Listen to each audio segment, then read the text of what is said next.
Well, hello everyone. Happy Friday and welcome to another live lawn care Q&A. My name is Ron Henry and I'm here to help answer your lawn care questions. If you're new to the channel or new to the live stream, first of all, welcome. The way this works, super simple. You're going to see a chat box there where you can drop questions in. People are going to be talking about all kinds of different things. Drop your question and I work through them in the order they come in. Sometimes I have the answer, sometimes I don't. But either way, we have a great time talking about lawn care. Guys, I think we're 12, 13 days away from summer, almost officially. Isn't that the case? So summer heat is definitely here. Things are, the grass is starting to grow really aggressively. My grass is taking a beating these days because of everything I've been doing to it. I'll share that with you guys here later on in the live stream. But first of all, let's see who we have in the show. Now, some of you guys that got in here super early, your name didn't show up in the chat, so you may have to post your question again. The first one I have is Brick Rehabber. He says, Ron, it's so hot in Texas. Come on, Bermuda, grow and fill in those bare spots. It will, Brick Rehab. Just give it time. I mean, if assuming there's nothing weird going on. Here's the thing, guys. This week, I have been inundated by pictures from people of like digging debris out of lawns, rocks, boulders, plywood, all kinds of nonsense that they're finding just beneath the surface. So assuming you don't have anything crazy like that going on, Brick Rehab, it should grow through in time. Assuming you're not an area with a lot of wear, people aren't driving cars on it, that kind of thing. It should eventually grow through. Fair not. Heat and sunlight is what Bermuda loves. That and a little bit of nitrogen. All right, next up we have Paco in the house.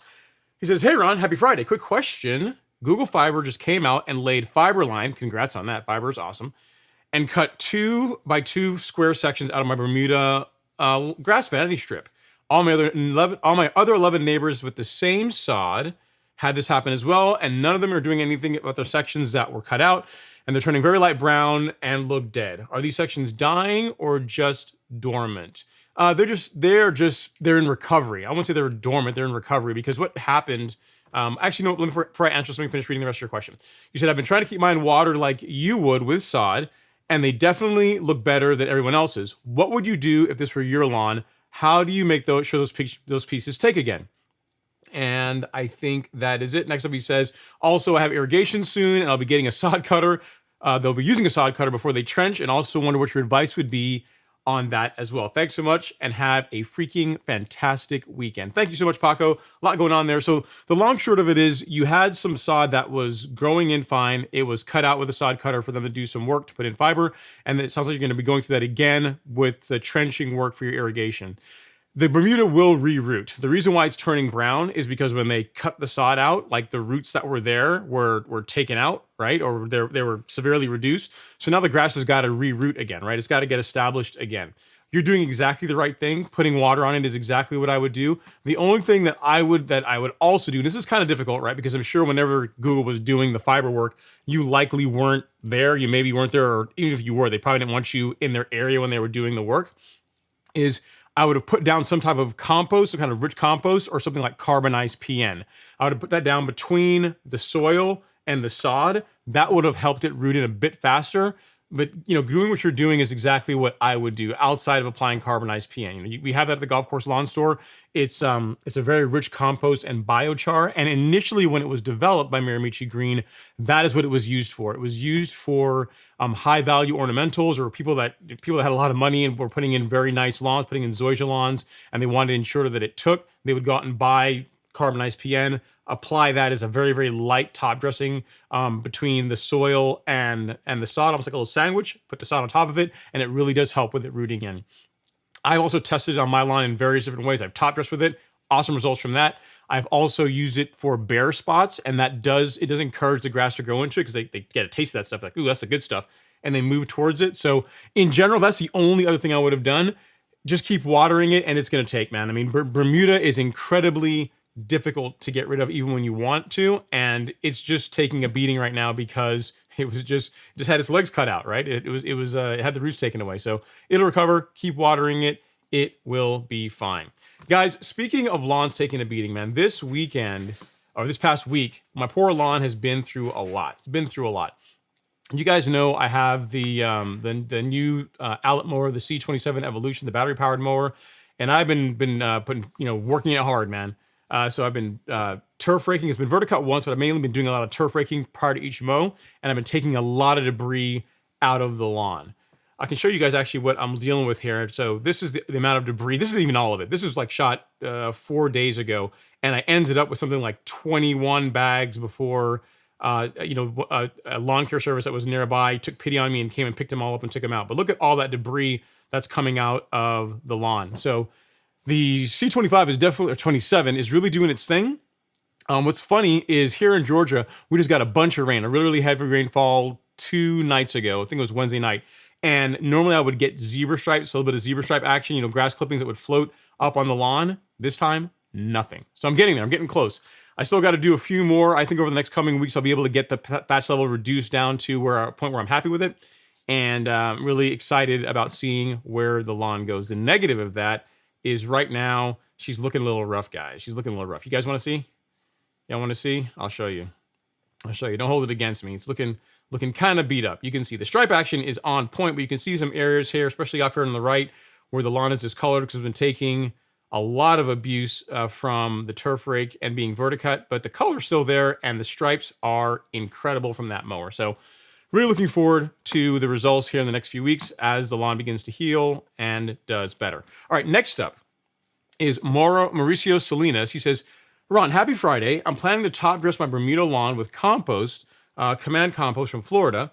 I believe my soil would benefit from it rather than a sand compost combination. I have some weeds. Okay, there's more. There's more. It says there's weeds are starting to germinate. I wonder if it's a good idea to spray them with Celsius Extra about a week prior to top dressing with the compost spreader. Would it be too much stress for the lawn? 1-inch height of cut. So lots of great info there. Thanks for that, Mauricio. No, I don't think so. I don't think so. I mean, if you have weeds that you want to injure or give them a little smack, before you top dress, sure. I mean, the big thing is just apply Celsius Extra at the rate. Celsius comes with a measuring cup on the front, on the top of it. So make sure you use that, read the label, and apply per the label's instructions, and you should be just fine. Especially with it being a week out. If you're applying, say, tomorrow, right? And you're not planning to top dress until the following Saturday, that should be plenty of time. Again, at the recommended rates, Celsius really shouldn't do much injury, if any, to your grass. So just apply the proper rates. If you go with the surfactant, go a little light on the surfactant, and you should be just fine. There's no reason to not do it, especially since you have like a week or so between now and whenever you plan to top dress. Great stuff. All right, guys. Next up is VMH. He says, "Hey, Ron, happy Friday. Happy Friday." VMH says, could we plant Texas Kentucky bluegrass in Northeast Texas area where we have direct sun for maybe 3 hours at most? Man, here's the thing. I don't know that much about KBG, but I think it needs more than 3 hours of sunlight every day. I mean, your best bet for a low sunlight grass is, I believe it's like a fine fescue that will tolerate very little. It still needs sunlight, but it'll tolerate less sunlight than definitely Bermuda and KBG or even like ryegrass. So I don't know. I'm inclined to think that's not going to be enough light, VMH, because I've never actually planted Texas Kentucky bluegrass to know, but 3 hours of sunlight doesn't sound like a whole lot, because you're saying it's 3 hours at the most, which means you might be being a little generous there, right? So it might be 2.5 hours. So you're going to want something that loves and thrives in the shade, to where sunlight is what it does not like. And I'll give you an example, right? So here in Atlanta in Georgia, Bermuda, and at least in open plots, Bermuda is by far the most common grass, right? You have some Zoysia here and there, but for the most part, it's Bermuda. If you go down to Buckhead and go through some of these neighborhoods in Atlanta, like in the Midtown area that have these really huge trees, really established neighborhoods where there's a huge canopy, right? There's lots of shade, not a ton of direct sunlight. A lot of those lawns are fescue. And those lawns, they look gorgeous. They look great in that scenario because they're not getting a lot of direct sunlight, and the shade from the trees is keeping the worst of the summer heat from damaging or injuring the fescue grass. But it's the same thing. I wouldn't take fescue and try and grow that on my lawn. I'd have like a several $1,000 watering bill every month during the summer, and it's just not going to do well. So I don't know the answer to your question definitively, but I'm inclined to say no. I'm inclined to say that's probably not going to work too well. I can do some more research and get back to you. I have your email. I can reach out and let you know what I find, but I'm pretty sure KBG is going to need more than 3 hours. Great question. All right, next up is Tom Hoffenkamp. Tom Hoffenkamp. He says, "Hey, Ron and everyone else. I bet a few of us are very jealous of Ron's new Allett Evo. I was a bit bummed I don't have one myself, and popped up a video, of Ron comparing a 16 and 20-inch Scott's mower. Cheered me right up and showed how life and lawns are a journey rather than a destination. That's exactly right, Tom. And here's the thing. Fun fact, listen, guys, there's 84 of you guys in here, and I think you guys can keep a secret. Don't be out there spreading this all over the place, but I'll let you guys in a secret. Tomorrow morning, the review video for the C27 Evo is going to go live. And some of what Tom said here, as far as like showing the journey, showing progression, you guys may or may not like the intro. I think it's kind of cool, but definitely watch the entire video, obviously. But I think the intro at least sums up exactly what he's talking about. But yeah, Tom, here's the thing, man. It's a journey. It's a process. I didn't start out with a powered reel mower. I used to mow 12,000 square feet, first with a 16-inch, and then I grew up and I got my chest out and I got a 20-inch, and then about a year and a half later, then I finally got the TrueCut C25, and then so on and so forth, and now it's the Evo. So it is a process. It does take a while, and just enjoy the journey, man. It's not a race. It's not a race, and just enjoy it. Enjoy the process. The thing is, the biggest decision, the best decision I made when it comes to getting a good lawn was to commit to the process, commit to regular mowing, commit to soil testing, commit to doing all the things that are going to help me create great soil and get great grass as a byproduct.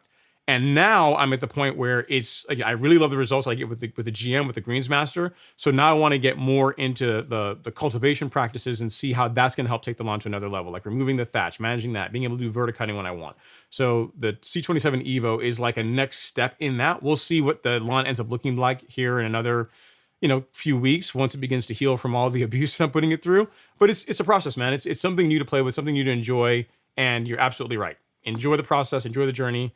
It's all about having fun. As long as you're having fun, doesn't matter what anyone else is mowing with. Just enjoy your lawn. Enjoy your little strip of planet Earth. All right, next up is Mauricio. He is back. He says, I'm currently mowing every 2 days at a 1-inch height of cut. I'm enjoying it despite using a Scott's reel mower manual while I wait for the replacement parts for my Sterling when I benefit from PGR.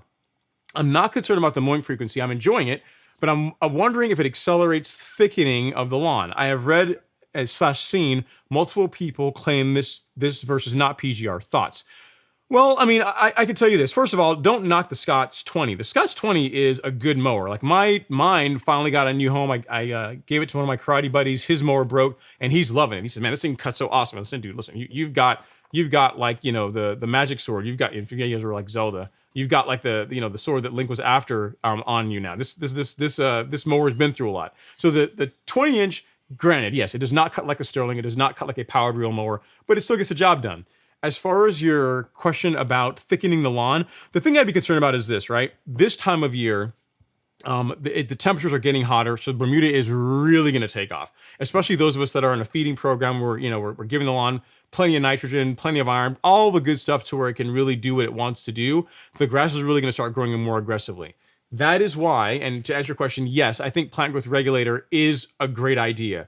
Now, as far as it thickening up the lawn getting thicker, the one thing that PGR will do is it's going to minimize how much debris you put in the lawn, right? Because it's going to be growing so much faster.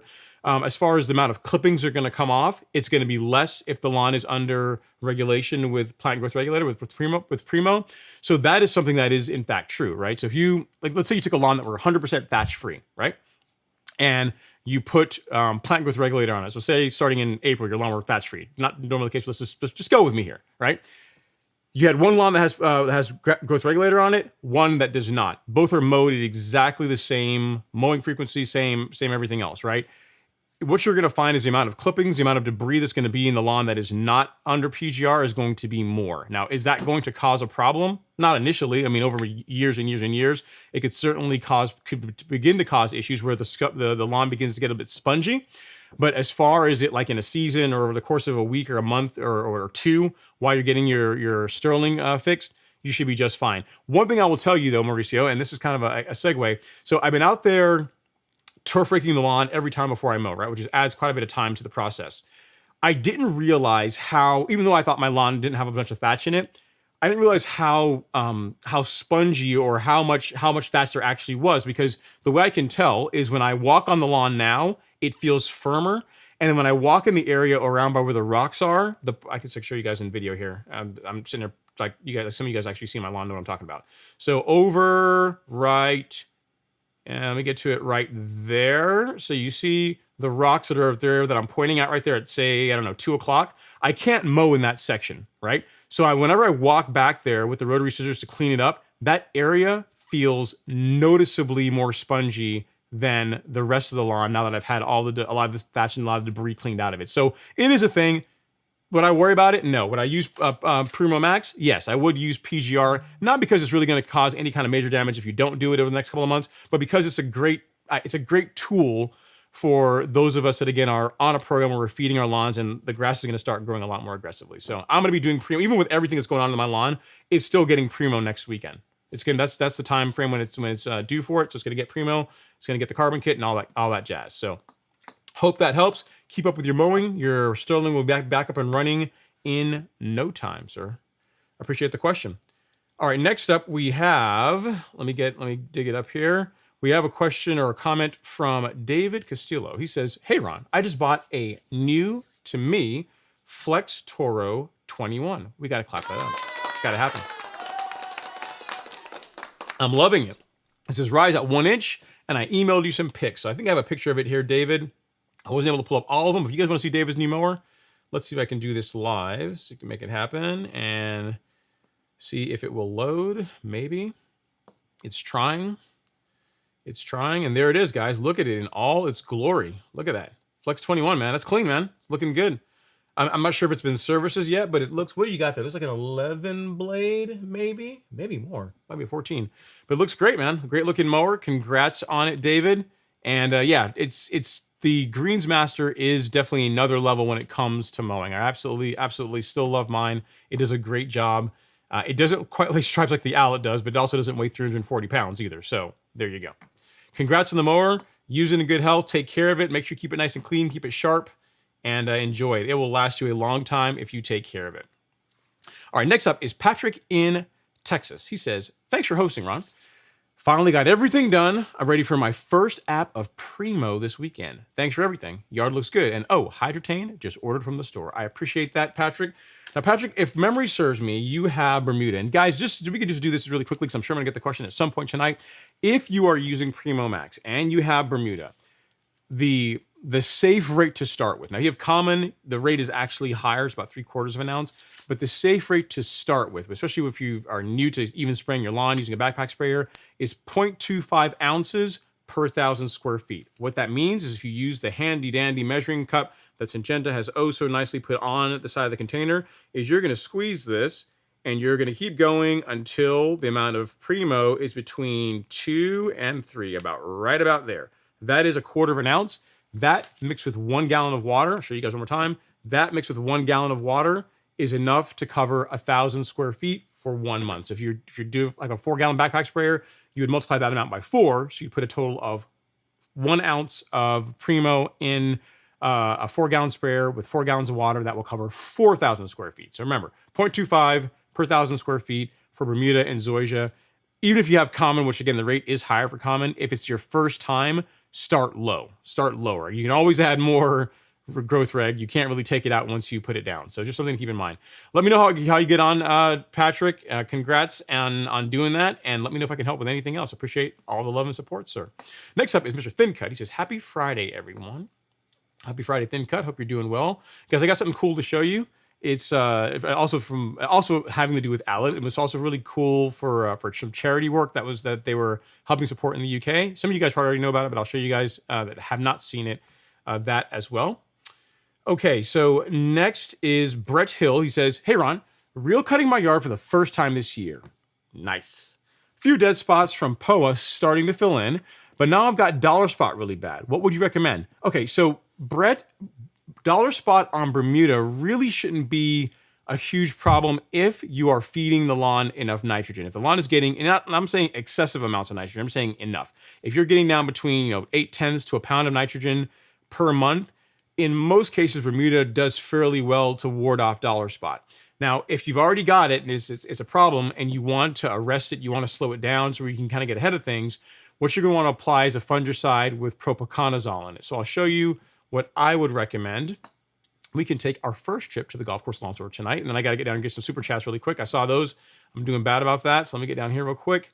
So we go to the golf course lawn store, go to shop, and then to fungicide. Under here, you will see many options. The option that you will want to choose is one called Headway G. Now there's two. There's Caravan and there's Headway. You're going to want Headway because Headway contains propoconazole and azoxystrobin. Azoxystrobin, not going to do a whole lot for dollar spot, but the propoconazole that's in here will. So this is the product you're going to want to use if you want to arrest or slow down the dollar spot that you have in your lawn. In addition to doing that, what else I would do is, if you've not been feeding your lawn, it probably needs nitrogen. But what you can also do is get a soil test. The one I recommend is this one from My Soil. I really love these. Get this, and if you don't have one as yet, the probe to go with it. We also have those in the golf course lawn store as well. Get a soil test. It's going to tell you what your deficiencies are. Nitrogen is probably going to be one of them. You can start feeding the lawn per the results of your soil test, and between that and a good fungicide app to slow down the dollar spot, you should be in good shape. Bermuda tends to do fairly well against that once it's healthy, once it's getting a good diet. So you should be good to go. Hope that helps. If you have any other questions, let me know. Now, before I get down to here, to the next question, let me get down here and get these super chats. We got, first of all, one from Melly Mel saying, super sticker. He's saying, let me get you that first. Super chat. This is a lemon character and baby lemon jumping in the air and doing a high five. High five, Melly Mel. Thank you for all the love and support. I do appreciate it. And then one from Goldie Mojica. Super chat received. Thank you so much, Goldie. And actually, what I'm going to do, because you, I think, are the current highest super chat, you are now the show sponsor. And I know, as far as reading, you need having the bigger characters is better for you. So there you go. Your name in lights for whatever that means to you. Congrats, and appreciate again the love and support and the super chat. Let me know if you need anything else. Our next question is from Mauricio Salinas. He says, he's back again. He says, with Humic Max 1608 out of stock at the moment, I've been looking at other options. That led me to understand more about the significant difference in pricing of dollars per pound of nitrogen. Can you talk about the different types of nitrogen and if there's a significant difference in significance in quality of other quick versus slow release? Sure. So I'll tell you one thing first of all, Mauricio. I'll answer your first question, even though you didn't really ask it. Because I've been getting this from other people saying, what should I be using instead of, since I can't currently get Humic Max? And I'll tell you something that's going to save you a bit of money, and it's going to go a bit further, is the flagship from Yard Mastery. Let me show you that here real quick. So flagship is a 2406. Now, it doesn't contain the humic acid that Humic Max does, but it does contain a full micronutrient stack. And with it being a 2406, the bag rate on this product is 3 pounds per 1,000 square feet, which is fine. It's going to give you enough nitrogen to feed your lawn monthly. But if you're doing the spoon feeding program that I teach and show using Humic Max, what you're going to do is you're going to use flagship, but you're not going to apply it at 3 pounds per 1,000. You're going to apply it at 2 pounds per 1,000. So you're going to back the rate off a little bit. And that's going to end up putting down the same amount of nitrogen that you would normally get had you applied Humic Max. Okay, so if you want an option, the one I've been telling people to use is that. Get flagship, apply it at 2 pounds per 1,000 if you're spoon feeding, and you're good to go. All right, so the next question as far as the differences between the types of nitrogen. So the nitrogen or the slow release nitrogen that is in Humic Max is a methylene urea. It's something that Lebanon does. I'm not sure if anyone else has it, but it is. I've still got some here. You see all the blue prills that are in here? I get some light. You see the little blue prills that are the little dots in there? That is the methylene urea. So what's nice about that, why that's cool as a slow release nitrogen, is that it's a homogeneous prill, meaning that it doesn't matter if you take a piece of Mesa or whatever their brand name is for it. That's their branding for methylene urea. It doesn't matter if you take it and you cut it in half or break it into pieces. It doesn't affect the release rate, right? Because it's baked into the technology behind how the prill is made. Now, other slow release nitrogens, which you'll find in other fertilizers, and it's a strategy that works well for them too, right? But I personally think I like Lebanon's approach to it better. Is you'll have some slow release nitrogen where they will coat it, right? They'll put a coating on it that slowly wears away, and that allows the nitrogen to release over time. The problem with those types of that methodology for creating slow release nitrogen is that if you're out and the prill is broken, if it gets crushed or if it gets hit with a mower blade or a reel, then it's no longer slow release. It's going to release a lot faster. So that is why I'm a big fan of the nitrogen or the slow release nitrogen that Lebanon uses within Humic Max. Now, as far as being able to know what percentage of a fert is slow release versus quick release, and I can show you that using the Humic Max label, because I'm just most familiar with that one. If I can pull it up here, let me see if I can drill in. Can I make this happen? Yeah, we can do it. All right, so this is a label for Humic Max, and you'll see this on pretty much any fertilizer label, right? But you'll see that Humic Max is 16% nitrogen, and you're going to notice here that it has the nitrogen, but then it also has little asterisks at the end. I can't really move my mouse because then this will go away. But you see the asterisk at the end. If you go down there and you read that, it shows that 3.9% or almost 4% of the nitrogen that's in Humic Max is slow release nitrogen from methylene ureas. So if you want to see, if you're trying to compare fertilizers, in other words, and you want to be able to determine what percentage of this fertilizer is slow release versus quick release, look for that on the label. It's going to be on the label. So you may see a fertilizer that says it's like, I don't know, a 24% nitrogen, like Yard Masteries, right? And it should tell you on there what percentage of the nitrogen is slow versus quick. So that way all things being equal, it gives you an idea if you're going to get similar performance, at least from the rate that the nitrogen releases into the soil compared between two different types of fertilizer, if that makes sense. So hope that helps. It's a good question. This is the kind of stuff that we cover in the Golf Course Lawn Academy, the kind of things that I don't make YouTube videos on because I would literally get like 17 views for it because people don't really care about it. But apparently, you guys being major lawn nerds, you guys do care about it.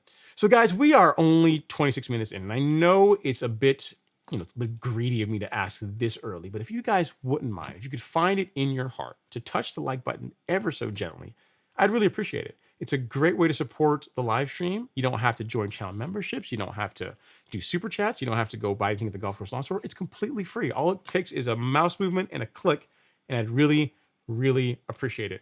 I also want to thank some of you guys who have been giving me super thanks. Now, here's the thing that YouTube recently released, I should say, they made it available for everybody, to where if a creator does a video and you really like it, you can also give them thanks in a monetary form in addition to likes and comments and that kind of thing. So if you see thanks under videos, that lets you know that's kind of like a super chat for videos. So if you guys were wondering what that is, that's what that is. I've been getting a few of those. So for those viewers that have been doing that, thank you so much. I really do appreciate it. All right, Gary is saying Daconil for taking care of the dollar spot. It's an option. All right, next up is Fairway Bermuda. He says, happy Friday, everyone. What's going on, Daryl? Hope you're doing well. Saw I think you did a spoon feeding video here recently. That was really cool. So nice work on that. I like it. I like how consistent you are in getting your content out, which is always good. All right, Mark F is up next. He says, it's 112 degrees Fahrenheit in Phoenix right now. 114 tomorrow. Tomorrow, pray for me. LOL. Yeah, dude, I don't know. It's going to take, we'll pray for you. We'll send you happy thoughts, but that's a lot of heat. I don't know if you really can water enough to really do much with that. I guess in Phoenix, you guys are watering, I imagine, at 2, 3 in the morning and really soaking the lawn to try and get the water to get down in the soil before the sun comes out and burns it all off. Wow. Yeah, that's a different animal, man. It's definitely a different animal. So guys, something cool I wanted to share with you guys. I was able, you guys know I have the Allett C27, the Evolution mower. But I was also able to, they recently did a fundraiser for the Duke of Edinburgh's, I think it's the Queen's, Her Majesty's recently deceased husband, a fund that he has for helping young people. So for young people that, are, not necessarily down and out, but as a program to help teach young people new skills. I don't think mowing's in there, but it should be in there. But things that kind of help them on their way to becoming successful adults and growing up to be, good, productive members of society. That fund helps support that in not only the UK, I believe also in Canada, in other countries where the British have had some influence at some point. Now, I'll put a link here in the chat to the press release. You guys can check it out if you want. But what the long short of it is that they were auctioning off a 1-of-1 Sterling mower. So I came through clutch with the win, with the highest auction bid, which is really cool. It's going to a great cause. I'm excited about that. And this is what should be showing up hopefully sometime next month whenever it makes it across the pond. So this is the Jubilee mower. It's a Sterling Jubilee. That is absolutely gorgeous. Look at this, how it's all chromed out. and it's got the Union Jack on there, which also all Allett mowers do, but also the Queen's, you know, the crest celebrating her Jubilee and all that. So these are just a couple pictures I have, but it's a gorgeous, gorgeous, gorgeous mower. Really happy to have my hands on it. It's eventually, again, it's making some rounds right now to some shows that Allett is doing with it. But I'm hoping maybe sometime next month it should show up here, and I'll likely do a review on a quick video review showing you guys that, hey, this is like a chromed out Sterling, but it's unlikely to mow any grass. First of all, I don't even have a battery to run it. I have no intentions of cutting grass with that mower. It's going to be a showpiece. Now, where it's going to be shown, you guys have to keep watching to see, but you know, eventually I think it'll be kind of cool. I think you guys will like it.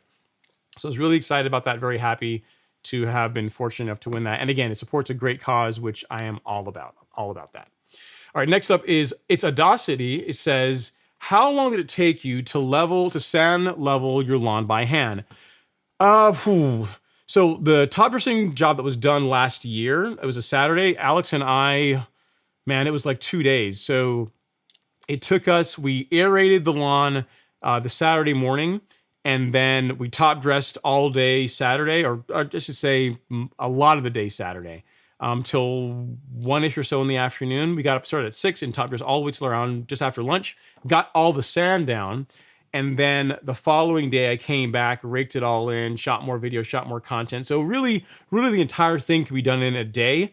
But keep in mind, when I did that, I was raking the material in by hand, but as far as applying it, it was done using top dressing equipment, right? So we had like a Toro Dingo to help load this top dressing machine. That all got laid down using, I think it's Earthworks or Earthway or some Earthworks, I think is the name of the product that we used. And then it was just manual labor raking all the sand in. So that took a while. But if you want to see the video, you want to see the entire process, I do have a video on it. Check that out, and it shows everything soup to nuts, everything we did, and it's pretty cool. I mean, I will probably do a top dressing like that next year, perhaps, but it won't be this not this year again. This year it's literally going to be it's going to be all about just getting used to the Allett, getting the lawn cleaned out, just helping to improve the quality of the turf using, some of the techniques that you see being used overseas in areas where they don't have access to a lot of the products that we do. And for some reason, guys, YouTube Studio is not behaving, so I'm having trouble pulling up that link. I'll get it to you here in a second. It's Audacity. If I get it to load, and then I'll post the link in the chat. But here's the thing: if you just go to YouTube and you search for Ron Henry, you should see it pop up. It's going to be me with a rake on the lawn, and that's the best way I can describe it, I guess. So look for that video. I will see if I can find it if I ever get search here to load and cooperate, and then I'll post it in the chat for you. So I'm going to let that go while I'm talking, and I'll get it to you. But it's a lot of work. You can do it by hand. But I would, for a larger lawn, which again, that was 9,000 square feet, 10,000 square feet. I would recommend using some equipment because it is a lot of work. It is a lot of work to do manually. Okay, next up is Huey Dewey. He says, my Bermuda lawn is growing back and looking good. Next is putting down edging rocks. Very cool, Huey. I like it. I dig it. Sounds good. Sounds like quite the project you got going on there. Keep going. I like it. Good stuff. Next up is Ted Patterson. He says, hey, Ron, I'm eager to spray Primo Max, but the Zoysia, I didn't see what the rest of your question is. But I guess, so the rate for Zoysia, just look at the label, Ted. It should say 0.25 ounces per 1,000 square feet, much like Bermuda. Just look up that rate and just go at that rate. Again, the Primo, the bottle has a measuring cup built into that. Do not go heavy. You really don't need to. Only bad things will happen if you go heavy with plant growth regulator, much like going heavy with like herbicides, right? It just tends to be not good. I'm trying to find this video for you another way. There we go. Boom. All right, found it. Yay for that. Yay for another method. Okay, so its Audacity. Take a look here at its Audacity. Look at that video. That shows the entire process that I used on the back lawn the last time it got a major top dress. All right, next up is Mauricio Salinas. He says, congrats on winning the Sterling Special Edition Jubilee. Thank you so much, Mauricio. It's an awesome, awesome mower. Very, very privileged to have it. and I'm going to do my best to make sure that it's you guys will be able to see it. Again, I'm going to do a piece of content on it showing just the review of it, how it, but what's different about it. There's a lot of chrome and polished parts in it. But I'm not going to mow grass with it. I'm just not. And I know it's going to make some people mad, and I get it, but it's such a beautiful piece of equipment. And it doesn't do anything, frankly, that one of my other mowers doesn't do, right? So I've got all my other equipment covers everything I need on my lawn. There's no reason to go dirty up, like, again, literally a one-of-one piece when I've got other mowers to run. So I'll show the pictures of again later on in the live stream in case where people come in, but I appreciate that. Thanks so much. It was very cool. Next up is Victor Stams. He says, Ron, happy Friday. I'm doing Scott's Bluegrass Provista sod renovation. How quickly can I go low on it? Less than 1 inch. I know it's Roundup ready. Is it resistant to dog urine? Thanks for your help. I don't know if it's resistant to dog urine, Victor. So when it comes to dog urine, like this, it's like it's almost like a fertilizer burn to the lawn. So I've never heard of a Provista being marketed as being resistant to dog urine. It might be, but it would be a first I've heard about that for grass. As far as how quickly you can go low, I don't know the answer to that. I've never actually seeded that type of grass. I would say work your way down. So start at 1.5 inches once it's grown in and it's doing well, and just slowly work your way down and see how the grass looks. The lawn will tell you if it likes what you're doing to it or not. Granted, when you first make a major height of cut adjustment, say you go from, I don't know, 1.5 inches to 1.25 inches or 1 inch and 1/10, right? There is going to be some browning, a little scalping going on, but after a few weeks, the lawn should recover, should start looking good. If you the lawn just starts looking, it's taking a long time to bounce back, so is not liking the lower height of cut, raise it up a bit. So, every lawn is a little bit different. So I would just pay attention to what you see, or see how you see the grass reacting to what you're doing to it, and adjust accordingly. The one thing I'll tell you is that if you're going to be mowing at 1 inch or just under 1 inch, I assume you're going to be using a real mower. Make sure your equipment is sharp, because here's the thing, guys. The lower you mow your lawn, the more you have to mow it, but really the more you have to do to it. So you have to be a lot more picky about ensuring your equipment's in great shape, because every time we mow, we're injuring the grass, right? So if you start cutting the grass at under 1 inch, you're gonna be mowing more often than if you were cutting it, say, at 1.5 inches. So you want to be a lot more, diligent about ensuring your equipment's in great shape, that it's sharp, that everything's set up properly. And then if you're doing all those things, you're giving yourself the best chance for the grass to respond well to the lower height of cut. And at that point, just paying attention to it, seeing how it's reacting, is going to tell you, is going to give you the answer as far as what the grass likes or not. It should be doable, but I don't know that particular grass type in general well enough to be able to say, yes, it's going to be just fine. All right, next up is Gunny Grasshopper. Says, hey, Ron, I am living the dream. I got over 1 inch of rain this week here in Decula, Georgia. That's nice, man. We got a bunch of rain here, too. Alex and I both got a bunch of rain. Wednesday night, the sky fell out. It was glorious. Tons and tons of rain. I don't know how much rain went down. I guess I could look in the forecast. It was in excess of 1 inch for sure. The thing I was most happy about, and I kind of shared this earlier in the live stream, is there's no zebra stripes, guys. No grass clippings on the lawn. All the work I've been doing with the Allett to clean out all the thatch that's been in the lawn, all the debris that's in the lawn, is working because there was nothing. Literally, all that heavy rain, the lawn just soaked it right up. Just had a nice drink, soaked it up, went into the soil. No big mess in the lawn like I normally have, so I'm really, really happy about that. Next up is Brick Rehab. He says, nothing too drastic. Just recovering from top dressing a few weeks ago. First time, so some heavy spots. Okay. Next up, we have No Name. He says, hey, Ron, and fellow lawn care enthusiasts. Happy Friday. This rain has jump-started some serious growth. Laying down some PGR Nutrizol this weekend and hoping those seed heads are finally done. Yeah, so No Name, the seed heads should be tapering off at this point. Again, assuming that the lawn's getting enough moisture, which it is at this point, right? You got plenty of rain. And the nutrient levels in the soil are good. Like your macros, your NPKs where they need to be. Especially with Bermuda, most seed heads are no more than a 2 to 3 week, maybe a month-long problem. And then they really should begin falling off and doing well. The only viewer I've ever come across that had seed heads like all the way into like late July was Mr. Dalvin. And he was one of those people that refused to get a soil test when I tell him to do one like in like a month prior, and he finally did one. And lo and behold, all his nutrient levels, his NPK were all low. As soon as he started feeding it, adding some, he went with the triple 12, started feeding the lawn, and seed heads went away. Lawn looked great. Life is good. Happy days, right? So you should be good. Again, I did a couple of posts out to the mailing list and also on the community live stream, on the community stream, talking about plant growth regulator, especially for us, people like us that are out here and we're feeding our lawn, we're spoon feeding, we're giving it plenty of nutrient.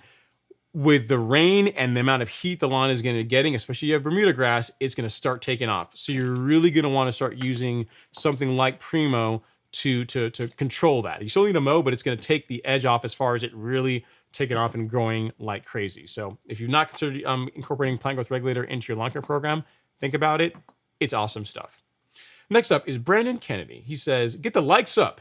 63 in here, but 8 likes. Let's show our love and appreciation. I got to speed up, man. We're up to 123 now, so I got to get the numbers high. I got to start going faster, Brandon. I appreciate that, though, sir. Thank you for rallying the troops. Next up is Mr. Winchariot. He says, Ron and group, happy Friday. Listen, you know you're doing something right when a person goes so far as to knock on your door to ask the question, what are you doing to your lawn? That is, isn't that the best? Isn't that the best, Winchariot? That's awesome, dude. So all the work you're putting into it, you got getting your soil testing done, feeding the lawn, a good diet of nitrogen, not too much, feeding it what it needs, and just doing everything else. Keep it up with your mowing, and the byproduct is an awesome lawn where everybody looks at your lawn and is like, "What are you doing?" Which is pretty sweet, right? It's pretty awesome. Really good stuff. I'm glad to hear that you're getting recognized. You're doing your best to the tagline for the store, which is to be the envy of your neighborhood, right? And that's what all it takes is you just got to outwork them, right? Just got to outwork them. Feed the lawn, mow it a ton, and a great looking lawn is the byproduct. Great looking lawn is the byproduct. So good stuff, sir. Congrats. All right. Saul says beat crabgrass preventer. Okay. I hear you there, Saul. Next up is No Name. He says, I have to say it, Ron.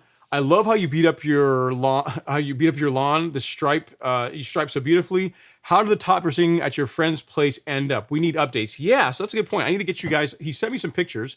He's been sending me pictures every single day. And what I'll do is I'll work on that. See if I can multitask. Normally doesn't go well, but I'll see if I can multitask and get some of his pictures into the live stream to be able to show you guys. Oh, of course, it's they're not JPEG, so I got to convert them. Yep. So I'll work on that. I've got some pictures here that he just sent me. He's been sending pictures every day. I told him the recipe or the process for getting the lawn to recover faster. So for any of you guys that are top dressing, I'll tell you the same thing I told Brett, and that is get out there with a broom every day. If you have a leveling rake, even better. And just drag it over the lawn. You don't need to go out there and really work it in hard. Just drag it. It's going to help expose those grass blades. It's going to help the sand to settle, and the grass is going to recover that much faster. And he's been doing that. He's been watering, and he's been getting out there with a broom, with a shop broom, and doing exactly what I've been telling him. And his lawn is bouncing back nicely. Okay, I can show you guys one of the pictures here. No Name. I'll show you this. So this lawn was top dressed last Saturday. It was top dressed. Tomorrow will be 1 week since it was top dressed. So I'll see if this loads up. This is the back lawn area. This is like the area where they entertain. If you guys saw the YouTube stories, this was all covered in sand, so it's growing through really nicely just here 6 days later. And then for the other area of the lawn that we did, if I can get this to load, you'll be able to check this out. This is the area to the right of their driveway where people come in. And I'll scroll back a bit and close this guy out. You can see how that's looking. So the lawn is recovering really nicely. This area gets a lot more sunlight than this area does. And you can see the difference, how quickly that has grown through. Now, also to be fair, this area also got a bit more sand because this is the area that he was mainly concerned about. This is where they spend the most time, was out, hanging out with the family and entertaining and that kind of thing. So we really wanted to get this right. But as you can see, No Name, 6 days later, it's doing its thing. The grass is doing what it do. It's growing through. So another 2 weeks, or a week from today, it should be even that much better. So he's doing all the right things, and I'll keep you guys posted. I didn't think you guys really wanted updates, so I'll make sure he keeps sending me pictures so I can update you guys. Next up is Ted Patterson. He says, I hear conflicting info on Primo. Some say it will actually encourage stolon rhizome growth in Zoysia to fill in sandy spots quicker, stifling vertical growth only. Your thoughts? I have not seen that, Ted. I mean, you're talking about as far as it making the grass grow faster or spread faster. Again, I've not seen that. I've had bare spots, a few spots in my lawn that were damaged by spring dead spot, and they've been under regulation with Primo, and as far as them filling in faster in other areas, I haven't noticed a huge improvement. The big thing, the reason why you apply Primo, I would not apply Primo Max as a means to get bare spots to fill in faster. I would apply Primo Max for the purpose that Syngenta it says it's designed for, which is to suppress gibberellic acid synthesis to prevent top growth, prevent the grass from growing tall.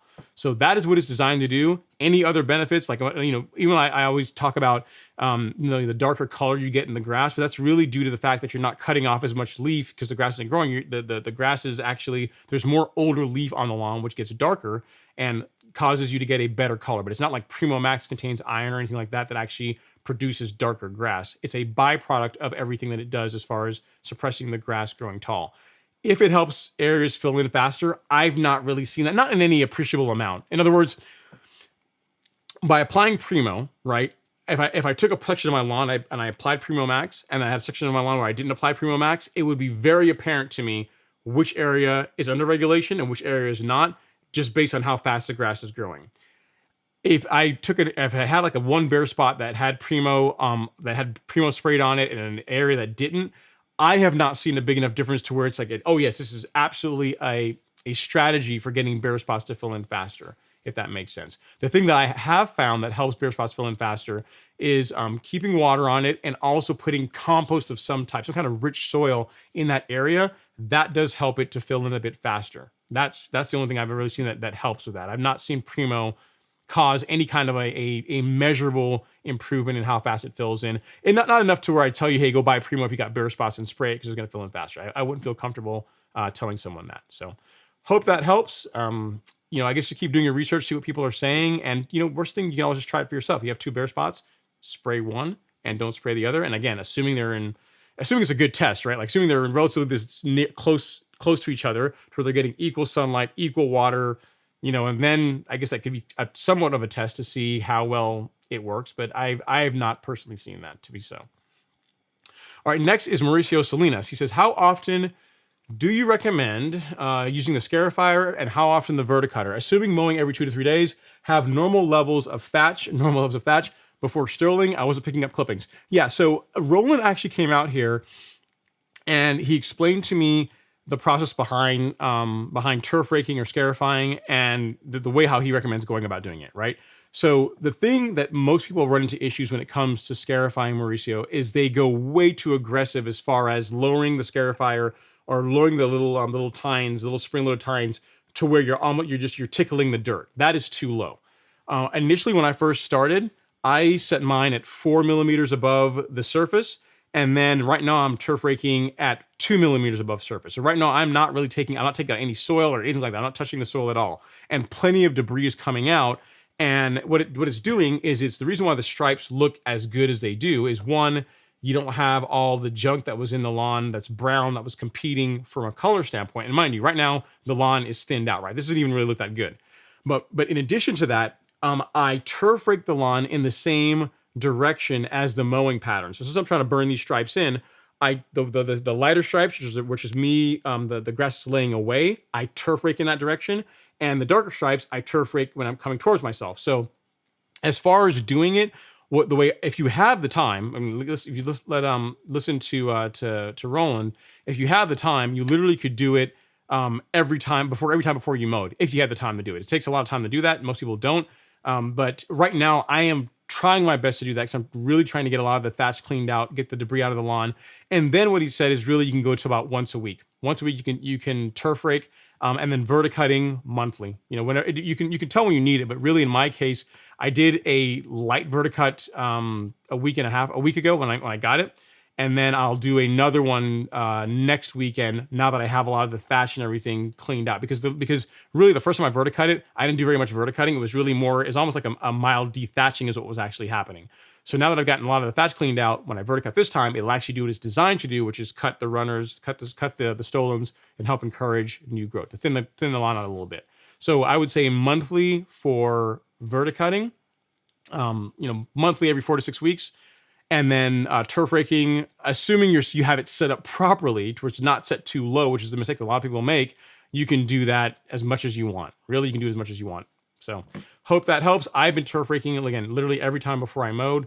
and the lawn seems to be doing fairly well. Again, it's getting cleaned out, but the color, you know, again, even given the beating that it's taking, is still looks reasonably decent, right? Still looks pretty good, you know, given everything that it's going through. So hope that helps, and let me know if I can help with anything else. You know, I'll definitely learn a lot more about what works well, what doesn't work well. And if you guys subscribe to the channel and follow my YouTube stories, which you can find on mobile, you're going to see a lot of that. You'll see a lot of what I do and how the lawn develops as we continue to go along. Great stuff. Next up is Parker's Aquatics. He says, I found some mason sand for $10 a ton. That seems really cheap. And they're open Saturday from 7 to 5. I borrowed the dump trailer from work, and it's about to be productive Saturday. Yeah, man. I guess that's a good point, because if you're having to pick it up, I was thinking it was like $10 a ton delivered, which that's not the case. So if you're picking it up, that still seems somewhat inexpensive. But yeah, I mean, if you can grab it and get it down, it sounds like you got a fun Saturday ahead of you. Just be prepared that if it's not particularly clean, like it's not been screened, which I kind of doubt it's going to be, that you may have to make a couple of passes with your leveling rig to get little rocks or any debris that's in there out. But at $10 a ton, you are saving a lot of money, so you can then use your time to help clean up any trash you happen to bring in with that. So only advice I'd give you, Parker's Aquatics, is go light. Go light. There's no reason to beach the lawn and go super, super heavy. Go light. If you have a place to keep the sand, you can always do another top dressing 3 weeks from now if you want to fill in some small areas here and there. But just go light and do it over time. You don't have to fix it all in one go. Good stuff.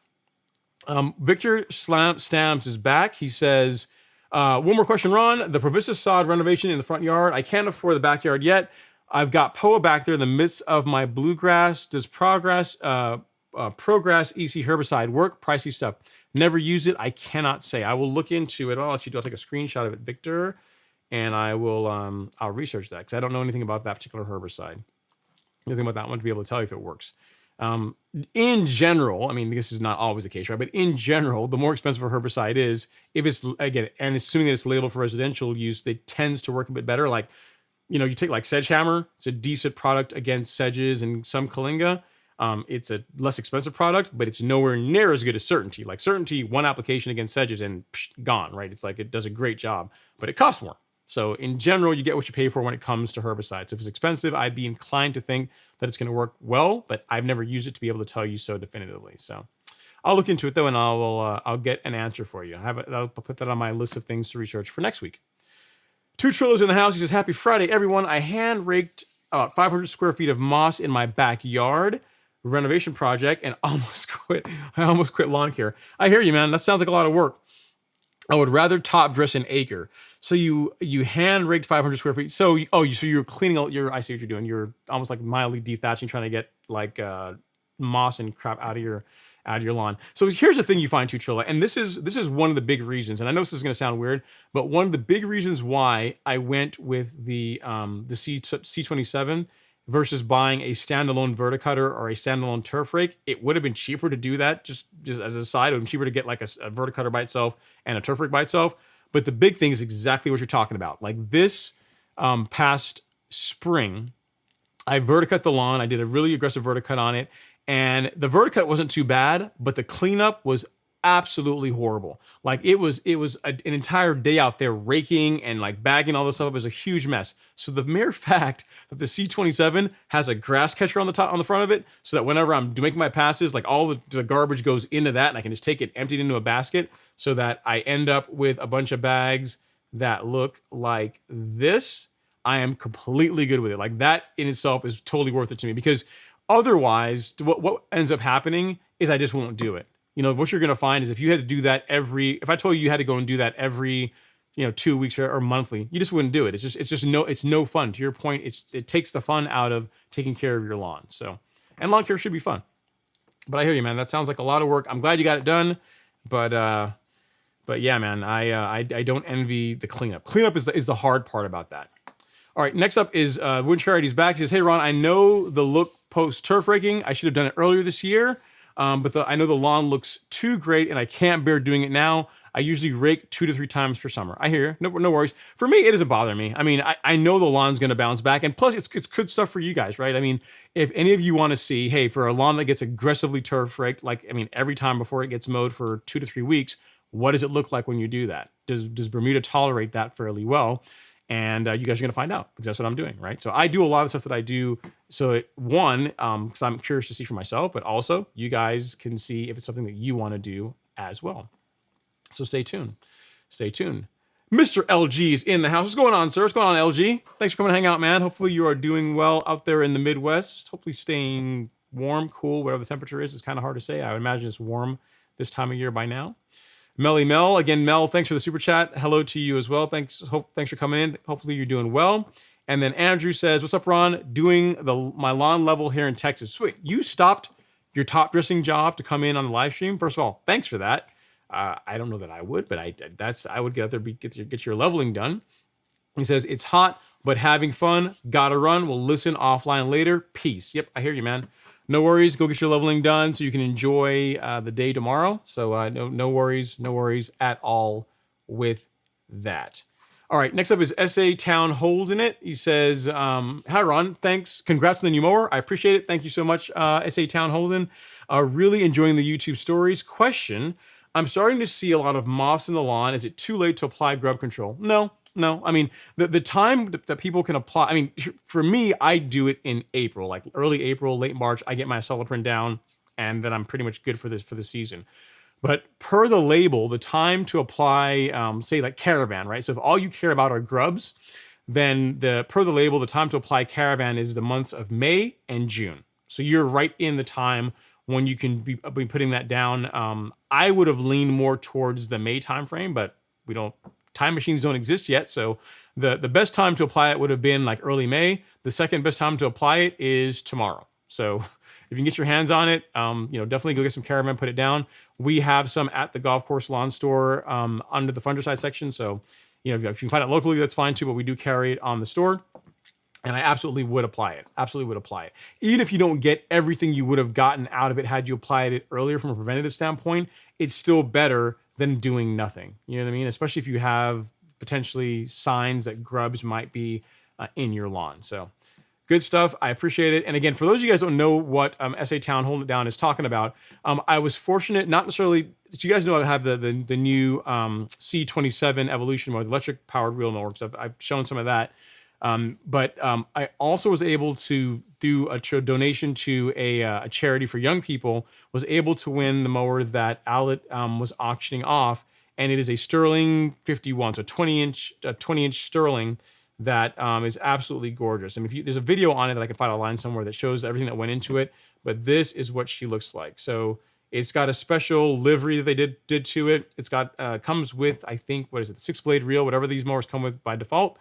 And you can see a little side there. So it's got the nice livery. It's got chrome roller, some other chrome bits on it. You know what I mean? All that fun stuff. And it's hopefully will be here maybe sometime next month. Hopefully, it's making its circuit around the UK as far as like shows are taking it to and this kind of thing. So I want it, but I don't get it as yet. So maybe sometime next month you guys will get to see it in person. We'll see. All right, next up is G-Free301. He says, happy Friday, Ron and Stripe Action Gang. Hit the thumbs up. Thank you so much for that, G-Free. I really do appreciate all the love and support. And again, guys, if you guys like mower reviews, if you like Allett mower reviews, tomorrow is going to be a special day. Tomorrow's going to be a fun day because the review for the C27 Evolution is done. It's going to go live early tomorrow morning. I think I'm going to likely set it for like 6 a.m., somewhere around there. We'll see. Maybe 7. We'll see. It'll be early. Probably before most of you guys wake up. It'll be sitting there in your YouTube feed to watch, and I'd really appreciate if you guys watch it. It's a fun video. I try to make it not too boring.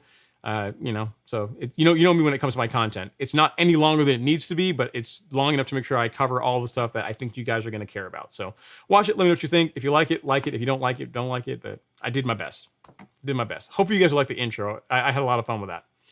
And Alex, if you're around, thank you so much for your help with that. It turned out way better than I actually thought it was going to.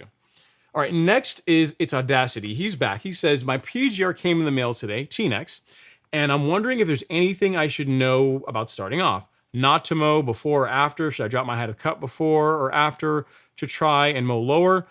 So when it comes to T-Nex, so what I would tell you, its Audacity, is first thing, the thing that's going to help you have the best chance for success when it comes to applying growth regulator is frankly the same thing that's going to help you have the best chance for success when it comes to applying liquid fertilizer or fungicides or herbicides, and that is to ensure that your backpack sprayer is calibrated. So I'm assuming that your sprayer is calibrated to where you know that what kind of walking pace you need to have to put out 1 gallon of product mix over 1,000 square feet. Some people use mixtures a little bit more concentrated than that, but I like 1 gallon per 1,000 square feet because, especially for someone that's new, it gives you a little bit of fudge factor, gives you some room. Now, as far as T-Nex goes, read the label where the rates are on there, follow the rates, do not go heavy. Now, you're not going to have one of these fancy schmancy measuring cups that Primo comes with, but if you have a cup like this right here, you can use one of these guys to measure out your T-Nex. Now, if you have a 4-gallon backpack sprayer, it's Audacity, what you're going to use is, I should say this, let me start over. So the rate for T-Nex on Bermuda anyway, the safe rate to start out with, I just tell everyone to start here, is 1/4 ounce mixed with 1 gallon of water over 1,000 square feet. So 0.25 on 1,000 square feet. So if you have a 4-gallon backpack sprayer, if you're doing, the dilution rate that I recommend, then you're going to end up covering 4,000 square feet with that 4 gallons of water. So you're going to put 1 ounce, so 4 times 0.25, 1 ounce of T-Nex in that tank, and that's going to cover 4,000 square feet. If you have one of these measuring cups, 1 ounce is this first mark right here. So here's the thing: you're going to pour that in there, and first thing you're going to say to yourself, you're going to say, "Self, there is no way that could be enough to get my lawn to stop growing really quickly." But I can assure you it is. So thing one is get a good measuring cup, measure properly, and do not go heavier than that. The next thing I could tell you is, outside of making sure your backpack sprayer is properly calibrated, is to mix a bit of liquid fertilizer in with it. So a fert containing a bit of nitrogen and a bit of iron tends to reduce the tip burn, the temporary yellowing that you can get with PGR, with T-Nex. Fun fact, I've not experienced that this year since using Primo, since switching to Primo Max. From what I understand from Syngenta, the carriers that are in Primo are different to what's in T-Nex. I mean, the active ingredients the same. The results you're going to get are going to be fairly similar. But as far as the tip burn, I've not really seen that in Primo that I have seen in T-Nex. So that's the thing to consider as well. But get your liquid fert. If you have one that you already like, just make sure it contains iron and a bit of and nitrogen. That's going to help with the tip burn. The fert that I like and love, and several people that follow the live stream and the channel like, is one called Turfplex. I'll show you that. So you go to the golf course lawn store, you can either go to the menu system, or you can simply scroll down here to lawn care products and click on lawn fertilizers. Once there, you will see here on the top shelf is 901C, Turfplex, NutriCalc, and a bunch of other great stuff. But you're going to want to go with this guy, Turfplex. What's cool about this is that it already contains the nitrogen that you need, and it already contains the iron that you need. So one product, a bottle has everything you need, and you can apply this at a lower rate than usual, assuming you're not spoon feeding the lawn. And what I tell people is if you're not doing like a fertilizer application, right? I mean, in other words, if you're only using this to prevent tip burn and you're getting all your nutrients through some other means, like a granular fert, then going with a rate of 3 ounces per 1,000 is enough to prevent the tip burn problem that I'm talking about.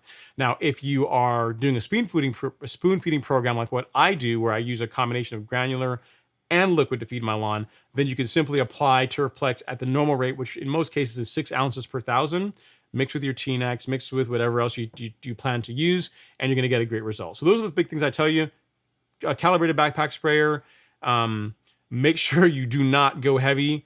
0.25 ounces per 1,000 square feet for Bermuda and Zoysia lawns, and then mix a bit of liquid fertilizer with nitrogen and iron in there, and that's the best thing. And then just have fun. And I'll tell you, there's life before this, and there's life after this. There's life before PGR, and there's life after PGR. Once you start, it's going to be really hard to go back. So hope that helps. If you have any other questions, let me know.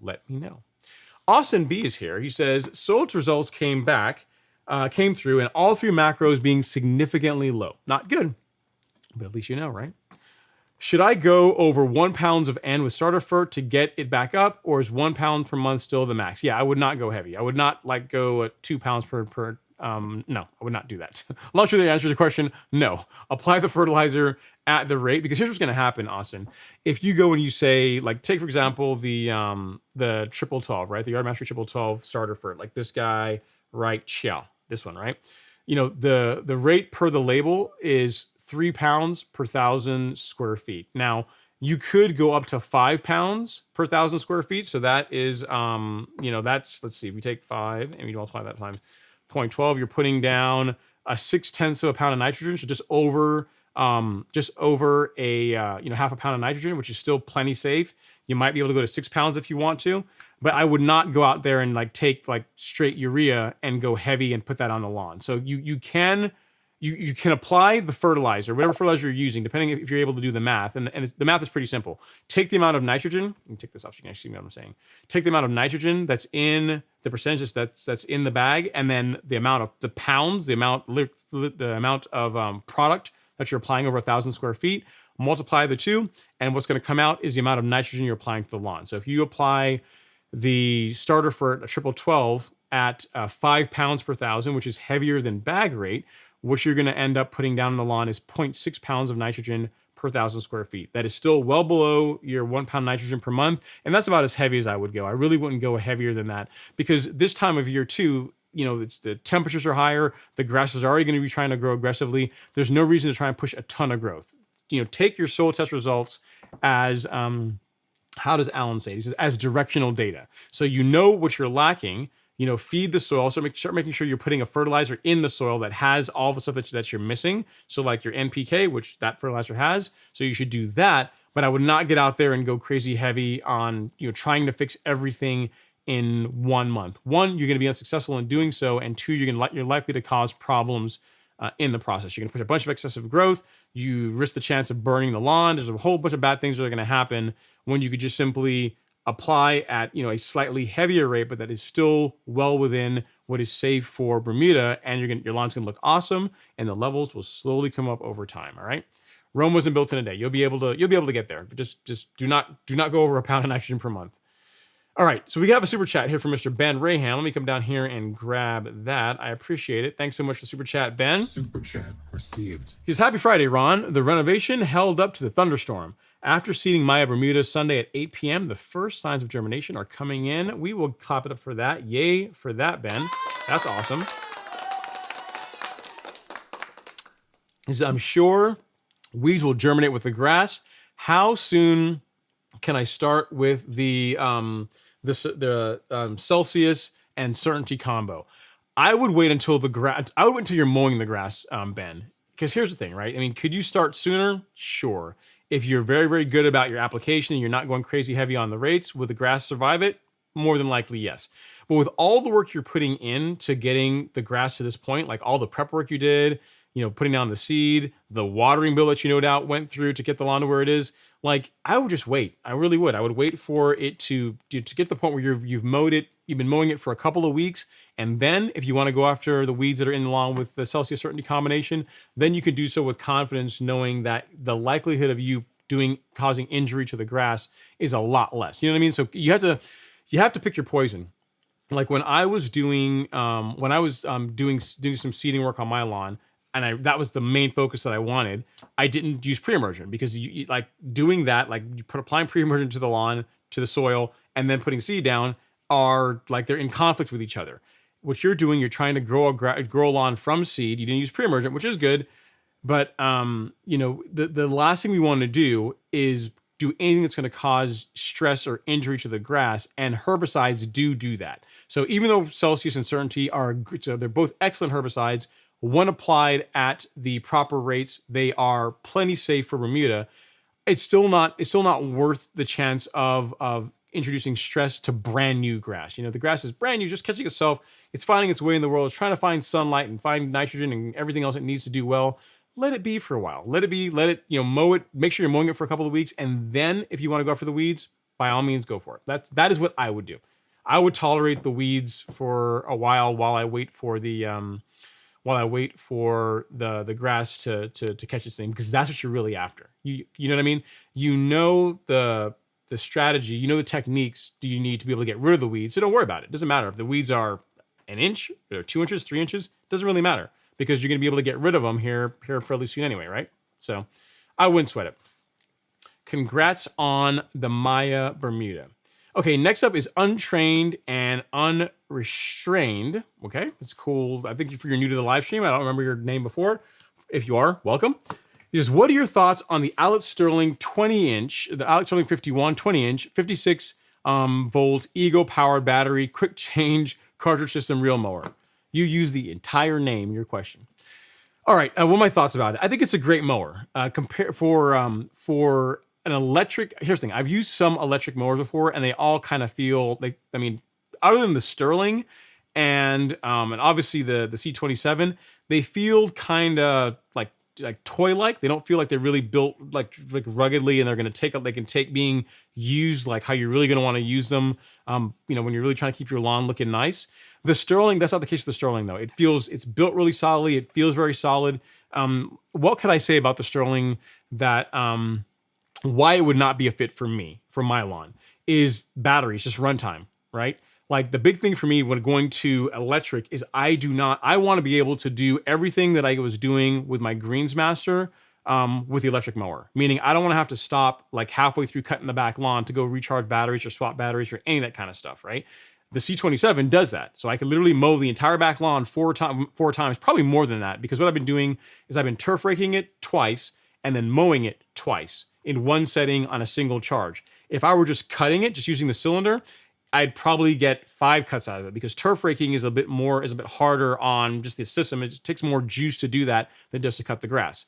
With the Sterling 51, the Ego, even if you get, I think they have like a 12 amp hour battery, even with that battery, it's just not enough runtime for me to be able to do everything I need to do on my lawn. So for a smaller lawn, it's an awesome mower. Or if you have multiple batteries, or if you're not like, a prima donna like me, where I don't want to have to, in other words, if you stopping to change batteries is not an issue for you, then it's a great mower for using even on a lawn my size, right? So yeah, I mean, if I had a smaller lawn, I would absolutely consider it for an electric reel mower. But for a lawn my size, I want something that's just bigger. The only thing, if I could say one thing that could have been improved on that mower, the one thing that I would have said that could have been better, the roller on the C27 is a steel. It's a heavy steel drum, and there's a rubber coating on it. The roller on the Sterling is also very good, but it doesn't, I don't believe it has a rubber coating like the C27 does. So traction on a slope is not as good. It's a lighter mower, so that's the thing. It tends to fishtail a little bit more on a slope. On flat surfaces, 100% fine, no issue at all. So really, what I'm talking about, the areas that I'm pointing out are causing as holes or flaws, are really edge cases that most people don't have to deal with. Like I want a mower that's going to do it all. That's going to mow the slope. It's going to lay great stripes. It's going to run forever. And that's really unreasonable, right? It's kind of an unreasonable ask to have it out of one piece of equipment. If you have a smaller lawn, I would absolutely consider it. It's a solid piece of equipment, and I would run one if I had a smaller lawn. So hope that helps. I will tell you that the people that have them seem to love them. So I would absolutely get one. And Allett's support, from what I've seen, tends to be pretty good. If there's a problem, they'll take care of you. All right, next up is Mr. Joseph Roberts. He says, happy Friday, Ron and everyone. The rain has stopped and the turf is moving. Yeah, man. So all this heat that we've been getting, and now that the lawn's gotten a nice little drink, it's been like, whew, let's go. It's been growing like crazy. So that's why, in light of that, I said, we're going to get all this rain, and with all this heat, everyone's lawn's going to start taking off. It's time for Primo. It's time for some PGR. So I know most of you guys that are in here are already on that PGR lifestyle, but for any of you guys that are new or just watching this after the fact, you want this in your life. It is a game changer as far as how quickly the grass grows, and how I would say that you're able to mow less. You can absolutely do that if you want, but as far as when you mow, what comes off, as far as the amount of clippings that come off, is substantially reduced. So Primo is something that is always going to be in my lawn care program. So it's something for you guys to consider. Next is Parker's Aquatics. He's back. He says, my lawn tractor broke down and I was able to pick up a used John Deere zero turn. Maybe after some leveling next year, I can upgrade to the John Deere Greensmaster. Yeah, man. That's pretty sweet. I think Robert Mohora's in the live stream. I'm not sure if he's in tonight. I didn't see him tonight. He has one of those, and it's pretty sweet. I might be able to show you it. I might still have the picture here. I know I'm trying to clean these out, but I might still have his mower. I don't think so. I'm having trouble. I'm having trouble finding. Oh, no, I do. I think so. Here we go. That's it. So his wife bought him this for their anniversary. That is a bad piece of equipment right there. So eventually one day, Parkers, you work up and you'll be able to get one of those, which is pretty sweet, right? So that's Robert's mower. Really, really nice bit of kit. Really, that's too much for my lawn. The big thing is that I wouldn't have anywhere to park it. That's the big problem, right? The super would have to be out like in the driveway, and that's no good. Can't have that happen. Okay, next up is Goldie Mojica. She says, should I just go ahead and put down my next application of Fert and Fungicide on June 29th? Sure, Goldie. If that's like the time when you can do it, let me see. June 29th is, let me get my calendar up here. Where is it? June 29th is, why is my calendar in May? Yeah, that's like the end of the month. And yeah, that would, that should work. That should work well. If that's the time when you have to do it and you're doing, I know you're in the Golf Course Lawn Academy, so that calendar that I have, you can follow that. I mean, it's not gospel. So if you want to if you're off by a couple of days, like a day or two early or a day or two later than that, based on your schedule, that's going to be just fine. So you can go ahead and do that on June 29th. If your last fertilizer application was, say, a month ago, depending on what program you're on.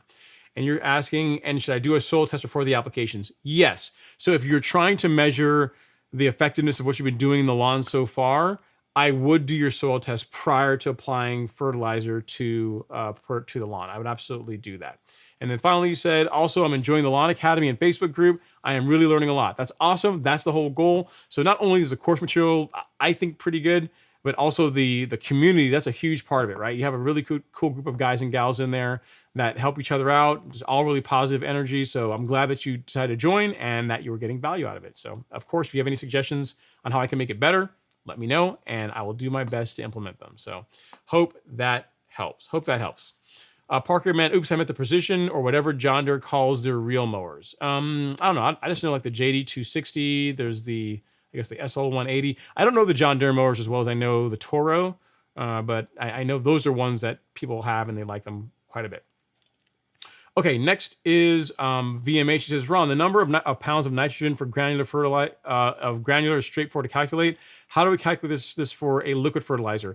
In general, VMH, it's typically on the label. You can calculate it, but like, take for example, Turfplex. It's literally, they give you 3 rates. They give you a rate for, I don't know, I'm trying to remember this, but it's right here. I got them all right here. They give you a rate for 1/10 a pound of nitrogen. They give you a rate for a bit more, like 0.125 pounds of nitrogen. And then they give you a rate that's super heavy that I've never actually used for 1/4 pound of nitrogen. What I find, right, is I've never applied Turfplex at any of the higher rates. I've always used the lower rates. Is that you can't or you shouldn't really apply liquid first, or in general, not Turfplex anyway, because this is fairly quick release, at the same rates that you would say a granular fert. In other words, you wouldn't put down, I don't know, like 0.8 of a pound of nitrogen in a liquid unless you're finding a really good slow release that is not gonna damage the lawn. I tend to just rely on what's on the labels and I always bias towards the lower rates as far as how to incorporate liquids into my program. So hope that helps. There are rates on the label for Turfplex, for Nutrizol, for also for Release 901C that's in the carbon kit. So just go with those lower rates and you're gonna be good to go. But I will do that. Yes, that's actually a good point. I don't know. I may add a module for that in the academy. I thought about it, but then I was like, no one really applies liquid first at higher rates. Just use the label. So I'll think about that VMH, and I may add a module for that in the Golf Course Lawn Academy. Thanks for the idea. Okay, next up is Allett C. He says, hey Ron, on a hill, I'm having trouble getting mason sand to stay in place, even at a very light top dressing. Should I use something else, or maybe more soil? Would appreciate your advice. Great, Alan. So the best advice I can tell you as far as what I find that helps you get good success with top dressing a slope are a couple of things. Thing one, let the grass get a little bit taller. And by a little bit taller, I don't mean like 2 inches. I mean like if you're normally mowing your grass at, I don't know, 3/4 of an inch, let it get to an inch, inch and a quarter. That is going to do a better job of holding on to the top dressing mix and preventing it from running out. So that's the first thing. The second is if you can, aerate the lawn heavily, aerate the slope heavily prior to top dressing, because what you're going to do then is you're opening up the soil. You're going to allow a lot of the top dressing mix to integrate into the existing soil better versus simply just laying the top dressing, the masonry sand, on top of your existing soil. I haven't seen the slopes. So I don't know how much of a grade you're dealing with, but I have a fairly steep grade on my lawn, and I'm able to top dress it and not have a bunch of runoff using those techniques. By going light, aerating it, and then allowing the grass to get a little bit taller when you top dress, you should have a pretty good result as far as it holding on to that top dressing material. Other piece of advice I could tell you is if you have any kind of drainage coming off of your house, so like most homes that there's downspouts, pay special attention to any of the downspouts that drain into the front lawn or drain into, you said a hill, it may not be your front lawn, but that drain into the area that you're trying to top dress, because if you have a heavy rain, the amount of water that can run down a slope, if it's coming from the house, can be quite a bit, and that's going to cause a lot of it to wash out too. So you got a couple different things. It takes a little bit of each of those to really get a good result. So go light, aerate, let the grass get a little bit taller, and do all you can to manage the amount of water that gets on the slope to help prevent the amount of runoff. If you do that, you should get a pretty good result with your top dressing. Just make sure you go light. Hope that helps. Stick with it, man. It will definitely get there. All right, next up is Kevin D. Jones. He says, hey, Ron, you think Allett will sell the C27E to us non-professionals? If not, do you know a guy with influence? Wink, wink. Yeah, they will. They'll absolutely sell it to you. There are a couple of homeowners that have the C27E and have the bigger one. There's one even bigger than that, the 34, which I didn't get that one because it's just that's a bit too big. It's even heavier than the C27, and it's just too big. It's too wide. As far as just having a place to put it, it just takes up too much space. But yes, they will absolutely sell it to you. Here's the thing. Last week, based on last week's live stream, there was a viewer that I know that was in the market for a Sterling. Like he actually had a Sterling on order, and he and I went back and forth. We spoke about it a little bit. He emailed and we chatted back and forth, and also based on my answer in the live stream, he actually canceled his Sterling order and decided to go with a C27 Evolution instead. So yeah, they will absolutely sell you a C27 Evolution if you want one. I mean, I'm pretty sure Allet's in business to make money, so they will absolutely sell you one if you want. There are several homeowners that have both the 34 and the 27 variants of these mowers. They're very expensive mowers, so the market for them in the homeowner market is probably a bit smaller than say a Sterling, but they absolutely will sell you one. Absolutely will sell you one. And if you have any problems or if you have any questions about it, email me here, ron@golfcourselawn.com, and I'll reach out to Roland and say, hey, Roland, Kevin is in the market for a C27E, and he's worried about you not selling it to him, so please be nice and sell him a mower. And I'm pretty sure he will. So hope that helps. If you have any other questions, Kevin, let me know. It is expensive, but it is by far, it's the nicest mower that I have. It's the best mower that I have, and it should be because it's the most expensive mower that I have. So like anything else, right? All right, next up is B. Gaines. He says, good evening, Ron. Is it too late to consider dethatching my Bermuda sod? So as far as dethatching, like actually running a dethatcher that's going to, like the tines are going to actually get down in like lightly below the soil surface, I wouldn't do that this time of year because that's pretty aggressive, and you're gonna make a big mess of the lawn. I would save dethatching if you really want to do that for earlier in the season. What you can do though is if you have a way to get your hands on a power rake, I would do that, but I would again not set it. Make sure this is all about how you set the equipment up. Set it up to where if this is the surface of the soil, the My Soil Test Kit, right? Kind of fitting. Do not set it up to where it passes it, or it goes beneath the surface of the soil to where you're really, you're not only taking out thatch, but you're pulling out grass too, right? You're making a big mess of the lawn. You're gonna do a lot of damage, a lot of injury. Just gonna create a big mess. What I would do is what I did with my lawn is initially I was set to 4 inches, 4 millimeters initially. So I was not getting anywhere near the soil, 4 millimeters, and I was just literally using it to get debris out of the lawn, getting like all the dead grass clippings, just any debris that was there. And you'll be surprised, Ben, or B Gains, even with it being set at say 4 millimeters and then working your way down to say 2 millimeters, the amount of debris that's going to come out is going to be a lot. Like if you look at what came out of my lawn over the past week, all of that you see there, this isn't even all of it. There's end up like 21, 22 bags or so. All the debris, all of that was with it not getting into the soil at all. That is literally it just tickling the lawn and pulling out the debris that was in there. So you don't need to go super aggressive. I would not do, I would turf rake the lawn this time of year. I would not dethatch it. That's just too aggressive for this time of year. It's just gonna make a big mess. The lawn's gonna look ugly for a long period of time. So I would not do that.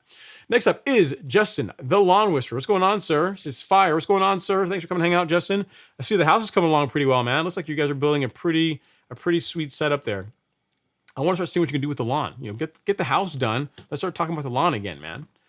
So yeah, congrats on that, and let me know if, of course, I can help with anything. I mean, you don't need my help with anything, but if you did, feel free to reach out. Always down to help out. And then next up, we have Stephen Edmonds. He says, "Hey Ron, when trying to level a large sunken area where multiple trees and bushes were removed, what should the approach be to making it level? It's on a slope. I know it'll take multiple seasons." Okay, so you have a slope. You have a sunken area. Okay, so trees were removed, bushes were removed. You want to make it level. So yeah, without pictures, it's kind of difficult to say, Stephen. What I would say is, say you have, I don't know, let's say it's a 6-inch depression, right? A 6-inch like cavity in there.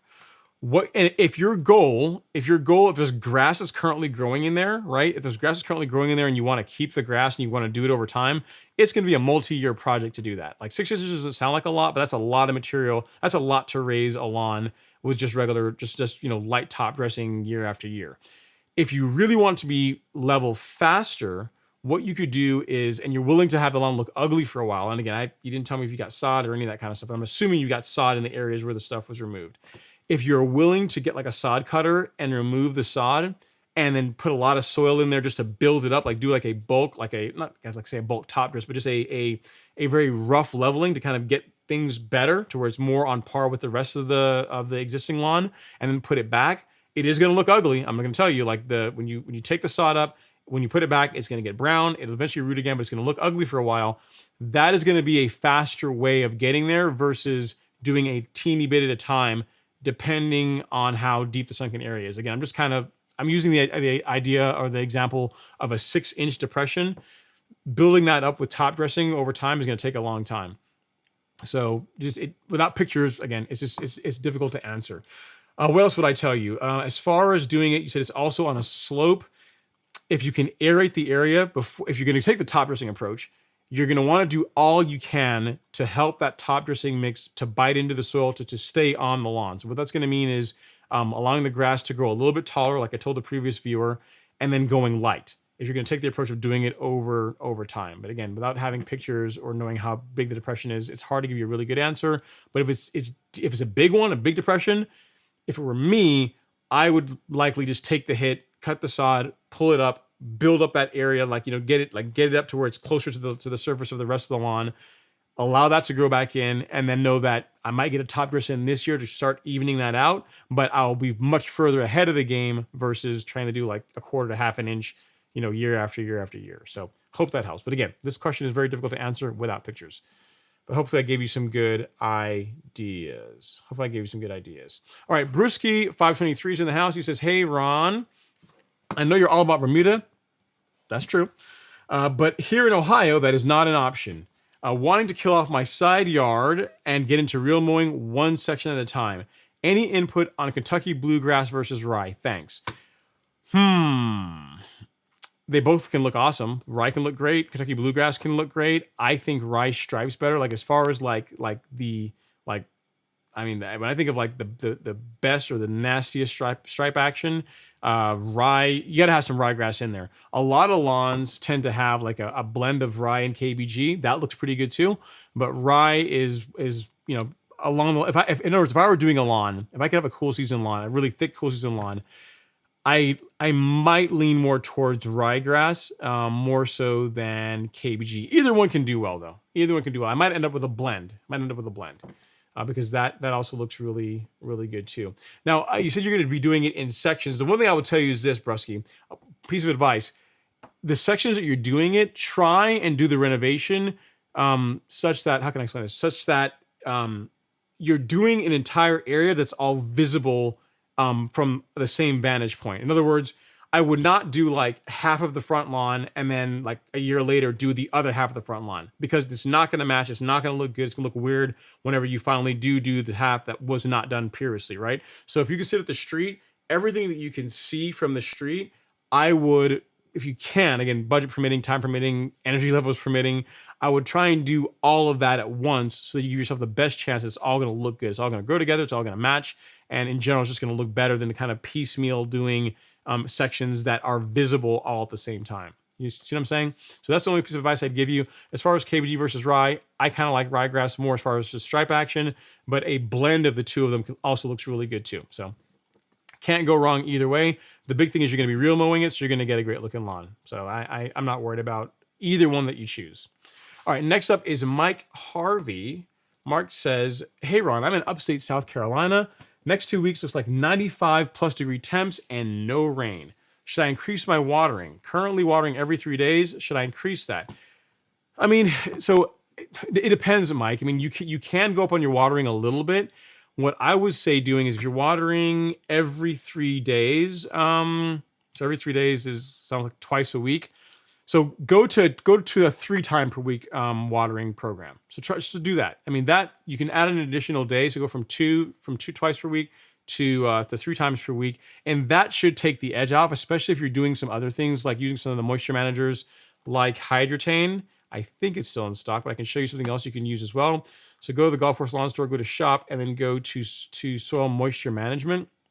And you can use either one of these, either the liquid Hydratane or the granular. This is something I would do as well, in addition to increasing your watering slightly to help take the edge off or help reduce the likelihood that the lawn is going to suffer heat stress, begin to brown up, go into dormancy if it gets a lot of hot temperatures. You know what I mean? So it's your call. The additional day of watering, yes. Adding Hydratane to your program, also yes. That's something that I would also do as well. I think those things done together is going to help you survive the 95 degree temps. And here's the thing you got to keep in mind too, Mike. Even though we have 95 degree temps for the next week, there's nothing that says that the week after that we're not going to get rain. And given that we're in Georgia and South Carolina and the weather changes pretty quickly, there's nothing that says that we'll get a slight rain shower here and there. So yes, go up in your watering, use Hydratane, and just keep up with your mowing, and you should be just fine. Wouldn't worry about it. Next up is Chad Booth. He says, I'm trying to renovate my St. Augustine in the backyard to Bermuda. I have a dog that's in the backyard. Will that be an issue? Thanks in advance. No, not really. I'm trying to think what you mean by the dog. I mean, Bermuda is more wear tolerant and in general sends up to more abuse than St. Augustine will. As far as the renovation, one thing I guess you're planning on killing off or burning down the St. Augustine lawn and then replacing that with either Bermuda sod or trying to grow it by seed. Sod, by the way, if you're asking my opinion, is going to be a lot easier. But as far as the dog goes, the best advice I could give you on that, Chad, is to train, if you can, train the dog to urinate in one section of the lawn. If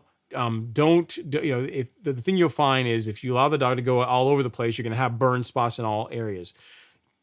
Take one area of the lawn, designate that as a sacrificial area of the lawn, and train he or she to use the bathroom there. It can be done. Alex does it with Stella. Like, she gets out there and she has like one section of the lawn. If you guys follow my YouTube stories, you guys see it. And it is like absolute like scorched earth. It's like a 3 foot by 3 foot section that no grass is growing there whatsoever, because she's always using the bathroom there. So that's the advice I could give you as far as a dog being in the back lawn. As far as them running on it and just having fun on it, that's going to be just fine. There's not going to be any issue with that. But the big thing I'd say is just, if you can, train the dog to urinate in one area, and that's going to give you the best chance for avoiding like burn spots from pet damage. Hope that helps. Next up is King Khan. King Khan is here. He said, "What's up, everyone? What's going on, King Khan? Thanks for coming to hang out in the live stream. I appreciate you." And for those of you guys that are here, again, tomorrow, if you guys care, some of you may or may not care, tomorrow the review for the Allett C27 Evolution is going to go live. Actually, if you guys stick around for the... No, I'm not going to do that because you guys won't watch the entire thing, and that's going to make me irritated. If you guys will promise to watch the whole thing, maybe here in an hour or so, I'll share the link with the video with you guys. You guys can check it out a little bit early. You guys, live stream people get a sneak peek, get your privileges, right? So only thing I ask is that you watch the entire video if you decide you're going to click on the link and watch it. Okay. Good stuff. We'll see though. All right. Next up is Mike Harvey. He's back. He says, "I'm already planning for fall pre-emergent already. You mentioned that prodiamine needs help to control POA. What was the other product to use in combination with granular prodiamine?" Yeah, so prodiamine by itself, it does control POA. You will have less POA in your lawn in the spring if you use prodiamine than if you don't use prodiamine. But as far as it controlling prodiamine to a level that most people will consider to be satisfactory, that may or may not be the case. That can be hit and miss. So as far as what I'd recommend mixing with it are two post-emergent herbicides. One is called Simazine. I think it's called under Syngenta's line. I think it's called Princep, and then the other is Imazaquin under the label Image. So Image, and then a herbicide that contains Simazine. Those mixed with, you're using a granular, so you can't really do that. But if you're using a water dispersible granule, meaning you're applying it in a liquid form, then you could mix Simazine and Imazaquin along with prodiamine, and that's a really good combination for controlling POA in warm season grass. That works really, really well. Or alternatively, and this is obviously an entirely different price point, if you want like a really good product for controlling POA and just a lot of just in general, just a really, really good pre-emergent, you could look into Spectacle Flow. This is an excellent product, but this bottle is, I don't know, street price is probably over $300. I mean, they're pretty expensive. I mean, Spectacle is pretty pricey. I can actually look here and see what it costs. But as far as like a product that is absolutely going to do an excellent job keeping POA out of your lawn, it's really hard to beat Spectacle Flow. Let's see here. What does it cost? What does it go for? It says a kidney and a right arm. No, it's not as bad as I thought it was. So a bottle of this is going for $250. So this is $250, which, let me think. If you could probably still do prodiamine, Simazine, and Imazaquin for less than that. But you're getting close. You're getting up there. By the time you start adding up the price of all of those, in fact, you got to mix them and all this kind of stuff. A bottle of Spectacle might not be a bad idea. And this will keep POA out of your lawn. So that's something to consider as well, Mike. But again, a lot of what I'm talking about really assumes you're going the liquid route. If you are going granular for your pre-emergence, using like granular prodiamine, you're still going to have to get like get Image and Simazine in liquid form, which kind of negates a lot of the benefits or the time-saving aspect of it anyway. So give you lots to think about. Simazine, Imazaquin, and prodiamine, great combination. And then also, if you have more budget, Spectacle Flow, excellent product. That's going to keep POA and a lot of other nasty stuff out of your lawn for throughout the fall and into the spring without issue. Next up is Paco. Paco says, "I'm actually out here cutting my grass and saw a patch of dark brown, black, dusty mole-looking stuff. Maybe a slime mold? It could be slime mold, could be algae. What do you think? Also, one patch of my grass has tips turning pale yellow." If you can, Paco, send me a picture of it here, ron@golfcourselawn.com. Send me a picture to my email of what you're dealing with. You're out on all grass now, so just snap a picture real quick. And if you email me that, I'll take a look at it and I'll let you know what I think at the end of the live stream, but before the night's over. I'll make sure that I answer you. It could be some kind of a fungus problem. If so, what I would recommend the product that I would recommend is Headway, mainly because it has two of the fungicides that are very, very effective for a broad range of lawn diseases, and it's easy to apply. So head away, we carry at the golf course lawn store. Look into that, but send me a picture of it. I'll take a look and I will do my best to help you out. And also send me a picture of what you think is slime mold, and then I'll get you an answer on both of those via email, because it's kind of difficult without a picture. Hope that helps. Hope that helps. All right, next is Cleve Anderson. He says, happy Friday. What's going on, Cleve? Thanks for coming to hang out in the live stream. Appreciate you as a viewer. And then next up, Triple H says, what's your handicap? Oh, right now? Dude, I don't know, man. I probably couldn't even play bogey golf right now. The best round I've ever shot was a 79, but I really wouldn't consider that my handicap. So I was never really a great golfer. But really, if you're playing bogey golf, I consider that good golf, right? I mean, that's decent. That's decent golf. You're playing well enough to where if you're playing with a really good golfer, you're not annoying to play with, because you're always like in trees and bushes and you're just all over the place. So I was a very, very solid bogey golfer, and I had my one round in the high 70s. So these days it'd be terrible. I haven't played in forever, so. Have not played in forever, so I imagine I would do very, very poorly. Still got my clubs though. Got my Mizunos. Got my Mizunos in the garage, and my Scotty Cameron putter. Love that putter. Will never sell that putter. Love it. Love it. Love it. Love it. What's your handicap, Triple H? Let me know in the live stream. All right, next up is Daryl Morris Jr. He says, hey Ron, I just aerated my Bermuda lawn in Atlanta and plan to dethatch tomorrow. I've got a lot of Dallas grass and some other weeds. Should I weed and feed, or pull the weeds and overseed? Difficult to answer without pictures. So for Dallas grass, the best way to get rid of Dallas grass is to dig it out, to physically remove it. There's not many herbicides that are labeled for residential use. I think a claim will hit Dallas grass, but it's very bad against Bermuda. It'll damage your Bermuda grass.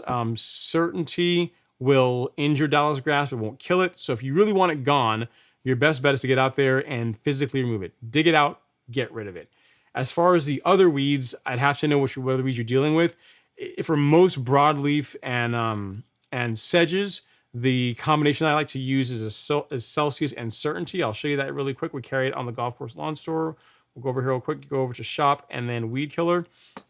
In here, these two products mixed together, Celsius and Certainty, make for a awesome 1-2 combination that will knock out most weeds in warm season turf, right? Not going to do Dallas grass because there's not very much that can actually kill Dallas grass that's labeled for use on residential lawns.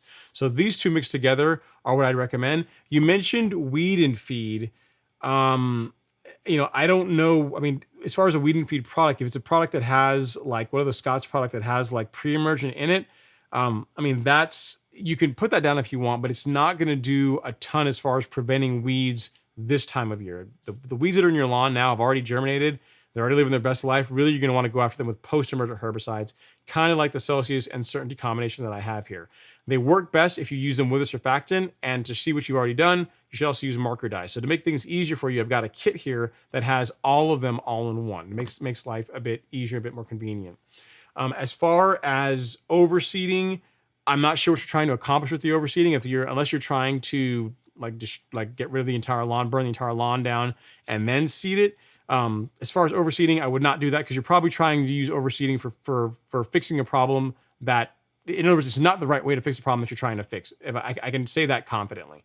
As far as dethatching, if you're going to do that, I answered another viewer earlier, go light. You know what I mean? Versus dethatching, I would much rather you do like turf raking, or use like a power rake, and don't set up the dethatcher to go beneath the surface. So again, if this is the surface of your lawn, if this is the soil level, most dethatchers are set to actually go have like groove teeth to actually go in like beneath the soil and actually have like a tearing motion to tear, I guess, the thatch out, but also take some of your grass out with it. So what I would do is if whatever you're using, I'm not sure what kind of equipment you're using, but if this is the surface of the soil right here, if you can set it up to where it only goes, 4 or 5 millimeters above the surface of the soil, that's going to help remove thatch and a lot of the lawn debris that's in the soil, that's in the lawn, but it's not going to be so aggressive that you're going to rip out a bunch of grass in the process, like you will if you set up the dethatcher to go beneath the surface. Like, that's going to hack a lot of grass out of your lawn. It's going to make a big mess. I just really would not recommend that. So turf raking, sure. Dethatching, not so much, unless you're fine with your lawn looking really ugly for 3 weeks to a month. You know what I mean? If you're fine with that, then go ahead and do it. But I'd recommend this time of year, set it up a little bit higher so you can get the debris out. You can thin the lawn out a bit, but you're not going to do a lot of the damage that is really best left for earlier in the season, when there's plenty of time for the lawn to recover, and you don't have the expectation that the lawn is going to look really nice. So hope that helps. You have a lot going on, Daryl. I like the aeration, the dethatching. I told you what I thought about that, but I would set it up to where it's a little bit taller. The Dallas grass, physically remove it. The other weeds, Celsius Certainty combination is what I would recommend. And then weed and feed. Most of those products are not going to be effective, or they're not going to do a whole lot for you this time of year. So I'd probably nix those and go for something a bit more potent that's actually going to get the job done. So hope that helps. If you have any other questions, let me know. Appreciate it. Okay, next is CS or Mike CS, and he says, I want to plant and mow grass. I want to mow grass low, but the soil level along my driveway and sidewalk on one side is unlevel. It would definitely scalp. Lawn is like a shallow mound. How do you recommend getting that right? Okay, so what I would recommend, CS Mike, or Mike, I'm just gonna call you Mike, 'cause it's easier to just say that. I can't say C Mike CS for some reason. What I'd recommend is a couple of things. One, you can do your top dressing. Without pictures, I don't know how bad the mound area is. You can do top dressing to take some of the harshness off of the mound, to kind of smooth out like some of the areas where the lawn is more prone to scalping. But also while you're working on that, raise the height of cut up just a little bit. You'd be surprised going up, a quarter inch, maybe even half inch. You're not going to be mowing as low, but that will do a lot to prevent scalping, which is going to look ugly, right? So if your plan is to level, go ahead and level it. Take the really harsh undulations out of the lawn to where the mower runs over the lawn a bit better. But also, while you're working on getting the lawn smoother, raise that height of cut up a little bit, bump it up just a little bit, and that way you have a great looking lawn. You're going to get your top dress done. You can get a little bit more level. And you're also not going to be scalping in the process too, which is something we don't want this time of year, because it just looks ugly, right? You don't want your lawn, when people are walking or you see your lawn when you come home, there's like big brown patches in it because you're trying to mow too low. So that is what I'd recommend. I would raise the mower up, and I would level it. And you mentioned soil leveling. If your goal is to truly level the lawn and to help take a lot of the undulations out and have that really stick, mix a bit of sand in there. I'm a big fan of a 70-30 sand soil blend. I think that's a good happy medium, in the sense that you're using the sand to add structure to help smooth out those harsh areas of the lawn, and the soil that you're putting in there, soil or compost, whatever you decide to use, helps to feed the soil. So you're helping putting like some organic material into the lawn, which is also good, right? So I would not go 100% soil if your goal is to level. I would do a sand soil blend. If you are in the Georgia area, I'm not sure if you are, Supersod makes an excellent top dressing mix that contains just that. It's like 70% sand and 30% of their soil cube compost. It's a really good product. It's what I used on my buddy's lawn this past weekend. He's getting great results with it. It's what I used to top dress my lawn last year. I used just their compost on the lawn this year. It's an excellent product. It's more pricey, but you get what you pay for. So I'll put a link to that in the chat if you are so interested. See Mike CS. I don't know why I can't say your name. I apologize. That link will save you like $10 off of a bag. It's a way for you to support the live stream, and that's a really good product. If you want to see what it looks like, this is a lawn that was top dressed 6 days ago today with the Supersod, and you can see that it's growing through really nicely. That's his driveway area, and then this is his back lawn area. Again, this is 6 days later. 6 days ago, you couldn't. I mean, there was still grass. Barely see grass clippings exposed, but you can see the grass is growing through very nicely. And the big thing with this that he commented on, and you will find, is that you're not going to be wasting your time picking debris and rocks and all kinds of crap out of the lawn when you go with this. So something to consider if you live in Georgia, South Carolina, Tennessee, or North Carolina. All right, next up is Rob H. Rob H, not Rob Base, but Rob H. He says, I made the mistake of putting Scott's Bermuda seed on my hybrid Bermuda. I didn't know there's a difference at the time. Now I have huge patches of common Bermuda that looks terrible. How can I fix it? It's kind of difficult, kind of tough. What you can do is, how are you mowing the lawn, Rob? What I'd say is if you are real mowing it, if you're able to mow the lawn short, a little bit shorter, like, and when I say short, like an inch or so, that's going to make it to where you're not gonna notice it as much. You're not gonna notice it as much. Unfortunately, there's not really a way that I know of to get rid of common Bermuda, to remove common Bermuda out of a hybrid lawn. None that I'm aware of. That there's no herbicides that are that selective. There's one called a claim that on the label says common Bermuda, but I am fairly certain, I haven't tested it, but I'm fairly certain that it will also injure hybrid if you were to try and spray that on your lawn. I mean, you can try picking it out. I mean, I'm not sure how big the patches are or how much you have. You can try removing it that way, but it's once it's there, it's pretty much there. What I'd recommend is mowing shorter. That's going to make it to where you're not going to notice it as much. But if you don't mind, send me a picture of it right here. I'd be curious to see what it looks like. So ron@golfcourselawn.com, send me pictures of it. I'll take a look. And but yeah, I don't have a magic or silver bullet for you on this one as far as how to get rid of the common Bermuda out of your hybrid. I don't even know what kind of grass seed or kind of Bermuda that Scott's uses. I'm not even sure what it is. So, but send me a picture. I'd be curious to see what it looks like, and maybe we can brainstorm on some ideas. All right, next up is Mazama Blue. He says, "Happy Friday, Ron. Keep it real." I'm trying to keep it real, man. I'm trying to keep it real for you guys. You know how it is. You know how I do. You guys know how I do. I try and keep it real. Let me roll down here and get a super chat from Mr. Kevin D. Jones. I appreciate it, Kevin. Thank you so much for all the love and support. Received. He says, "Thank you, Ron. I will wait for your review and will email you for a contact. I'm sure the wait time would put the arrival next season for the Allett C27E. You never know; they might have one in stock because again, it's the as far as price difference. There's a pretty big difference in price between the C27E and the Sterling. So I imagine they don't sell as many of them as they do the Sterling. So they might have another one laying in the warehouse there that you can pick up. I think my mower, if I look at the build date, was 2021." Which isn't that long, but I mean, so it was built sometime last year, and I got it this year. So they might have one. Email me, and I'll put you in touch with a guy. I know a guy who knows a guy that knows something about how they can get you one of those mowers if you are so interested. So yeah, email me, and I'll do my best to help you out. We'll do my best to help you out.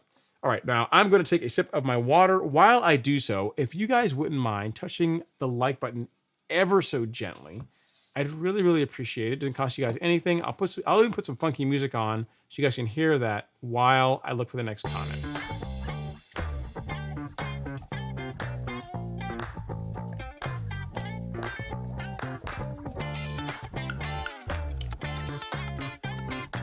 Sounds like it should be a Bruno Mars song. All right, I found my spot where I left off. And CS Mike is back, or Mike is back. He says, "I'm itching to start real mowing low. What type of grass do you recommend? KBG or perennial ryegrass, bent grass? What they use on putting greens here in the Northeast?" I would not use bent grass for your entire lawn. I just wouldn't. The upkeep and maintenance of that is a lot more challenging than you realize. I would go with either KBG or perennial ryegrass. Either one will work well. Look at both and decide which one you think looks better. Personally, I think ryegrass stripes better than KBG, but either one of them will work just fine. Either one can work just fine. Just pick one and go with it. When it comes to mowing low, we kind of covered this already, Mike.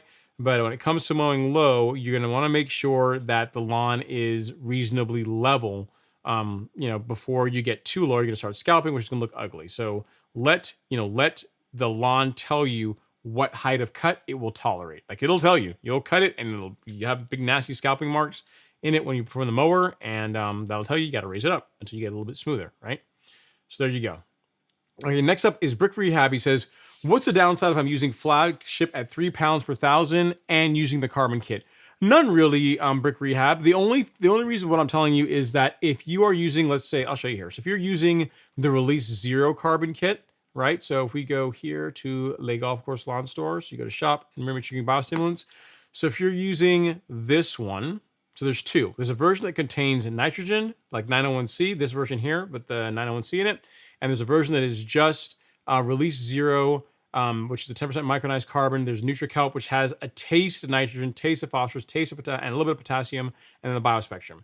If you're going with this one, which is the non-901C version, it doesn't make a difference at all. You're good to go. You're good to go, right? But if you're going with the 901C version, I would back the rate off on the flagship a little bit, because you're going to be putting some nitrogen into the lawn as well from that, right? So with 901C, or with the flagship, let's see here. If we take 3 pounds, get my calculator right here. We take 3 pounds and we multiply that by 0.24. You're putting in 0.72 pounds of nitrogen at that rate, at the 3 pounds per thousand rate for the flagship. So the reason why I say for hopefully that answers your question first of all. If you're using the Release Zero kit, no problem at all. You're good to go. You can apply it at 3 pounds per thousand. Use the Release Zero kit. Good to go. Happy days. Enjoy your lawn.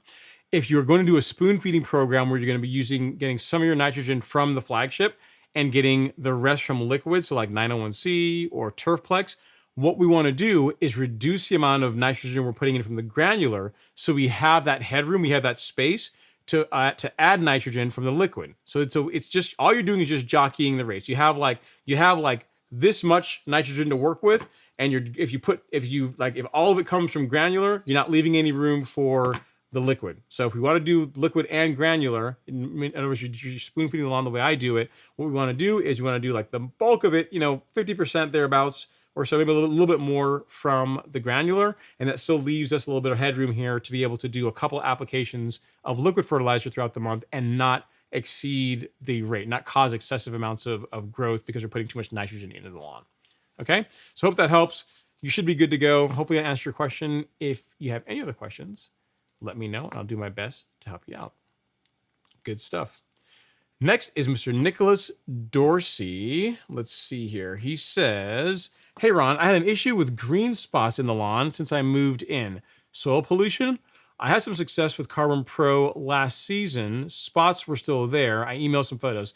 I'll have to take a look at the pictures, Nicholas. I don't have them here in front of me. I'll make sure I get an answer you tonight. Okay, so I'll look for your email, assuming that your name is Nicholas in the email. I'll find it, and I will go through the images, and I'll let you know what I think based on what I see in the pictures. So without having the pictures up, it's kind of difficult to answer the question. So normally when there's stuff in the lawn, it's the opposite's the problem, right? You have like brown spots. It sounds like you have areas that are really green for some reason. So yeah, I'll take a look at the pictures, and I will get you an answer once the live stream is over. Next up is JC that says, a big thanks to you and BYD. My neighbor across the street, whose yard always looks amazing, texted me the other day to say he may need to start taking lawn tips from me. Thanks, guys. That's pretty awesome, right? So that's good. So you're doing an awesome job. You're putting the work in. I'm glad that I'm able to play a very small role. The BYD is able to play a very small role. But the big thing is you're actually doing the stuff we tell you. You know what I mean? The thing, you'd be surprised how many people will watch the videos, will listen to the live stream, will ask the questions, will send me email, and then they won't do the work. So if you're doing the work, you're going to get the results. It's kind of hard not to get the results. So I am happy to hear that, man. That's pretty awesome. Congrats. Keep it up. Keep going. Keep going, and be sure to help him out. Definitely send him, tell him to go watch, my channel, tell him to watch BYD's channel. Send us some love, man. We need all the help and support we can get. So congrats on the lawn, and that you have other people recognizing all your hard work, which is always very cool. Always cool. All right, next up is Carlos Bob. He says, hey Ron, I use a manual reel mower which cuts great. However, it squeaks pretty loud. I'm using WD-40 silicone to lubricate the reel, which works, but I'm worried that the lube might damage the grass. A light coating is not going to be bad, Carlos. Now, I wouldn't get to the point where the entire the mower is dripping in lubricant where it's just falling off of it, but a light, a single pass over the reel and bed knife, that's not going to hurt anything. I mean, you figure it's whatever's on there is going to be gone within the first 5-6 feet of mowing. It's not going to take that long for it to, for the grass to kind of wipe it off. So I wouldn't worry about it. Just as long as you're not going too heavy to where it's actually dripping off the mower, you should be good to go. I've lubricated my reel and bed knife. I've used WD-40. I've used cooking oil, like spray, like in the kind of stuff you use for saucepans. I've used that, and I've never noticed any discoloration in the grass from doing that. So as long as you're going light, like all things in moderation, should be good to go. Shouldn't be a problem at all. All right. So, Paco, I already answered your question. I think you asked it again, but I think I already took care of that for you as well. All right. Next up is Brick Rehab. He says, I think your following is big enough to get more than 17 views for anything you put out. Okay, so I might get like 19 views. If I do a video that's like seriously geeking out on like soil nutrients and that kind of stuff, the kind of stuff that's in the academy, probably won't get that many views. And people will be like, what is this? I'm not watching his stuff anymore. This is weird. You know? So there you go. All right, next up is Cedric G. He says, what's up, Big Ron? No questions tonight. I'm just supporting the live stream. I appreciate that, sir. I appreciate that. Thanks so much. You smash the like button, thumbs up, turf down, stripe action forever. Love it. Love it. That should be on a t-shirt. Should be on a t-shirt. Next is Low Key Loaded. He says, hey, Ron, I'm battling Bermuda mites this year with weekly abamectin treatments. Have you ever dealt with them? No, I haven't. I haven't dealt with Bermuda mites in my lawn. Any suggestions for battling them? I'm also bagging clippings. Thanks. Yeah, so some things you can do is if you've got, you're doing a lot of the right things. It sounds like you're using an insecticide that will target them. That's good. You're bagging your clippings, also good. If you can do a mild, like a mild turf raking of the lawn, like if you, I don't know how much thatch there is in your lawn, but if you can get some of that out, that can help as well. When I say get that out, I mean light. I mean, I don't want to see any of the spring tines getting anywhere near the surface. Just kind of removing some of the debris, some of the areas that the mites like as far as being able to live and nest in and all that kind of stuff. If you can clean some of that out, that will help along with everything else you're doing. So bagging the clippings, insecticide, then also removing their habitat, the areas where they like to kind of hang out and grow and lay eggs and this kind of thing. So that's you're doing the right things, man. Just keep up with it. That kind of stinks. And I don't know how effective the insecticide you're using is, but assuming that is working, just stick with it, and eventually you're going to get ahead. You're going to get ahead of it. Just keep doing what you're doing. All right, next up, Brick Rehab says, holy smokes, you had the building bid on that Allett. I did, Brick Rehab. Allett has a video on the assembly of that. Yeah, they do. Actually, let's see if I can find it. I'm not sure I might be able to dig it up here. Let's see, Allett Sterling Jubilee. Because it's a beautiful mower. You guys, some people won't get it. And I'm kind of violating my own rule with this one because I always say, like, people that go out and they buy like really, really nice cars and they go stick them in garages is horrible.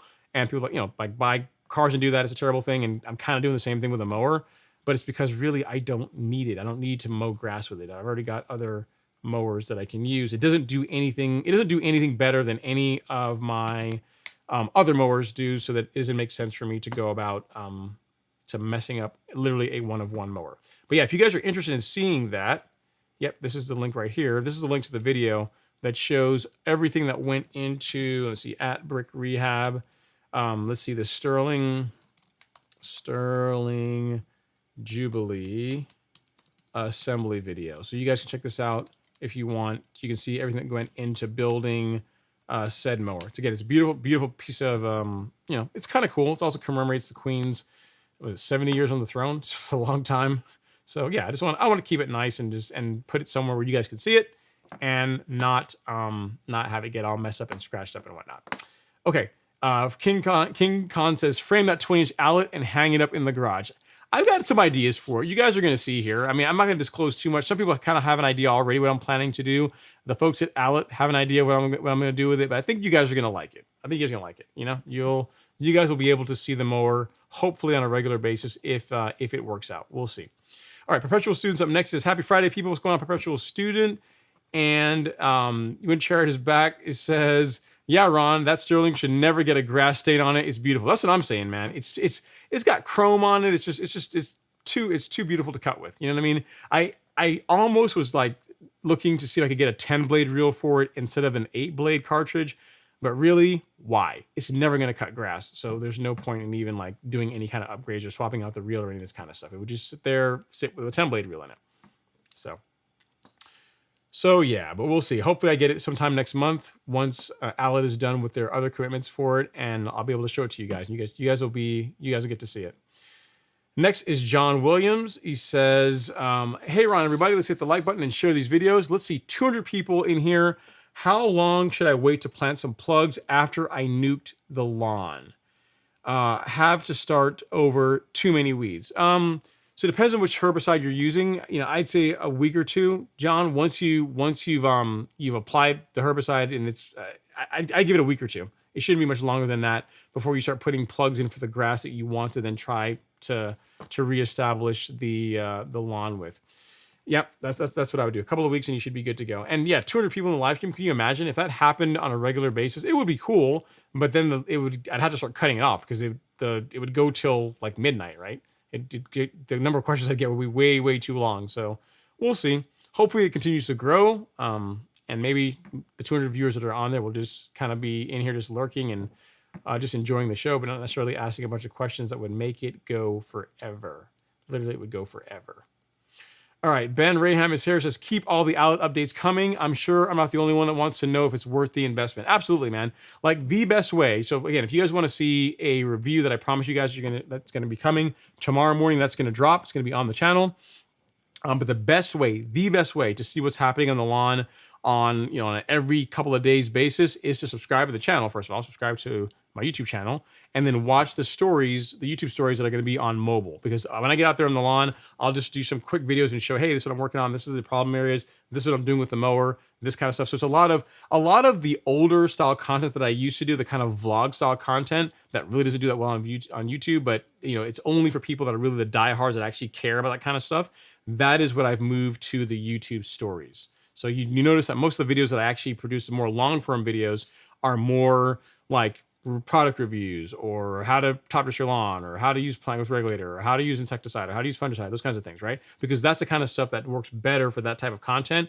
And the vlog style stuff is in the behind the scenes type stuff is going to be YouTube stories. So I'll give you a perfect example.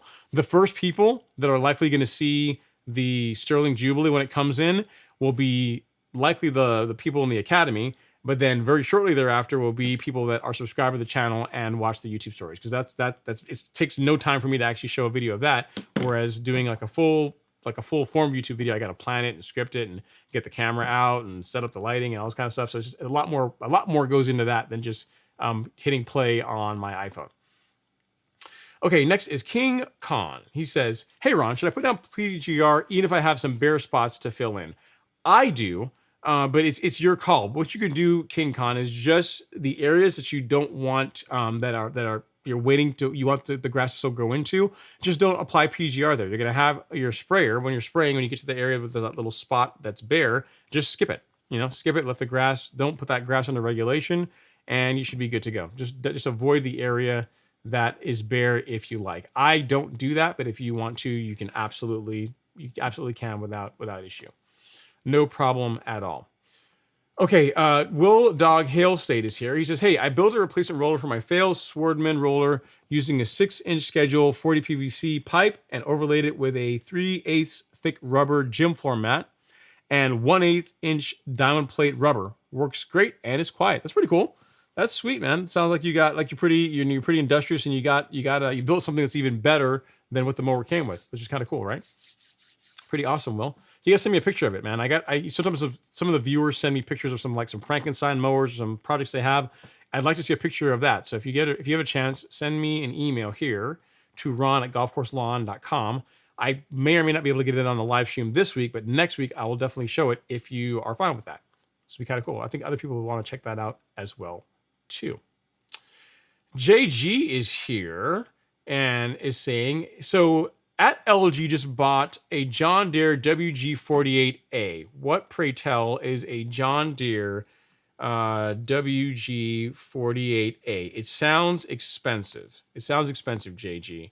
JD WG48A. Let's see, 48A.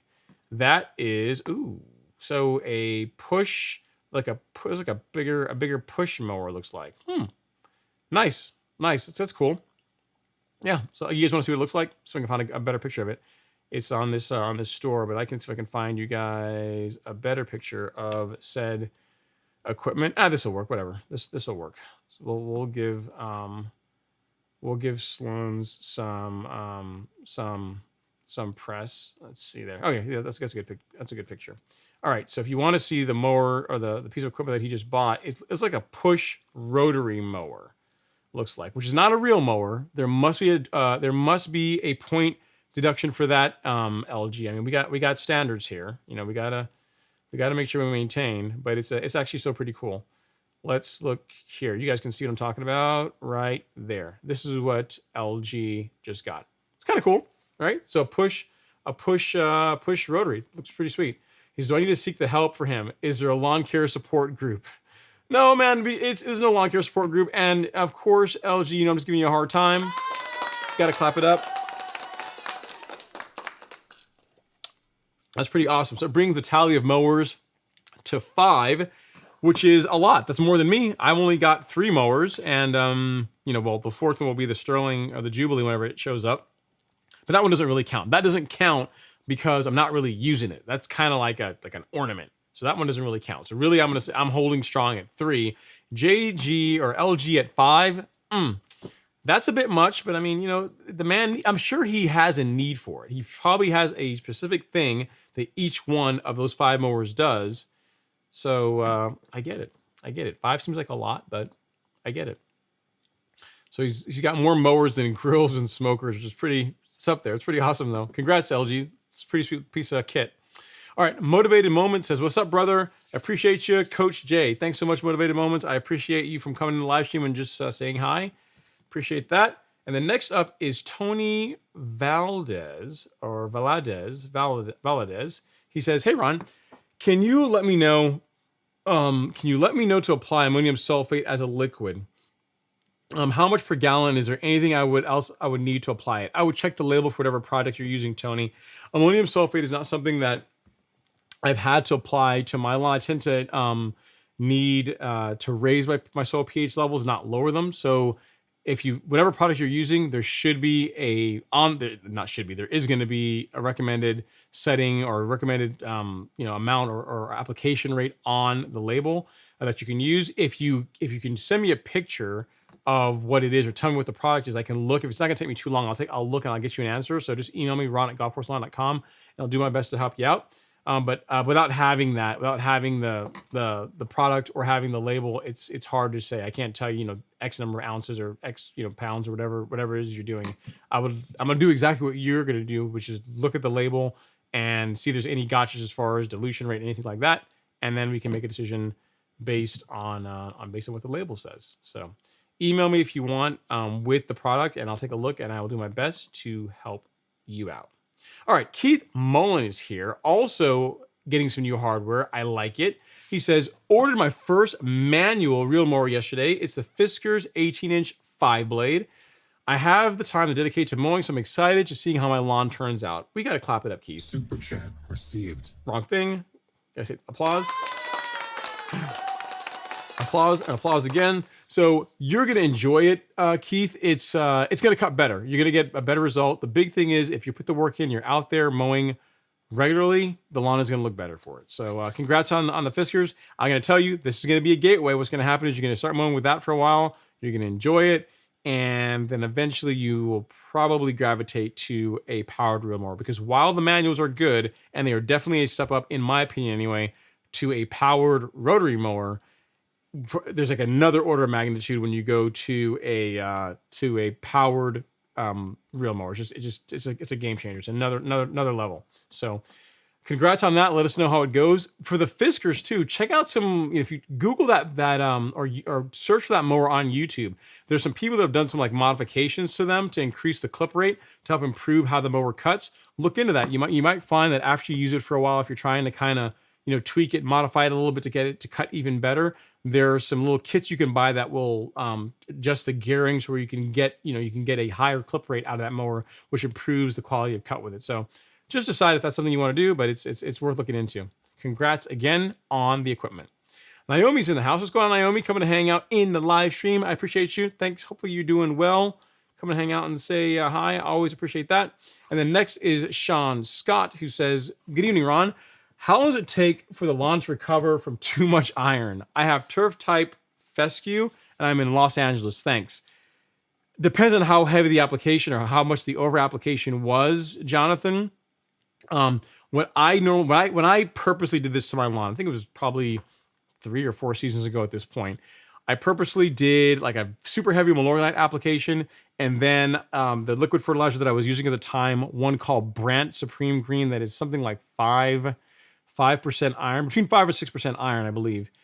I applied that at the high rate, and what happened is the lawn turned super green, looks amazing, and then it turned like this darkish purple color, and then it went back to green. So that whole cycle, the whole process was about 2 weeks. So I'm not sure when you did it or how heavy you applied it, because those things will matter.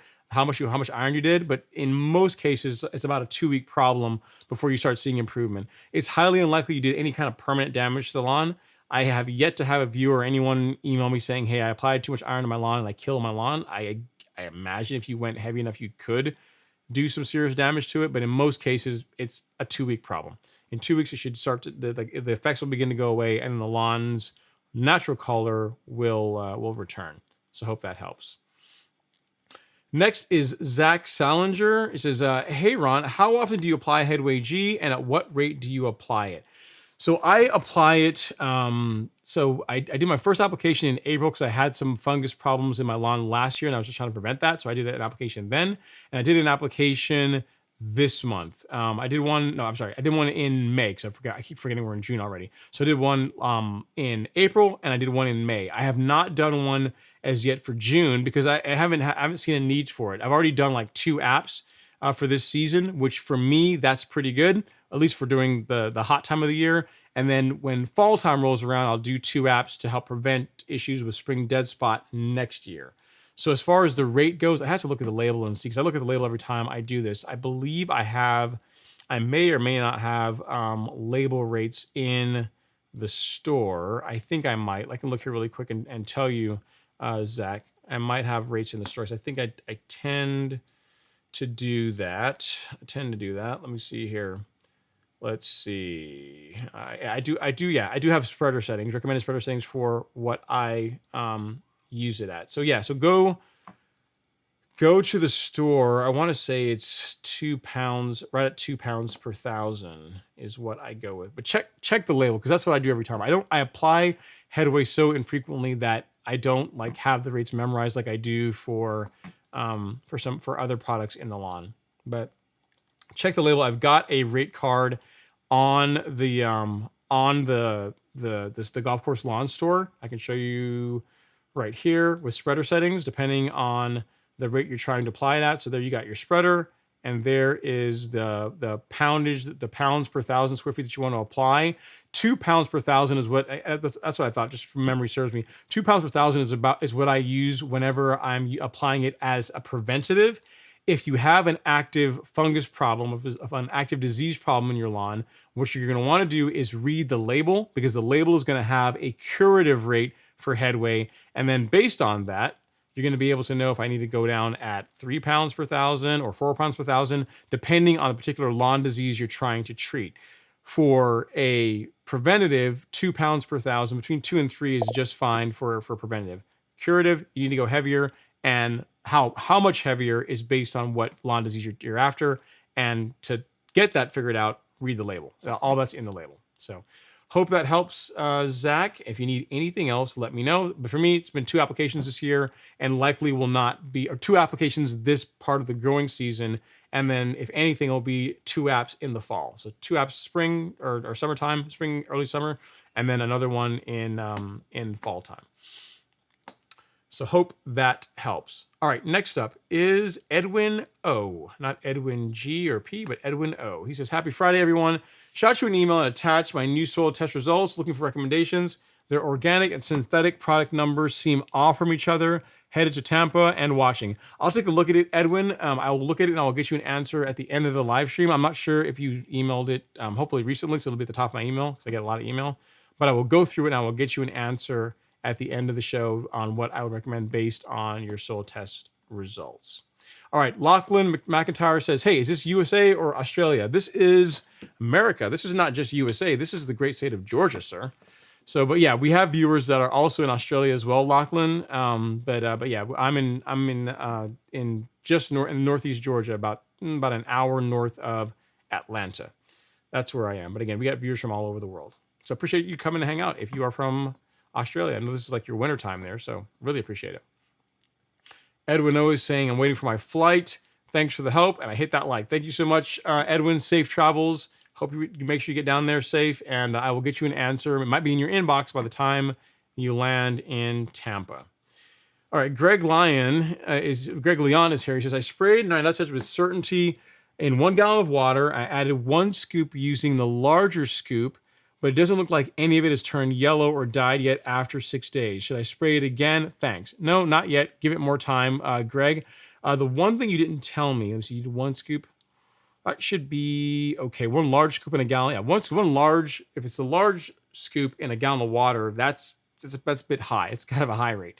So the only thing I would say, I would ask Greg, is if you use surfactant with it, because that does make a pretty big difference in the performance that you get out of herbicides in general, but especially in certainty. So what I'm talking about is this. You can get this in other places if you want to, but if you like supporting the channel, you can get it here. So you got certainty, which is good, but you need to be mixing, in addition with the rates you decide to go with in a gallon of water, is to use a surfactant, a non-ionic surfactant of some sort. The one I use is this one, the spreader sticker. But yeah, if you're mixing that with certainty and you applied it at the proper rates, you should get a really good result. I mean, it's very, very effective against sedges. And I'll just give it more time. Give it, if a week from now you're not seeing any change or any difference, which it'd be kind of shocking for that to be the case, then you can go after and apply it again. But I would make sure I use surfactant with it. Absolutely make sure you use surfactant with it, because that makes a difference on the results that you get with certainty and also with Celsius. Hope that helps. All right, next is Dexter Williams. He says, I water my Bermuda grass on schedule with my irrigation system, but after a year in Texas, I learned I'm supposed to mow every week instead of everything every month. Now I have brown spots. Okay, I'm not sure if you're joking, Dexter, but yes, you were absolutely supposed to mow. Let me make sure I'm reading this right. I learned I'm supposed to mow every week instead of every month. Yeah, so good thing. First of all, welcome to the live stream. But yes, watering your lawn, you have your schedule for watering your grass, which I imagine is probably at least once or twice a week. When it comes to mowing is literally, once you have the weeds under control and you're fertilizing the lawn, you're feeding it what it needs, mowing is literally the most important thing you can do to get a great looking lawn. Literally, it's the most important thing. Meaning, if you went out and you got like herbicides, you killed off the weeds in your lawn, you went and got a soil test, right? You went and got a soil test, and then you fertilize your lawn based on the soil test. What you're going to find is you're going to have really green grass, but it's not going to look that great, because mowing is a huge part of that. So to get a great looking lawn, and this is going to sound a little crazy, but you are here and you're a bunch of lawn crazy. So here we go. If you want your lawn to really look good, it's going to require mowing at least twice per week. So not just once a week, definitely not once a month. Once a month, you're gonna get exactly what you're getting. You're gonna have brown spots. You're gonna be scalping, because the grass is gonna get really leggy, and you're just gonna be cutting a lot more off if you're only mowing once a month. So instead of mowing once a month, start mowing a couple times a week. I know it's a big change, a big time commitment, but it's gonna make a huge difference in how your lawn looks. If you want to have the lawn on your street that your neighbors ask you, how come your lawn looks so much better than theirs? If you have 2 lawns, you put the same inputs into them, but one lawn is mowed once a week and another is mowed twice a week, the twice a week lawn is going to look better. And take it even more extreme, one is mowed once a month and the other is mowed like twice a week, it's going to be a night and day difference. At once a month mowing compared to twice a week mowing, what you will have is what I have with my lawn sometimes. People will walk by and they'll ask me what kind of grass that I have. And I tell them, I have Bermuda. I have the exact same kind of grass in my lawn. I'm gonna have some Arden-15 in it, but I have the same grass as you have in your lawn. I just mow it a lot more and take care of it, do a bunch of other stuff to it. But it really comes down to mowing once you've got good soil, and you're taking care, you got the weeds out, and you're taking care of the lawn. It's just mowing is really the thing that really sets your lawn apart from the competition. So hope that helps. Keep up with your watering, but also try and increase that mowing frequency. Twice per week is what you should be aiming for to get a great looking lawn. Obadiah Kemmerling is next. Obadiah says, hey guys, I'm finally making a striping kit for my lawn. Very cool. Super excited. LOL, my poor man's real mower. Hey man, you gotta make it work. You gotta make it, you gotta do what you gotta do to get those stripes. I get it. I get it. There's a couple of really good videos on YouTube on how to build your own striping kit. On a rotary, it's not too difficult to pull off. So normally it's some PVC pipe, some weighting to it, and then you attach it, and it helps lay the grass down as you begin to mow. So yeah, do what you got to do to get that stripe action, man. There's no shame in that. No shame in that at all. Okay, next is Alex. Alex says, "Hey Ron, I ordered the carbon kit. It should arrive on Monday. Will buy weekly applications, help my lawn recover from heat stress. Triple digit temps here in Texas with no rain in sight." It certainly is not going to hurt, Alex. So it's, with as far as the benefits of the carbon kit, it does help with nutrient availability and it does help with water retention, both of which are good for managing heat stress in your lawn. In addition to that, if you've not considered adding some kind of a moisture manager to your lawn care program, something like Hydrotain, that's also good to do as well. That's going to help with helping keeping the lawn green as you start getting those triple digit temps that you're going to get in Texas. So you'd go to the golf course lawn store, go to shop, and then go to soil moisture management. And in there you have Hydrotain in both a granular and liquid form.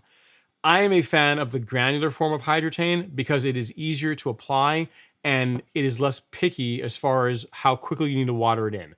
The negative to the granular is that you get, you as far as the cost, it is more expensive per application than the liquid. In other words, you get more money, you get more for your money if you go with the liquid versus the granular. But with the granular, with liquid, you got to water it in literally right after you're done applying it. So there is that. So that's the only other thing I would tell you in addition to the carbon kit that will help you help your lawn do as well as it possibly can with the heat stress you're about to get here with all the higher temps there in Texas. So yeah, the carbon kit, you can absolutely apply that.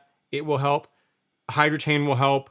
Mowing your grass a little bit taller will help, and then also keeping your irrigation going to keep the lawn, so it doesn't dry out. That's also going to help. So it's a little bit of everything that's going to help the lawn weather the hotter temps better.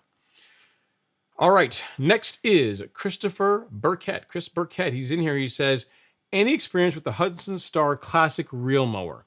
Only 6 inches wide, but I like the idea of it being fully manual. $2,500 for a manual reel is steep, but a high quality unit. Cuts up to 0.75 inches and lower than I need." I've heard of it. I've never used one myself. $2,500 for a manual reel mower is a bit steep. But I mean, you're talking to someone that just spent a whole lot of money on an electric, battery power reel mower that's way more than $2,500. So yeah, I get it. If your thing is you don't want to have to deal with batteries or gas and it meets your needs and it's a high quality unit for $2,500, I imagine it's going to be very high quality. I should hope so anyway. Then yeah, I mean it's probably fine. If you've committed to reel mowing and you committed to manual reel mowing, in other words, I would not go buy that mower as your first reel mower. You see what I'm saying? If it's your way to get a taste into or to kind of step into reel mowing and to see if it's going to be for you, I would go with a Scott's or a Fiskars. But if you've done, like, say, a Scott's manual reel mower, a Fiskars manual reel mower, and you want like the Cadillac manual reel mower, which I imagine this probably is for $2,500, then I would get it. It would be a good like second or third manual reel mower, not your first one, unless you absolutely are sure that that's going to be the one for you. And if it meets your needs, then yeah, man, go for it. For a smaller lawn, will work well. And again, I imagine that it's very well built if it's cost that much money for a 16-inch manual reel mower. So let me know how it does. I know there's some content on that out there on YouTube for it. So I think John Perry's got something. Lawn College's got some videos on that mower, I believe. So check his content out if you want to see some other thoughts of someone that's actually used one, since I have not. Grasshopper Lawn Care is up next in the house. He says, what's up? I'm here in the house. You are here, and you are from, I guess, somewhere in Georgia. I forget where in Georgia you're from, but thanks for coming and hang out in the live stream, sir. I appreciate it. Okay, Untrained and Unrestrained is back with another question. He says, second question. I had my patio done with pavers, and they destroyed the grass around it. So patio, pavers, grass. Okay, yeah, got it.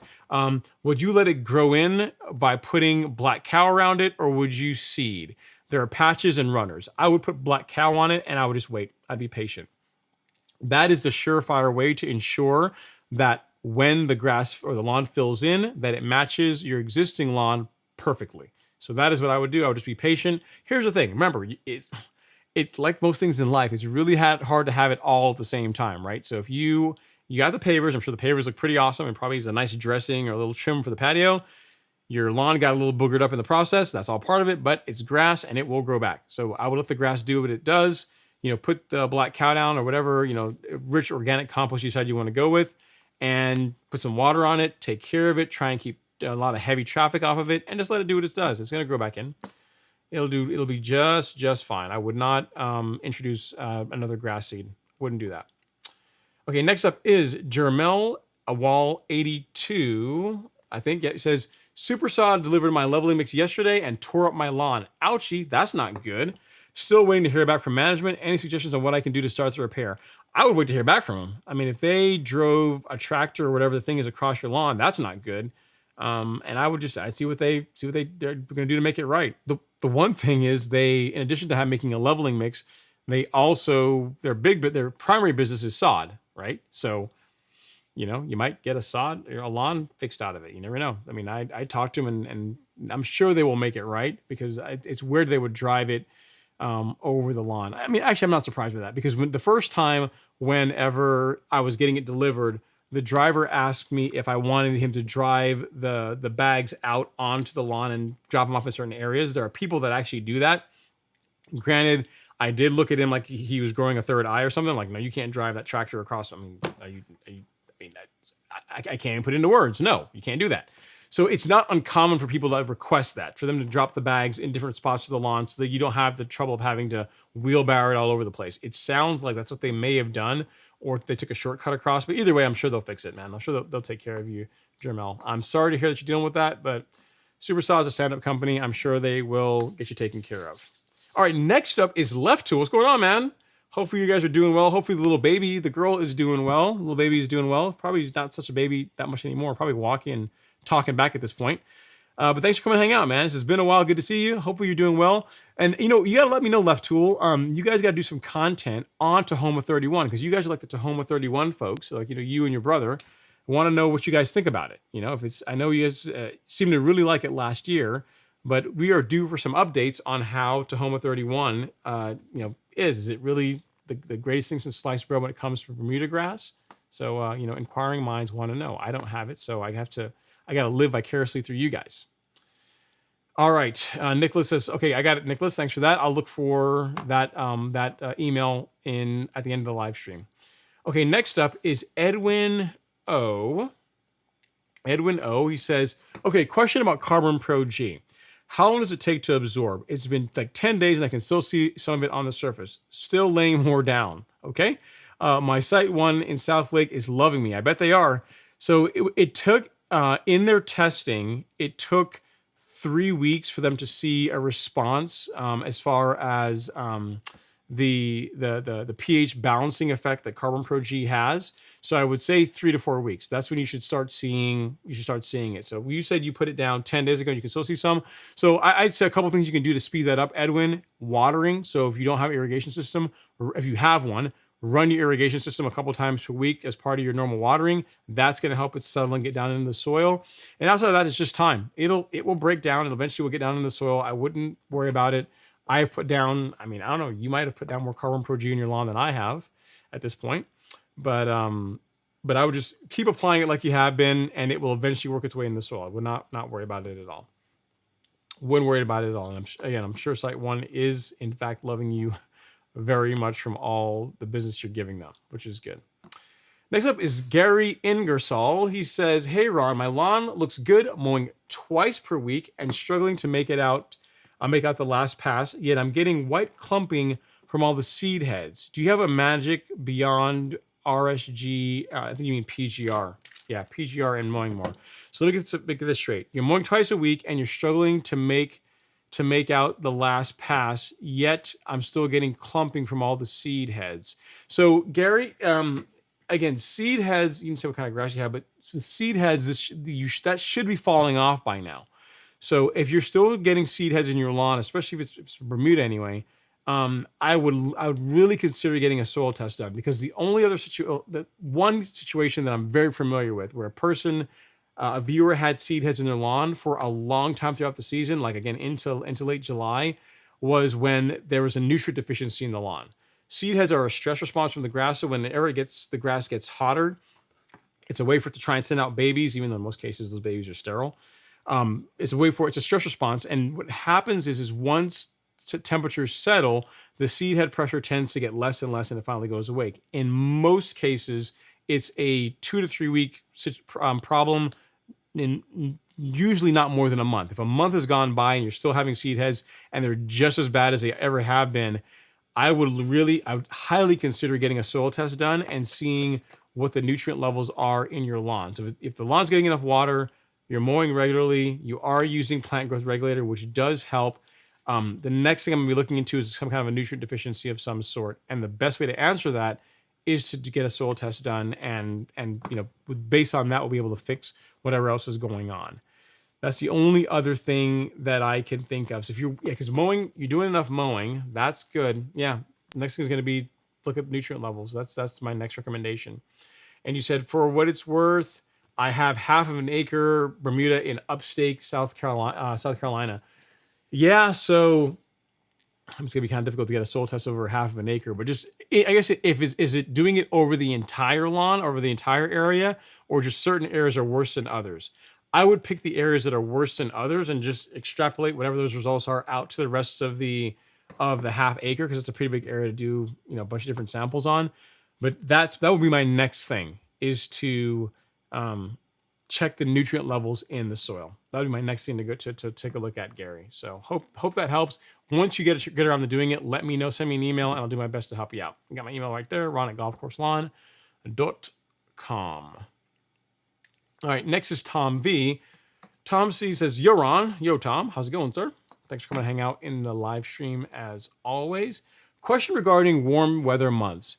Do you reduce the PGR and spoon feeding rates and frequency when it starts to get hot and dry? How about your cutting height? No to all of the above. Nothing really changes for me. So I don't reduce the amount of PGR that I use. I don't reduce my feeding rates. And I water the lawn regularly if we're not getting rain. So it being hot and dry doesn't really matter. It doesn't really factor in. So no, I don't really change very much. I don't change them. Cutting heights, like last year, granted, it almost killed me, but I mowed the lawn every day for about 2 months when I was cutting it just under half an inch. That's what it took to keep the lawn looking nice, which I would not recommend that, because it's a ton of work. It'll ruin your life. Don't do that. But as far as reducing plant growth regulator, no. I mean, like, the last thing I would reduce when it gets warmer is PGR, because that's going to slow down the grass from growing so aggressively. You know what I mean? So that'd be one thing. Like I could see backing off on the amount of nutrients you're putting into the soil if you wanted to do that. PGR is not something that I would reduce as temps get hotter and the grass is growing more aggressively, because that's when it really comes into its own and you see a lot of the benefits of it. So hope that helps, Tom. And as far as cutting height, no, I don't change that either. If you want to bump your cutting height up a little bit because you're not able to get out there and mow quite as much, that's the only time I would consider doing that, so you don't scalp the lawn. But outside of that, if you're able to maintain the same mowing frequency where you're taking off a third or so of the grass, maybe a little bit less than that, then I would keep the same cutting height, because what'll happen then is the lawn will still remain green between mowings. Great stuff. You have a KBG lawn in Chicago, by the way. Yeah, so Kentucky bluegrass really shouldn't be growing that aggressively this time of year anyway. You know what I mean? So for KBG, okay, so now that I'm going to answer the question like you have Bermuda. So for KBG, yes, reducing the rates, because this question was asked last week, and Devin was on the live stream and chimed in on it. So for KBG, because that is, now you're entering into the time of the year when it's slowing down its growth, yes, for that grass type, you can back off the amount of nitrogen that you're putting into the lawn. You could also, I mean, as far as PGR, I would still apply plant growth regulator, but it's unlikely to be as necessary because the grass isn't going to be growing as aggressively. So for cool season turf, spring and fall are the times when your grass is really trying to grow aggressively. Summertime is when you want to you want to just kind of help it survive through the hot temperatures. So in your case, I just saw that it's KBG. Then yeah, I would reduce the rates because there's no reason to feed it when the grass isn't really actively growing in the summer months. All right, good stuff, Tom. Glad we got to the bottom of it, even though it took me reading your next comment to fully get the full scenario. And I hope that helps. If you need anything else, let me know. All right, Salvador Ellis here says, "Happy Friday, Ron. Nothing like working late and listening to the live stream in the background. I appreciate it, Salvador. Thanks so much. My wife thinks I'm crazy. So I think I'm so crazy. She mentioned my lawn obsession in a work meeting today. She mentioned your lawn. I mean, here's the thing. Lawn obsession is a strong term. Here's the thing. If you are like LG, where you got 5 reel mowers or 5 lawn mowers, then, I mean, an argument could be said at that point. You are approaching intervention levels. You're approaching. I'm not going to quite say you're there yet, but you're getting there. You're at a point now where you need to start, thinking about what we're doing here. But I mean, listening to a live stream, no. This is no different. Here's the thing. It sounds weird to people that are not really into lawns that you would take your time to listen to a live stream about grass. But people listen to live streams about all kinds of things. They listen to live stream about like celebrity gossip. They listen to live streams about, I don't know, whatever, about fashion, about makeup, about all kinds of stuff. So this is just another thing. So she needs to leave us alone. I think that you are just fine. As long as you're not doing 5 mowers like LG, I think you're okay. Now, if you tell me you're doing 5 mowers or 6 mowers, we may need to talk, but you're not there yet. You're not there yet.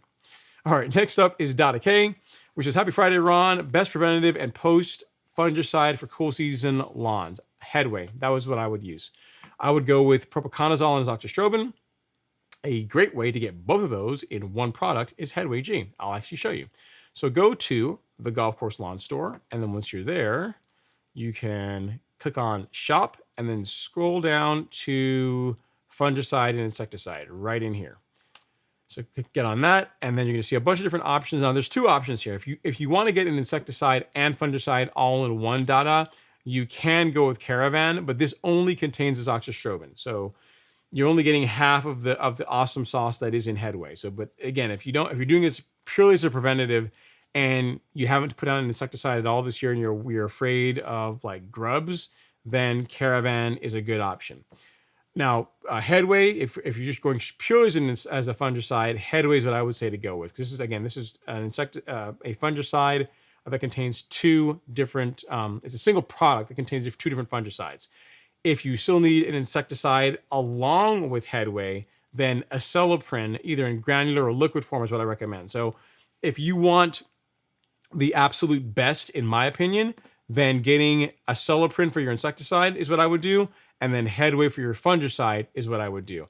If you want a pretty good option, but that doesn't take care of many lawn fungi as Headway and doesn't take care as many lawn damaging insects as Acelepryn, then Caravan is a good option too. So any one of those 3, either Caravan by itself or Headway and Acelepryn, is what I would do. So hope that helps. Apply Headway at the 2 pounds, between 2 to 3 pounds per 1,000, and you will be good to go. Good to go. Check the label and you're good to go. All right, next up is Obadiah Kemmerling. He says, "Also, Certainty and Celsius update. It's been almost 2.5 weeks and it's killing the weeds." Imagine that. Imagine that. Imagine that, guys. It works, people. It works. Yeah. What do you think? I'm going to recommend a herbicide to you guys that doesn't work. The thing with Celsius and Certainty is that the thing that I like about it is a couple of things. One, what you're finding is it works. 2, you can spray both of them like this time of year as temperatures are getting hotter. And then 3rd, as far as having the chance to cause injury to your grass, those 2 herbicides are as gentle on your turf as a herbicide can be. I mean, the best thing is not to use herbicide at all. But if you have to, Celsius and Certainty on Bermuda and Zoysia is an excellent option, which is why I spent a lot of time researching and talking to lots of different people, and that's why that is the combination that I recommend. If you again, it's more expensive, but as far as like one that can produce the results and not damage your lawn, assuming you apply it properly, that is my go-to for warm season grass. So I'm glad to hear that you're getting good results with it, Obadiah, and letting everyone else know. That's good stuff, right? It's awesome. Imagine that it actually works if you apply it, right? And then Will Dog says, "I'll send you a picture in a minute. I will post some pictures of the process on the lawn forum soon." Very cool, Will Dog. Send me the pictures, send them to my email, and I'll take a look. I appreciate you. All right, next up is Kaylin Howard. She says, I think it's Kaylin, could be he or she, says, what rubber boots do you wear in your videos on Instagram and when you helped out BYD? Now, I would like to tell you there's something super magical or some super awesome pair of boots, but all they are some boots that I got at Home Depot. They're just, you go to your big box store and I looked around, I saw them. They were like, I think they were like $13 or $14. I mean, they weren't that expensive. I got those. They were rubber boots and they work really well. And they've held up well because I don't wear them that much. I mean, literally they only get used whenever I spray the lawn, mainly because I use them all the time, even when I do the carbon kit, even though that it's non-toxic. I just got tired of my tennis shoes always getting discolored and black and stained from the stuff that I put on the lawn. So I said, okay, enough of this. I'm just going to go out and spend the $15 and buy a pair of boots. And it's one of the best 15, 12, whatever it is, like $13 to $15. They're not expensive that I spent because now I can spray the lawn and all the goop gets on the boots. I get up, I rinse them off, and then I stick them up until 2 weeks later when I have to do it again. So check the Home Depot or check Amazon or wherever you like to go and do your shopping, and you'll be able to find one. I mean, if you're not going to be using them that frequently, it doesn't really matter that they have to be anything super special. I mean, you're talking about boots that you're literally going to use a couple hours per month, maybe, right? So just get something that fits you well and that you enjoy.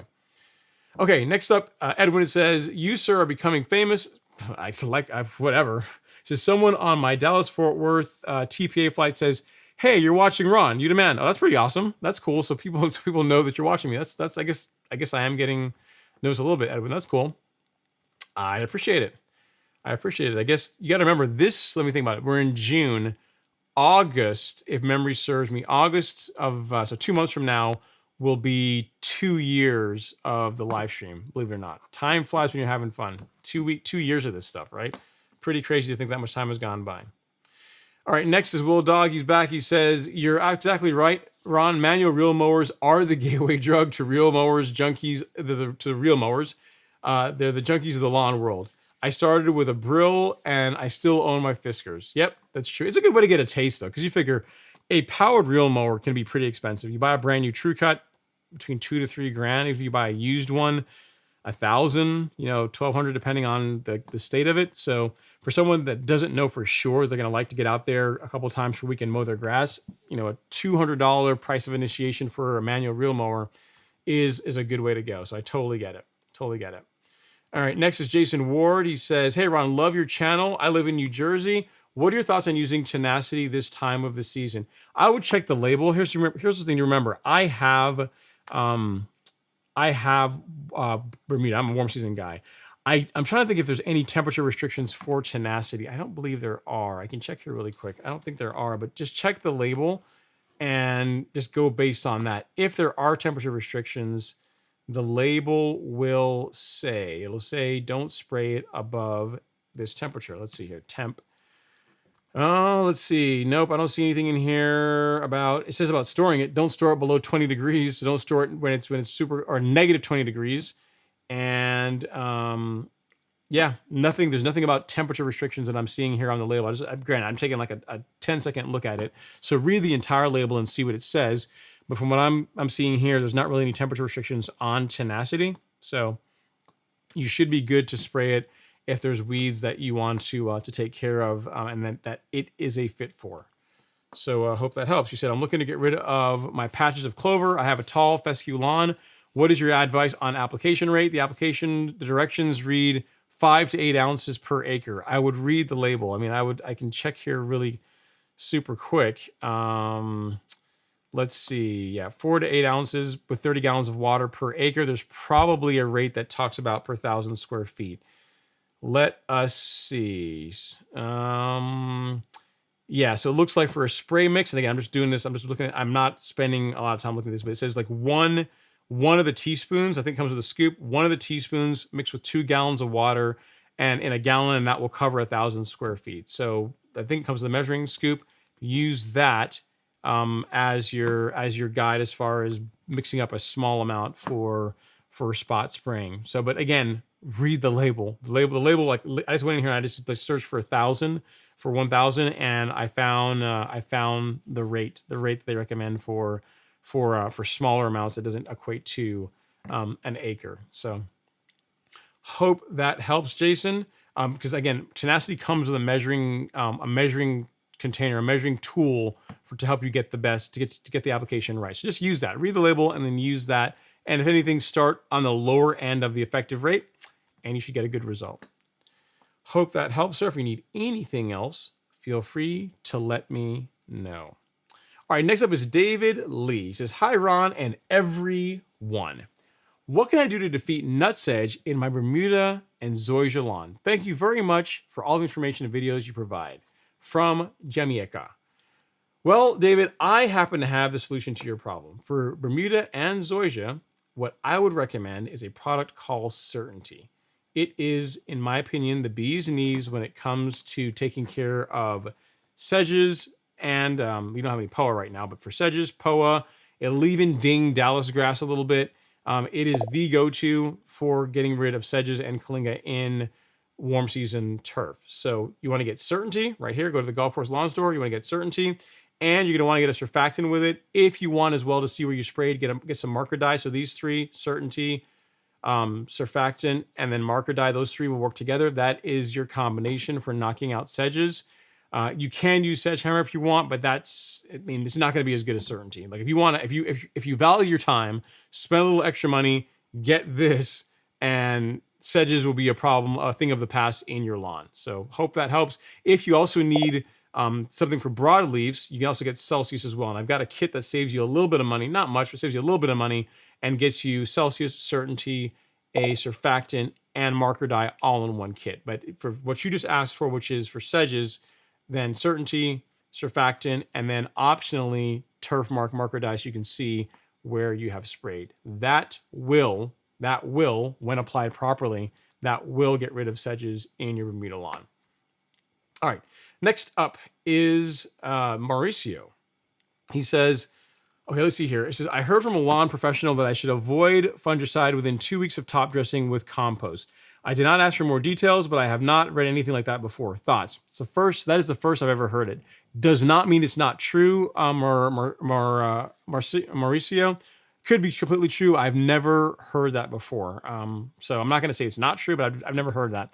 It'd be interesting to find out what their reasoning is behind it. Actually, I'm going to screenshot that so I can actually research that and find out what they might be thinking as to why you shouldn't apply fungicide within 2 weeks of top dressing with a compost. I can't think of a reason why. I'm trying to think. I've actually done that because let me think. Have I done that?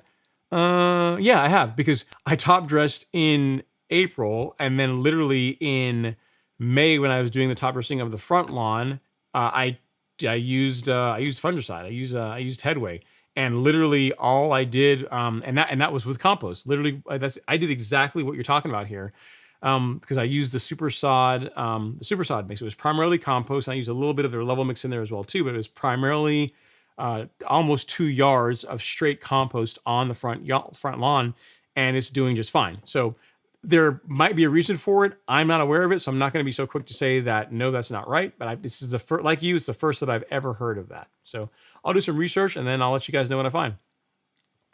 Ravens since '96 said, "Ron is the grass god." Not hardly, man. Not even close. Not even close. I appreciate the vote of confidence, but not even close.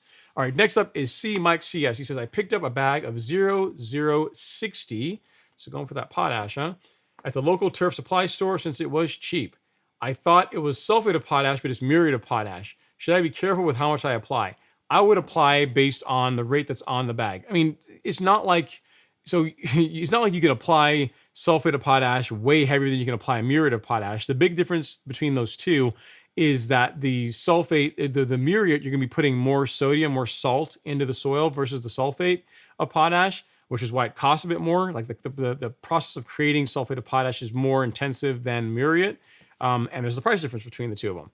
So as far as how heavy to apply it, I would read the label and apply it based on what the label says as for your application rate. That is what I would do. Between whether it's muriate or sulfate, same thing. Label is what I would go by to determine how heavy to apply the product. So you should be good to go. Just don't go crazy on it. Read the label and apply it based on the label.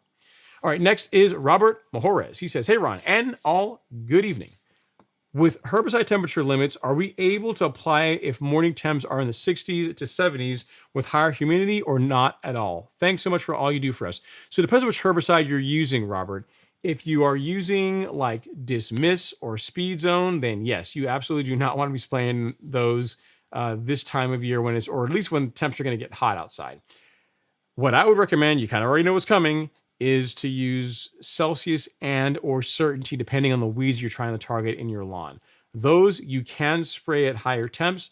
In that video that you'll find in the product descriptions for each of those, I made that video in late July when temps were easily in the 90s every single day, and I didn't have any kind of damage, any kind of discoloration on my lawn. So I would say depends on the herbicide you're using. Again, if you're using Celsius and or Certainty with a surfactant at reasonable rates, again, you apply it like you're supposed to. You're not going super crazy heavy. In that video, I also show you how to apply it properly to not have not cause discoloration to your lawn. You should be good to go. There's no reason why you can't go after weeds. You can't spot spray or target weeds this time of year if you are using those herbicides. If you're using something different, then I would read the label. If they say don't spray it above temperature X, I would not spray it above temperature X, unless you're willing to, deal with the damage that's going to cause, the temporary damage it's going to cause to the lawn.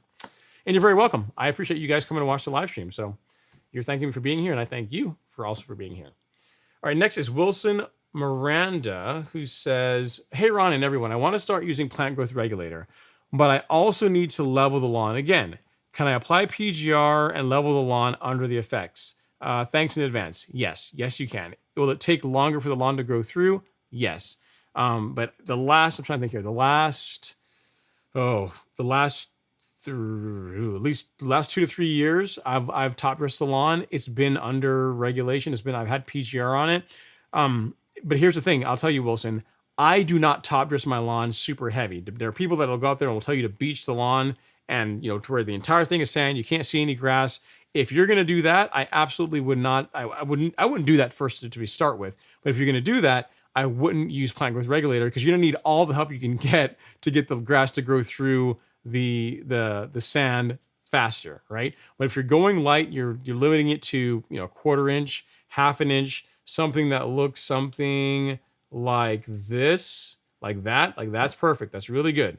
Or something like this. That's also good. The grass is going to grow through that just fine. Just water it, and you're going to be good to go. Now, if you are if you want to not do it to have the grass grow through faster, you can. But I can tell you, I have literally, at this point, I've top dressed my lawn under regulation as much as I've done it without it not under regulation, and it hasn't made a huge night and day difference, as well as how quickly I'm able to start mowing again. Because remember, a lot of what allows you to get out there and start mowing the lawn sooner are your practices after you top dress. So if you go out there and you top dress your lawn and you top dress it and you just leave it and you don't do anything to it for several days, it's going to take longer for the grass to grow through, regardless of whether you're using plant growth regulator or not. But if you go out there, you top dress it, and then every day you take your broom or your leveling rake and you drag it over the lawn, so you help to work that material into the canopy and allow those grass blades to kind of pop through, it's going to grow through just fine. So go light, rake the lawn every day after you do the top dressing, and you're going to be just fine. It's your call either way. It will grow through faster, though, if you do not use PGR. I've done it both ways, though, and when I top dress now, I tend to just have PGR, because by the time it's time for me to top dress, I've already sprayed PGR anyway. So your call, either way will work. I've given you the pros and cons of both. All right, next up is Green Onion, who says, "I live in western part of Texas. I have Celebration Bermuda." Yay, that's pretty awesome. "And this time of year, I have a severe seed head problem. Thinking about urea application. Any suggestions are welcome." So you have seed heads. Seed heads are a normal thing, Green Onion. It's completely normal. It's supposed to happen. What you should find is they'll ramp up. They'll get really, really bad for a week or so, and then they should begin to taper off. In most cases, seed heads are a 2 to 3 week problem. If you have decent soil, by decent soil, I mean soil with enough nutrient in it, and you're putting enough water on the lawn, you shouldn't have, it should be more than 4 weeks for sure. If that is the case, so to where this started like a month and a half ago, 4 months, 6 weeks ago, and the seed heads are still as bad as they ever have been, and they're not letting up, it's time, in my opinion, to look at the nutrient levels in the soil. And the best way to know exactly what you need to do is by using a soil test. I'm a really big fan of the My Soil test kits. They're super easy. You apply, you get your samples, send them out within a week. You're going to get your results in email, and then you'll know exactly what you should be applying to the lawn. Can you apply urea? I mean, if you've used that in the past, you've gotten good results with it, you can. But I am more a fan of making applications to the lawn or to the soil based on data, based on what it actually needs, right? So it's your call if you want to take a stab at putting some, doing a mild urea application and seeing how the lawn responds. You can. I would still recommend. Here's the thing. I'll make a deal with you. I would still get the soil test done prior to doing that. And if you want to do the urea while you're waiting for the results to come in, fine. But I would, if you want to know how to fix the problem as quickly as possible, having soil test data is going to be invaluable to making that happen. So hope that helps. Again, it shouldn't be much more than a 2 to 3 week problem, month at the most. And I've given you some ideas, some tips that you can go by, and let me know if that helps. Next is Jake Mims. Jake says, I just leveled with the Soil 3 leveling mix. Not much rain in the forecast. How much should I water? So for the first couple of days, I have a video here I can actually send to you. You can actually see Jake. For the first couple of days, I watered every day. I think for the first 3 days, I watered every day. And that really helped it settle and help the lawn bounce back that much sooner. After the first 3 days or so of watering, you can go back to your regular watering schedule and just do what I was suggesting as far as raking the lawn every day. Get out there with a broom or leveling rake and simply rake the lawn in. Rake the leveling mix to help it settle a bit faster. I have a video that talks about what to do after top dressing.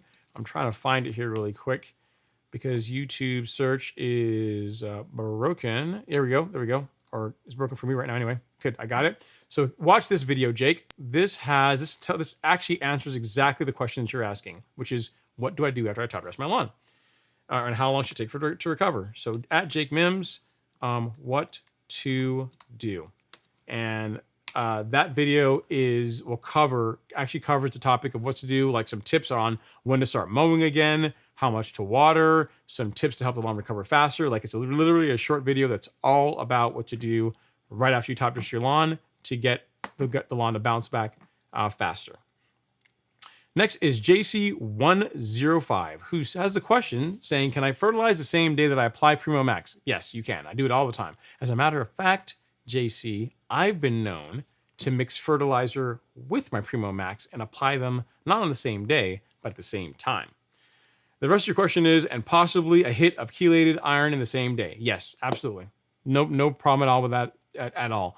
The next time I apply Primo, what I will be doing, I'll tell you guys what my concoction is. It will be, if I can do this, it will be Release 901C. That is my liquid fertilizer. It will be NutriKelp. It will be Primo Max at half rate, because I've been playing with that. I'll have Biospectrum, and then I'll also put a little bit of Nutrisolve in the tank. That covers my iron and nitrogen and my kelp and biostimulants that I like to use to feed my lawn. And it'll all go in the tank, it'll all get mixed up, and it'll all go down at the same time. So literally, I do it all at once because it saves time. That's one of the cool factors of using liquid products in your lawn. You're able to do that kind of thing. It saves you time. You're able to mix and match, and just, again, as long as the products play nice together, which all those do, saves you a bunch of time in the process. So yes, absolutely go for it. You should be good to go. All right, Jeffrey Robinson says, hi, Ron. I'm so glad you recommended going with 0.25 on Primo. I put it down for the first time, and I'm sure some areas got half because my paste needs some work. Yard Mastery sprayer calibration was pretty easy. Awesome. And you're going to get better at it, Jeffrey. Here's the thing. I always talk about a 1 gallon per 1,000 square foot dilution rate because that's the dilution rate that most products have. You can actually go more concentrated than that once you get good at it. So once you get good at your walking pace, and it also depends on the kind of spray tip you're using, you can get by with like half a gallon over 1,000 square feet. But you really got to have everything dialed in. You really got to know, you got to be able to know your walking pace and know that you're putting the product down at the correct rates when you're doing that. But fair or not, you got the sprayer, you went a little heavy, it's going to be just fine. PGR isn't forever. Just as you do it more, you're going to get better at it. So don't feel bad if you went a little bit heavy this first time. It's going to get better and better the more you do it. And that's why I always tell people go on the lower end, because you can always put more primo in. You can't take it out once you put it down. Okay, next, let's see here. Rob Miller says, hey, Ron, do you know any support programs for lawn addicts? I've been waking up every morning to do lawn work before going to my actual day job. This is it. This is a support program. This is what we do. It's our group chat. We talk about issues in lawns and things you're dealing with, and what your goals are. I mean, now if your goal is to do less of that, you're probably in bad company. But that's what this is. This is like lawn care support group. You found the right spot. You are among friends, Rob. You're among friends. All right. Wilson Miranda says, would Celsius uncertainty kill goose grass? I don't think so. Wilson Miranda. Let me look here. I can check the labels real quick. I'll look for the next question. Says, I have an infestation here. Didn't think of using those due to some rye I missed spraying. Now I want to see how far it goes. Dark. It's crazy how dark rye, how crazy dark ryegrass is. Let's see. So goose grass, I don't know if that's on the label. It's not on the label for Celsius. I can check certainty and see. I don't believe so. Maybe certainty might surprise me. It will ding Dallas grass. So it might, if any of them will work against goose grass, certainty might. So let's see. Goose, yeah, no, it's not on the label. So no, I didn't think so, but I just double checked, and I don't see on the label for Celsius or certainty. So you're gonna need something different for that, Wilson Miranda. Sorry, I'm not more help on that one. Okay, next up is Dada K. He says, what is your opinion on biochar and humic acid? I think they're both great. I think there are awesome additions to a solid biostimulant program. So any alternatives on cheaper biochar? Let's see, not really. Because here's the thing, you really don't want to cheap out on biochar. Like the biochar that's more expensive, a good example, like the stuff that we sell on the golf course lawn store. I mean, first of all, what you're paying for is mainly shipping, at least in the granulars anyway. So if you go here to the golf course lawn store and you look at Essential G and also carbonized PN, majority of what you're paying for this is shipping. So you can find it locally, you can get it cheaper. But again, most of what you're paying for in this price is shipping it. The thing with the biochar that's in Essential G and carbonized PN and also in Carbon Pro G is that it's charged biochar. So you got to remember, raw biochar .K is porous, meaning that if you took because I get the comments every now and then from people who say, well, why would I go buy biochar? I can just make it. I can just go out and I can just take some pine and smoke it. And I can make my own biochar. And yes, you can actually do that. But the problem with biochar that is raw is that it is a net taker. It's a taker from the soil when you initially do it. Because biochar is, if you ever look at it under a microscope, it's really porous. And what Miramichi Green does, and I think some other companies that sell like a good biochar product, is they inoculate it with compost, with healthy bacteria, with a lot of good stuff, to where when you apply it to your lawn, right off the bat, it's providing nutrients, it's providing value to the lawn versus taking that like raw biochar will. So I really wouldn't cheap out on biochar. Like if it's a bit more expensive, it's probably more expensive for a reason. I would not, and under no circumstances would I apply raw biochar to your lawn. That's really a case where if you're trying to lock up, like if you got some kind of a chemical spill, or you got something that's got added to the soil, and you're trying to get rid of it, you're trying to be able to remove it. That's where raw biochar makes sense. But for what we're trying to do, we want something that is going to be a net giver. So something like Essential G, carbonized PN, those are great options for biochar.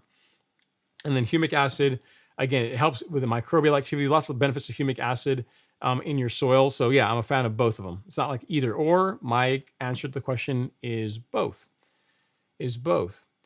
All right, Eric B says, hey Ron, I just bought the Advion. I see your store doesn't have it. I use box store ant killer, and it used to work, but it does not seem to work as well anymore. How much of an area does Advion cover again? I have to look at the label and tell you. I don't know off the top of my head, Eric, but I'll tell you, if you apply it the way that I do, right, which is I take the bottle, the 2 pound jug, and I walk the perimeter of my house. So right near the house, like along the patio, sidewalks, I walk the entire perimeter of the house and I spray the granules all around the house. And then I go to the lawn, the perimeter of the lawn, so like where your neighbors are, that kind of thing, and I spray along that perimeter too. By my doing that, a single 2 pound jug is enough to last me for a couple of seasons, like a season and a half. So, and I have a pretty big lawn, right? So I can look at the label and see exactly how much it covers, but it depends on how you apply it, I guess is what I'm trying to get to.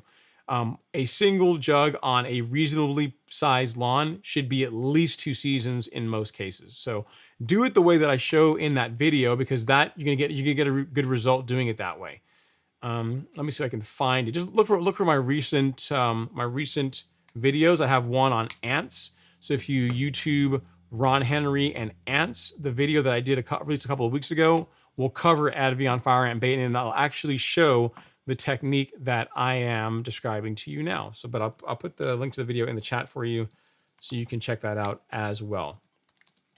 Ant video. There you go. So watch that video and it'll show you exactly what I'm talking about. And doing that it should do a lot for keeping ants out of your lawn. Make sure you do it when there's not going to be rain in the immediate forecast, and apply it to a dry lawn. Those are really the only gotchas when it comes to getting the most out of Advie. Dwayne Hopkins is up next. He says, "Hey Ron, happy Friday. I noticed your sound test of the 3 mowers, you didn't turn on your Allett." Just joking. It's definitely quiet. Yeah, it is quiet, man. It's you can't. And here's the thing: the sound test video that you guys heard on YouTube that I posted a couple days ago, really the mower is actually louder than that video than it is in real life, because in that video what you're hearing is a blend of 2 microphones.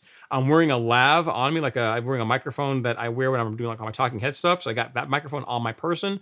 And then I have a really, really, really good shotgun microphone that is on the camera that is also picking up sound. And what you heard in that video is a blend of both of those. So if you really wanted to hear what a person that is like standing 30 feet away would have heard, I would have turned off the lav mic and let you guys only hear with the shotgun mic. But I wanted to give you guys like the full experience and let you hear, like this is worst case scenario for these mowers. And even then you see there's a huge difference in sound between them. It's like being able to put your ears in, put like headphones in and listen to music or a podcast without having to have like hearing protection is huge. It is so enjoyable to be out in the lawn now with that mower. So I'm granted it's a really expensive way to be able to do that, but there are other benefits to it as well, as you will see in the video that's coming out tomorrow morning. Adrian De La Rosa says, "How do you kill wild Bermuda in a hybrid Bermuda lawn?" I don't know of an easy way to do that, Adrian. There's a herbicide called Acclaim that is labeled to target common Bermuda. But when I called the manufacturer and I said, "Hey, listen, your label says common Bermuda, but what about hybrid? Does that mean that I can put it in a common Bermuda lawn or it'll kill common Bermuda in a lawn, but it won't kill the hybrid?" And literally they pushed back and said, "Oh, we don't know. We're not sure. We never, you'd have to test it and see." So I don't know of a way to do that. I don't know of a way to get rid of common Bermuda or wild Bermuda in a hybrid lawn without damaging the hybrid in the process. So I'm sorry I don't have a better answer for you on that one, but I just wanted to, I've looked and there's not really, that I am aware of anyway, a way to do that. All right, David Grant is here. He says, "Hey Ron and Golf Course family, quick question. I intend to utilize the root cycling effect. Is there a benefit? Is there a recommendation for prioritizing which carbon humic sources to use for a KBG lawn? Thanks." Not really. I would apply them monthly, man. Just keep putting make sure there's ample organic material going into your lawn, and you'll be good to go. I think you are probably overthinking it a little bit. It'll be just fine as long as you're putting, whatever your biostimulant of choice is, that healthy organic material. Your lawn's gonna do just well, assuming that everything else is where it should be, like nutrient levels, you're mowing properly, getting enough water, all that stuff. You should be good to go. Next is Archie Amos. He says, "Evening, young man. I'm a little late tonight, but you're here. I appreciate that, Archie." He says, "Applied the carbon kit for the second time and added PGR to the application today. Putting down Essential G tomorrow. Have a great evening." Awesome, Archie. You're doing it all. You're doing everything exactly as I would do. It should be really good. should be getting good results here. Let me know if I can help with anything else. Will Dog State says, now that you have the new Allett and all the necessary tools, when are you building the practice/putting green? Those racks in your backyard would be a great backdrop for it. I actually don't have everything I need, because I would actually, to do that properly, I would need a greens mower, like a greens mower with like a flex head on it. You know what I mean? So I don't actually have everything. I don't have everything as yet, Will Dog.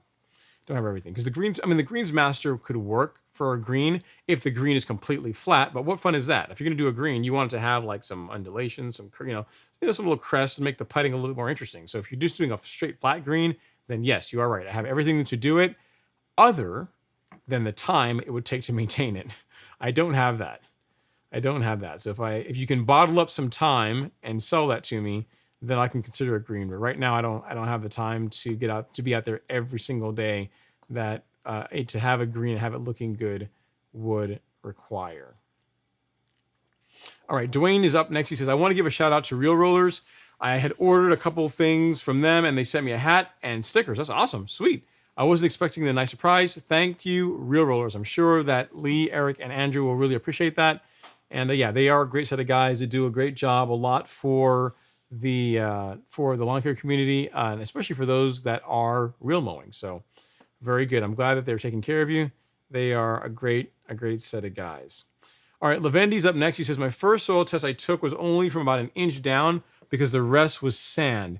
Are the results I got trustworthy, or should I buy another soil test kit and do it from 3 to 4 inches? I mean, your results are telling you something, but I mean, I tend to, like, if I use this probe, I tend to get the core I tend to insert this all the way to here whenever I can. So what is that? That's like 4 to 5 inches. You know what I mean? You may not necessarily have to get that deep, but I tend to try and pull a good core, because then when I mix it all up, it's representation of like a 4 or 5 inch profile of the soil throughout the entire lawn. So if you did like, let's see, you said you got soil test results from an inch, your results are still valid, but they're valid for an inch. You know what I mean? So if you want to have a test that is valid for a larger percentage of the soil, like a larger amount of the soil profile, you want to get bigger cores. You want to get deeper cores, so that once you mix it all up, what you send in is a representation of 4 to 5 to 6 inches of the lawn, of the soil, versus 1 inch. So yes, I would do it again if you really want to get to just double check your results and to have results that are a better representation of what's really going on in the soil. Papa Moslow is here. He says, hey Ron and everyone, I can't say, just drop in and hit the like button. Thanks so much, Papa Moslow. I appreciate it. I will catch the replay. It will be live tomorrow, Papa Moslow, so you can definitely do that. JC105 says, hey Ron, do you have any suggestions of anyone that would come up north to just north of Cornelia to level my lawn? Where is Cornelia? I mean, reach out to Sandman. Reach out to Richard. He's not that far. I mean, he's like 30 minutes from me, 20, 30 minutes from me. I'm not sure how far Cornelia is. I mean, there might be like a little surcharge if they got to drive really far, but he should be able to come out and take care of it. So reach out to Sandman Top Dressing. They're in Northeast Georgia. They should, if anyone will do it, I imagine they will. So give them a call. Ask for Richard. Tell him I sent you. He'll probably charge you double for it, but I mean, at least he'll come out and top dress your lawn for you, right? So there you go. And they do really good work. So go ahead and go out and reach out to them and see what they can say. All right, let's see here. Dwayne Hopkins says, Ron, don't mean this to come off the wrong way, but do you think by having the new Allett mower that you do, does it make your content less relatable to normal enthusiasts, similar to watching someone with a Lambo with a Honda in the garage? Don't get me wrong, I love watching your mower in action. Just curious about your thoughts. Not really, not necessarily, because I think that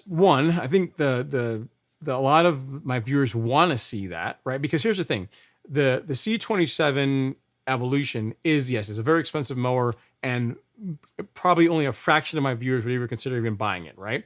But what you can get out of that mower, and this is a part of it that is relatable, is the cultural practices, right? So if you start turf raking Bermuda regularly, what happens? If you verticut Bermuda monthly, what happens?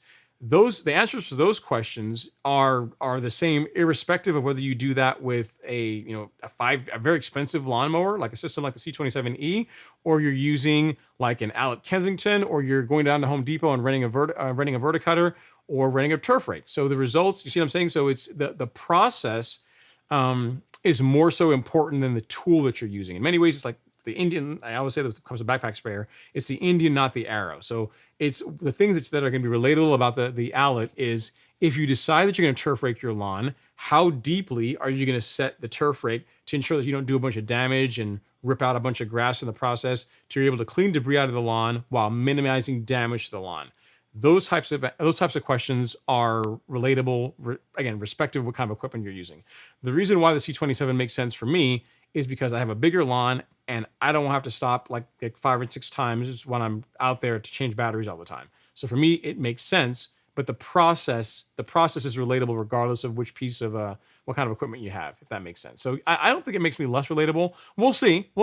And if it does, I mean, tell me. And if you guys don't want to see a bunch of content on it, I mean, because there's really not going to be, like, you think about it. I did a video on the True Cut. There's like 1 or 2 videos on the True Cut. There's like 1 or 2 videos on the Greensmaster. And there's a couple of videos, and there will be like now 2 videos on the Allett. And I don't really have plans to do a bunch of additional full-featured content on it. Like there'll likely be videos on verticutting, there'll be videos on turf raking, and it'll be featured in there. But as far as like actually talking about, hey, this is a mower, this is why it's awesome, you should go out and spend all this money and go buy one, like that kind of content I get is not really relatable to most people, but the process is. So hope that helps. And if it's not, if I become too big for my britches, I'm sure you guys will let me know. And by all means, feel free to let me know. All right, next is Todd Gleaves. Todd Gleaves is in the live stream. He says, I just received my Essential G and planning to scalp, aerate, and level. I like it. Been mowing closer to 2.5 inches for my Bermuda. Is there a level of scalp that is too low? Okay, so if it were me, you're asking me now, if it were me, Todd, and you're going to level, 2.5 inches is a bit tall. Reason being that it's going to do a great job of holding on to the leveling mix, but it's going to be an absolute monster to use a leveling rake in 2.5-inch grass. I would like to get it down more to an inch and a half, like that. That's about as high as I would want it to be for a lawn leveling project. You know what I mean? So it's really your call. You can't, don't get me wrong, you can level a 2.5 inch Bermuda. You can do that, but it's going to be more work with the leveling rake. It's gonna be a lot more work. Now, if you tell me, hey, Ron, I'm not using a leveling rake, I have a tractor and I've got this big grate that I built, I'm gonna be dragging it in, then completely ignore me. You can do that and that will work fine. But if you're doing it manually, having it cut a little bit shorter than 2.5 inches is gonna make the process a bit easier. Everything else looks really good. Scalping, you're gonna aerate and then you're gonna level. I like it. All that looks really solid. Between the aerate and the level, if you're going to put down your Essential G nice and heavy, I would absolutely do that. That's the time to do it. So for me, I would do your scalp, your aerate, and then Essential G as heavy as you want. Your any fertilizers you want to apply not as heavy as you want for that, but that at the rate that you need, that's correct for your soil.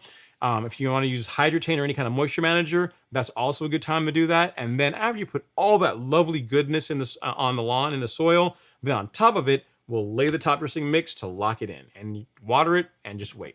That is what I would do. Great stuff, sir. Sounds like you're doing it right. And if I can help with anything else, please let me know. Okay, Will Dog Hale State says, hey, Ron, please tell us about your irrigation systems. What's your total lawn area? What controller, sprinkler bodies, nozzles? Do you use a set schedule or smart controller? Okay, so I have the Hunter. I have a Hunter irrigation system. I have the Hunter. They are the PGP nozzles, the ones with the red. I think I had some of my older ones are the red ones, but then I think the newer style, like the newest version, has the blue nozzles, the blue inserts. So I have a couple of those for some sprinkler heads that I've replaced lately. So that covers the first question. As far as my lawn area, I'm sitting around 11,000 square feet total. So a Hunter irrigation controller, the PGP for nozzles, and I have 11,000 square feet. And then as far as my controllers, the Hunter controller, but I'm using the HydroWise controller, and I just have a set schedule. This time of year, Irrigation is running on Tuesday, on Thursday, and Tuesday, Thursday, Saturday. It's running 3 times a week. Tuesday, Thursday, Saturday. So I'm doing it 3 times a week is when I'm running irrigation. I don't use the smart controllers because they've never worked well for me. I've tried and they just don't work. I've tried the ones that have the like with the first hunter I had, the first controller I had like the rain sensor that's supposed to work. It doesn't work, or it never worked for me. Like I could have just had 3 inches of rain. If irrigation was supposed to run tomorrow, it would still run. So I just set my normal schedule and I look at the grass. If I look at it and I can see if it needs water, I put more water. I'll run an extra cycle. If I get rain, then I'll just back it off. I will, I'll temporarily disable it and just kind of jockey how much water I put in the lawn based on how much rain I'm getting, based on how the lawn looks, based on temperatures and those types of things. But right now it's set to a 3-day schedule. So Tuesday, I can actually look. Tuesday, Thursday, Saturday, I believe is what it is. Can look here really quick. I believe that is correct. So zones, program start style. Yep, there we go. So you can see for yourself. Tuesday, there you go. Tuesday, Thursday, Saturday. See, that's my mowing. That's my schedule. That's my current watering schedule. Okay. Next up is let's see. Next up is Rob Miller. He says, "Does humic acid lower pH?" I've not heard that, Rob. No. My soil test said I'm at 7.11. I'd like to get it lower without adding sulfur since my sulfur levels are already high. So here's the thing. If your sulfur levels are 7.11, Rob, first of all, that's still fine. That is on the higher end of where we want your pH to be, but that's not at the level where I'd say you need to get out there and start taking drastic action, like throwing a bunch of citric acid at it and, sulfur and sulfates and those types of things. I mean, it's on the higher side, but it's not like, so high that I'd be really worried. The thing you will find too is if your macros are also low in your soil test results, just the mere fact of regularly fertilizing your lawn, like just putting fertilizer into your lawn monthly, the salts that are in fertilizer tend to have an acidifying effect on the soil pH. So it tends to lower it a little bit over time. Now, is it going to make a huge difference? It's left to be seen. But if you're really worried about lowering pH, and even you don't want to listen to me and say, no, I still want to get it lower than 7.11, look into citric acid. That's a way of lowering pH that doesn't, you're not adding a sulfur to do that. My soil in there, they did a video showing some testing of doing like a sulfate and using citric acid and altering pH in alkaline soil. And it was really cool. The results were really good. I'm trying to find the video here so I can send it to you. Let's see, soil. Just look up soil labs. Google soil lab, and you'll be able to see their testing results. I may not have the video in my show notes here. I normally change them out fairly often, but yeah, here we do. I do have it. Cool. Here's the video on adjusting soil pH. So you are Rob, and I will add this to the chat for you at Rob Miller, and watch that video, because in addition to sulfate, these guys know a ton about soil. Obviously, they build soil tests, and they show you the results of different options of using sulfates, using citric acid, and I think you'll find it pretty useful. So give that a look and let me know if I can help with anything else. Eric Leon says, "Hey Ron, do you have any experience with eradicating Bermuda mites?" I don't really have those in my lawn, fortunately. Keep fingers crossed. From what I've been able to find, there's really nothing that can get rid of them definitively. Yeah, so there's a couple different products. I think Delta Guard will do it. The Advion insecticide will also target Bermuda mites. So not the ant bait. Remember, when it comes to Advion, there's the Advion fire ant bait, which is, you'll know because the price difference between them is pretty substantial. So there's the Advion fire ant bait, and there's also the Advion insecticide. The insecticide is also labeled for Bermuda mites, if I'm not mistaken. And that's another option you can try if whatever insecticide you're currently using isn't getting the job done. But yeah, you are correct that I've heard that it's not like a one and done type thing. It's something you have to kind of manage. Is probably the best way of saying it. So look into Advion. Look into the Advion insecticide, not the fire ant bait, and give that a shot and let me know how it works. All right, Jason Sitter says, I remember the days when you streamed on Thursdays. Happy Friday. Yeah, I used to, that hasn't been for a while, Jason. It's only been really when I've had to go out of town or something's coming up. And actually, it's a good point.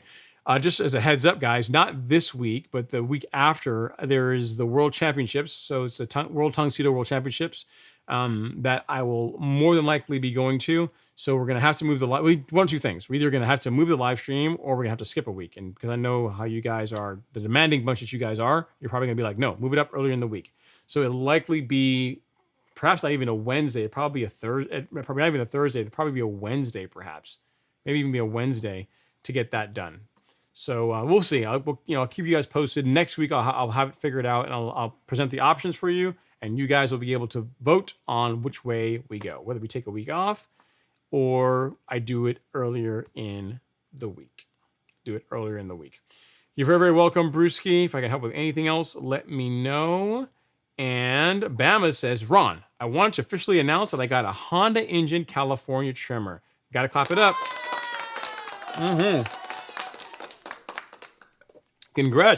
Congrats, sir. That's pretty awesome. Congrats on the new mower. Keep it nice and sharp. Use it often. That's the best advice I can give you. All right, and Brewski says at 523, I thought that Rye had better stripe action until I saw what Pete at GCI Turfs KBG is doing as far as stripe action after one season. So that's why I'm questioning it now. Yeah, I think Pete is using, doesn't he have his own blend of KBG? I think so. I think I watched some of his videos, and I think he said that, maybe not this season, but a season ago. So check and find out. If you like how his grass looks, find out what kind of grass he's using and use that. That's an option too. I just like the color of ryegrass too. It looks really nice.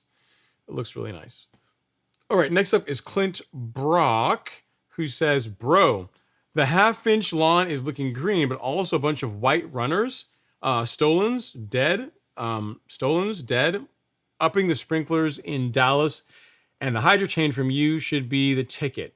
Okay, so you're keeping the lawn at half an inch.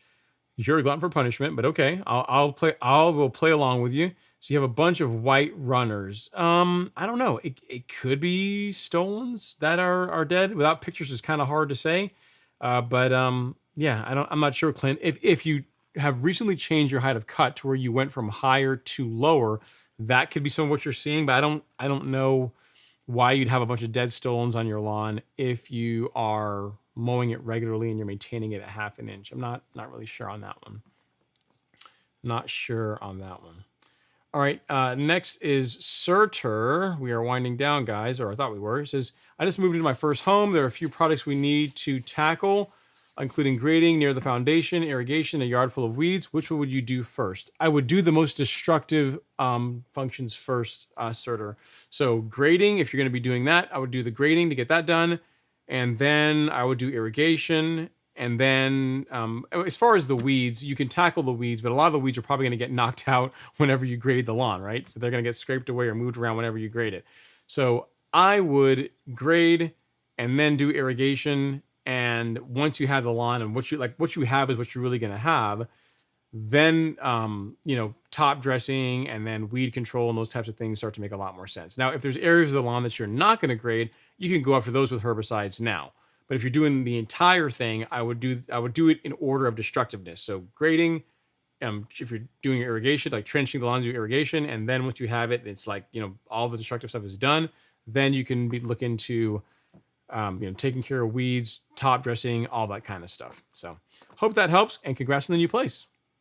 You're very, very welcome, Daryl. You said thanks for answering your question earlier. Sent pics and email for context. You're very, very welcome. I'll take a look at them once the live stream is up. All right, Bama's number one says, I've been using the Sunjoe battery-powered mower, and it took the lawn to the next level. But the first cut with the California trimmer, I have scalping everywhere. Is this due to it not having a roller? I have the real roller grooved on the way. So it's a couple of things that's happening, Bama's. So one, there's a huge difference in weight between the California trimmer and the Sunjoe reel mowers, or the battery mower. So if there's any kind of thatch buildup in your lawn, it's just the Sunjoe is just going to ride higher on the lawn. It's not going to be as prone to press down into the lawn as much as the California trimmer is, because just the weight of it. Case in point, right? I mow my lawn. Normally, it's my Greensmaster is set to 0.625, right? 0.625. 5/8 is what my Greensmaster is set to. I can mow the entire back lawn, no problem. It takes off just a little bit of clippings, and it's all good. I did a test of mowing, like the first pass I did with the C27 was set at 5/8 at the exact same thing, 0.62, and you would have sworn I was scalping the lawn. You would have absolutely sworn I was scalping it because one, there's a huge difference in weight between the Greensmaster and that mower.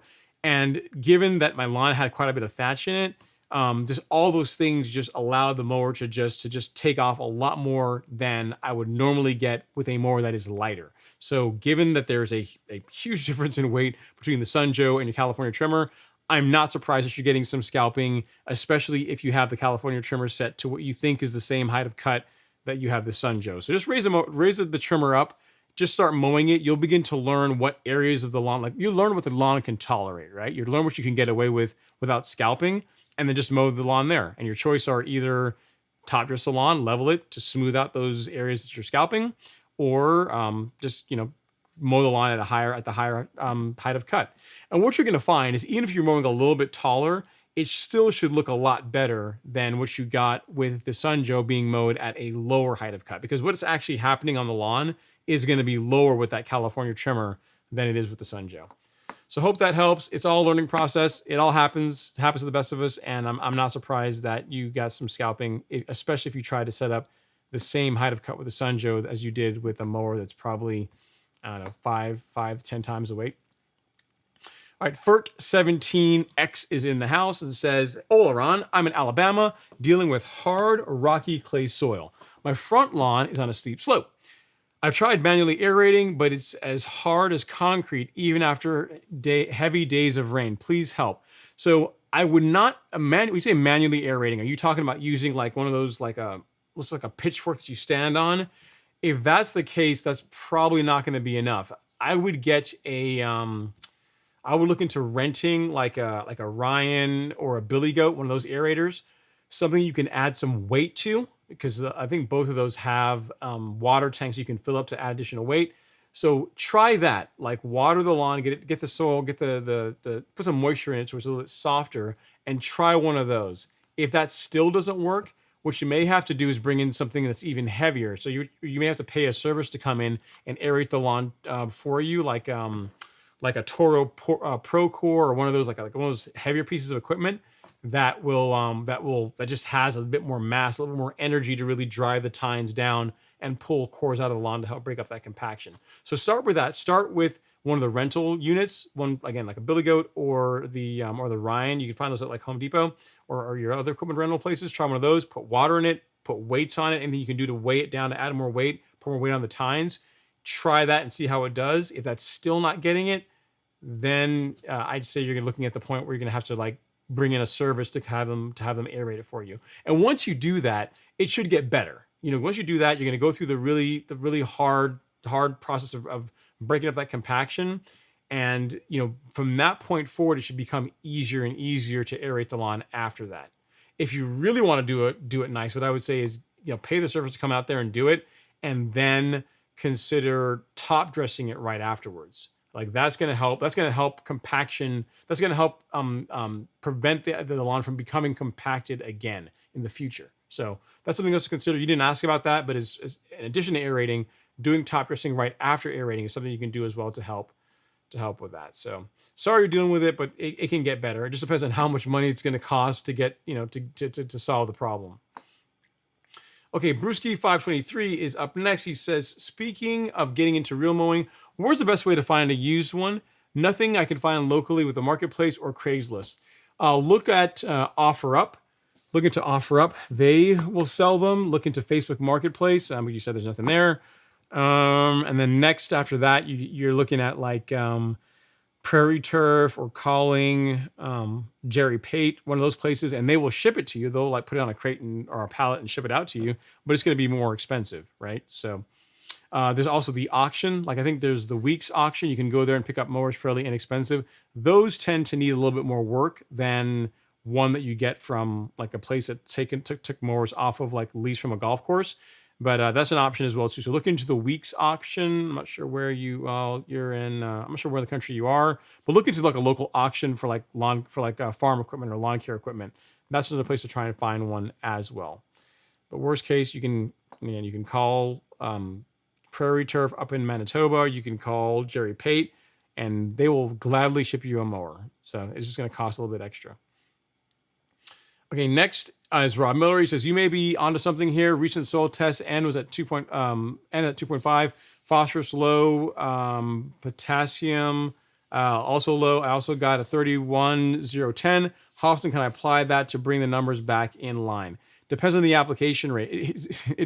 I hate that the answer is it depends. So I don't know what the 31,010 is that you're using. So is it a slow release or quick release? Like how long is it designed to feed the lawn for? If it's a quick release, which I kind of doubt, but if it's largely quick release fertilizer, then you can apply that. I mean, I wouldn't exceed 1 pound of nitrogen per month. I wouldn't do that.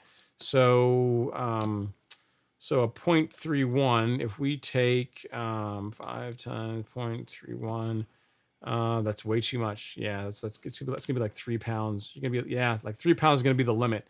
So three. It's probably a slow release, but if it's a quick release, again, I kind of doubt for that particular formulation. 3 pounds or so of that particular product is gonna put 0.93 pounds of nitrogen in the lawn or in the soil per month. But that's probably not accurate because that's not, I don't think that's going to be a quick release fertilizer. It's probably going to be primarily slow release. So read the label, see what it says. And whatever you do, don't go super heavy on your nitrogen applications to try and fix soil nutrient levels right away. It's a process. Like your soil didn't get to where it was overnight. Apply nitrogen at the proper rate, enough for the grass to grow and to feed it, and the levels will eventually move into a better place. Just take your time in the process.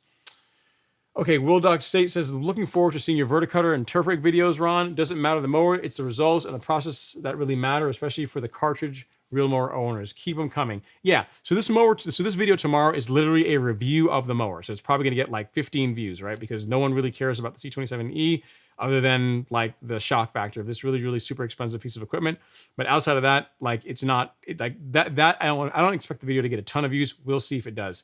But the videos that will come in the future, which will be on turf raking, on verticutting, like that stuff, and you can actually see it now because I'm doing that stuff already on in my YouTube stories. Like that stuff, I think people will resonate with more. So stay tuned, more to come. All right, Russ C says, is it okay to scalp Bermuda on the first mow? I plan to use a Honda rotary on the lowest setting, 1 inch, and then raise to maintain. Is it brand new to scalp brand new Bermuda on the first mow? I wouldn't. I mean, is it established, Russ? So I guess if it's brand new Bermuda, like say, was it new in the sense that you just put it down like a month ago? Then no, I wouldn't get out there and beat it up too aggressively initially. I would mow it at a reasonable height. I don't know, 1.5 inches, something like that, and just do that until it's fully grown in, until you can't see the lines anymore. So it looks like it's a one cohesive lawn, like you can't tell that that's a brand new lawn. And then if you want to bring your height to cut down or step it down over time, you can do that. Now, are you likely to kill it if you were to scalp it at 1 inch? No, but you just spent a bunch of money on putting in a new Bermuda sod lawn. So I would let it catch itself. Let it get established. Let it get out there, mow it for a month or so, or 6 weeks. And let's see, we're in June now. So let's say late July. If you decide then you want to start bringing the height to cut down a little bit when the lawn's fully established, then by all means go for it. But I wouldn't do it on a lawn that you just sodded. Just no need to introduce that kind of stress whenever you just spend all that money putting new sod in. Okay, Jose says best product for nut sedge that's more affordable than sedge hammer. None. There's none that I know of, because I mean, the best product for nut sedge is a product called and warm season grass anyway, is a product called Certainty, but it is more expensive than nut sedge. So if you want to see what the product that I recommend for dealing with sedges of all sort in your lawn, go to the Golf Course Lawn Store, go to shop, and then go to weed killer. And this is what you want here, is Certainty. But it's like $116 for a bottle. But now it's going to last, that one container is going to last you for years and years and years and years and years. But if you want something that will kill all the sedges, this is the product that will do it. Even Sledgehammer is not a bad product, but it doesn't hold a candle of certainty. It's nowhere near as good as certainty. So if you want the best, that is what it is. So, but it's like most things that are the best, they're proud of them and you're going to pay for it. So if you want the sedges gone, I would just go out and buy certainty. Like bite the bullet, buy certainty, get surfactant with it, and sedges will be a thing of the past in your lawn. And you're not going to burn your lawn or injure your grass in the process. There's also that's also another benefit of going with the better options for herbicides. You're very, very welcome. Bama's number one. Let me know if I can help with anything else. Brusky says, I don't know why you don't have more followers. You're out here grinding every week and answering every question for 4 hours. Keep up the hard work and it will come. Yeah, man. Here's the thing. I really enjoy this. I really enjoy doing it. And I couldn't do it if I didn't like doing it. And for the most part, and it's changed over the years, for the most part, I create content that I think the viewers want to see. In other words, I'm not going to make a piece of content just for views. It's a really, really difficult way to live your life as a YouTuber doing that and it's very stressful because then you're really concerned about, well, I don't want to make this video because if I don't get views, then whatever, is the algorithm going to punish me or what's going to happen? And, people won't like it. Ideally, it all works out if you put the viewer first. If you guys have a question, like for example, I got some questions on how loud, I should say, or probably how quiet is the C27 compared to like a gas powered mower. So I do a 2-minute video that has literally no talking in it, and it answers that question. Now, is it a video that's going to get a bunch of views? Probably not, but it's an answer to the question. And if one person has it, other people probably have it, and it saves me from having to type out a bunch of emails answering the same question over and over. Now I can just say, go watch this video, and it shows you, as best as I can illustrate it, the sound difference between an electric mower or a very, very quiet electric mower and a gas-powered mower. So it'll work out, Brisky. I'm going to keep grinding, and it will happen. You know what I mean? I'm already having a great time, so I'm not worried about it. Not worried about it. Followers will come. Followers will come. All right. Next is Lisa. I think you're new. I don't remember seeing your name before. She says, Lisa has a question. She says, recently moved to Mississippi and have clay with Bermuda grass sod. Saw your Bermuda to use play sand and Arden 15. Is it too late now or only do that in the spring? So here's the thing, Lisa. If you already have Bermuda sod, I would not put Arden 15 in it because, again, Arden 15 and Tifway match reasonably well together, but that is not the case with other types of Bermuda. And I don't understand what you're trying to solve. Like the reason why my lawn ends up with Arden 15 in it is because, really it started with Princess 77.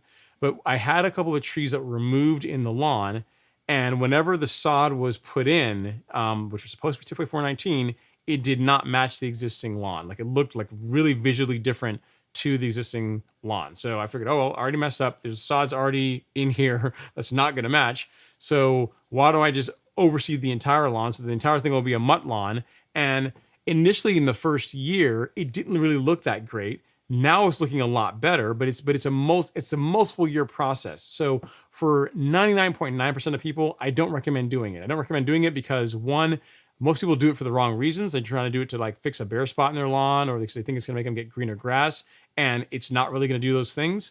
Second, it's incredibly expensive to do, both from a standpoint of the seed and amount of water you have to apply. Like literally, you have to water your lawn 2 to 3 times a day, every day for 3 weeks. So unless you have access to free water, or water is really, really cheap where you are, the cost of the irrigation itself is going to be more than the cost of the seed. So there's that. And then most lawns can be fixed. Most lawns, if you do the approach that I mentioned, you can have, which is, control weeds in your lawn, get a soil test done, fertilize your lawn based on those soil test results, and then mow your lawn a lot. Mow your lawn at least twice a week. You're going to have a great looking lawn. It's impossible for you to not have a great looking lawn if you do those things. So like seeding is not going to be, it's more of a cool season grass thing. It's not really strictly necessary for warm season grass. So I hope that helps. As far as when to apply it, if you decide you're going to do this anyway, you can still do it now. A better time would have been in early May timeframe, but we're still in June, so it can still work, but really May would have been better. But for all the reasons that I've said, I would recommend not doing it. All right, so hope that helps and appreciate having you as a subscriber. And last, I'm gonna get your question. I'm gonna finish, get Lisa's follow-up here really quick. She says, should I just add sod? I should add that the sod is just a shy of a year old, from New England originally, not used to clay. Okay, so that's why. So in New England, it like seeding your lawn every year, or overseeding your lawn every year to like restore grass that got destroyed by winter is a normal thing. For warm season grass like Bermuda, not necessary. All Bermuda really needs is plenty of sunlight. So if you have shaded areas in your lawn, that is going to negatively affect how well the Bermuda does.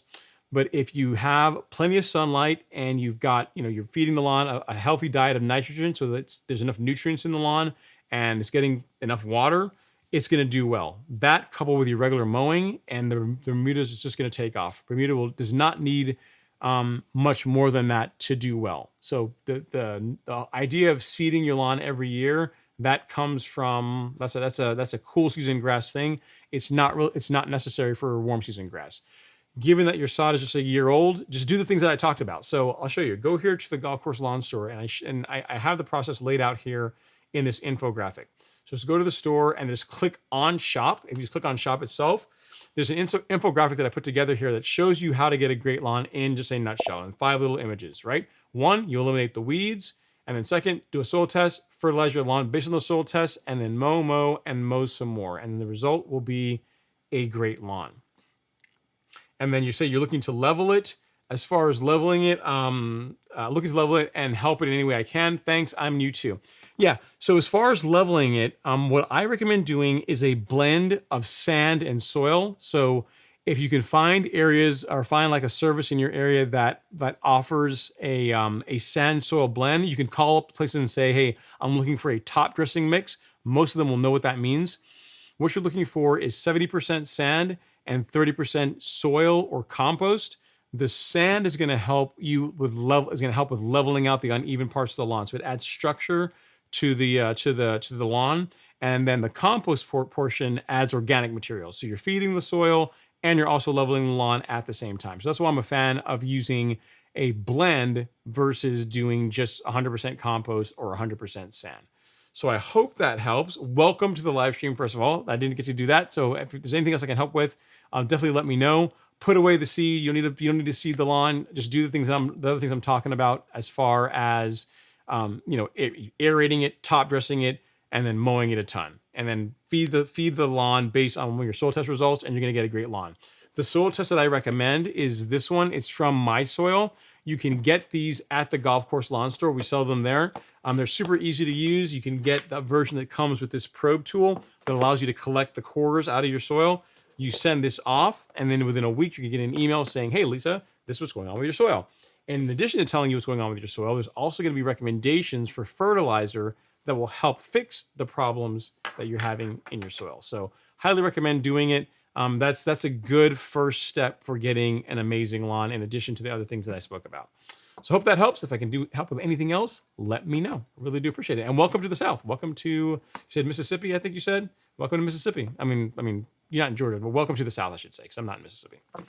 All right, I think the last question we have here is Grasshopper Lawn Care. He says, just ordered certainty for nutsedge issue. Hope it works. Dude, it's going to work. I'm telling you, man. I mean, I'm not a person that is quick that gives out guarantees or says something will absolutely do what it says, like lightly. Like certainty, if you have sedges and you have warm season grass, get certainty. Like it's more expensive, but it's more expensive for a reason. Like get a surfactant with it, mix it. Like I'll say, two, I'd say 3 scoops with 2 gallons of water and the surfactant, money. The nutsedge in your lawn will file a grievance. They'll say there's a hate crime being committed because it was just too violent what it's going to be doing to it. So, all jokes aside, it's a great product. It's a really great product. This is why I like it so much. And you can apply it when temps get hotter. It's just, there's a lot of great reasons to use it. And as you're seeing, you said you used Sedgehammer. It didn't do so well.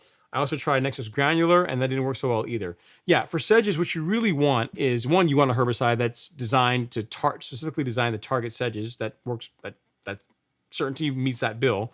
And you want to get it on the leaf. You want to get it on the plant leaf. So certainty with a surfactant accomplishes both of that. You're not just not putting a granular down which I imagine you're trying to have the weeds take it up by the roots, which is a much slower process. By covering the leaf, the leaf of the weed with the herbicide, it's just the uptake is going to be a lot faster, and you're going to get better results. So certainty, good job. Report back with your results, and I'm pretty sure you're going to be pretty happy with what you get. So let me know if I can help with anything else. Guys, I think that, actually, one last question. I'll take this last one and that's it. All right, and that is from Ahmed Jones. He says, enjoy your channel. What can I do for moles? Okay, so moles is a multi-step process. Thing one is to eliminate the food source for the moles. So you can use some kind of an insecticide to get rid of grubs and other insects that the moles are eating. That is one thing you can do. So I'll show you what I would recommend for that. You can go to the golf course lawn store, go to fungicide and insecticide, and get a celloprint. You want this.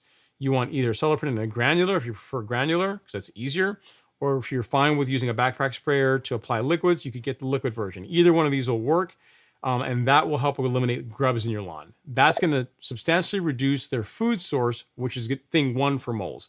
The next thing is to use some type of mole poison or mole bait.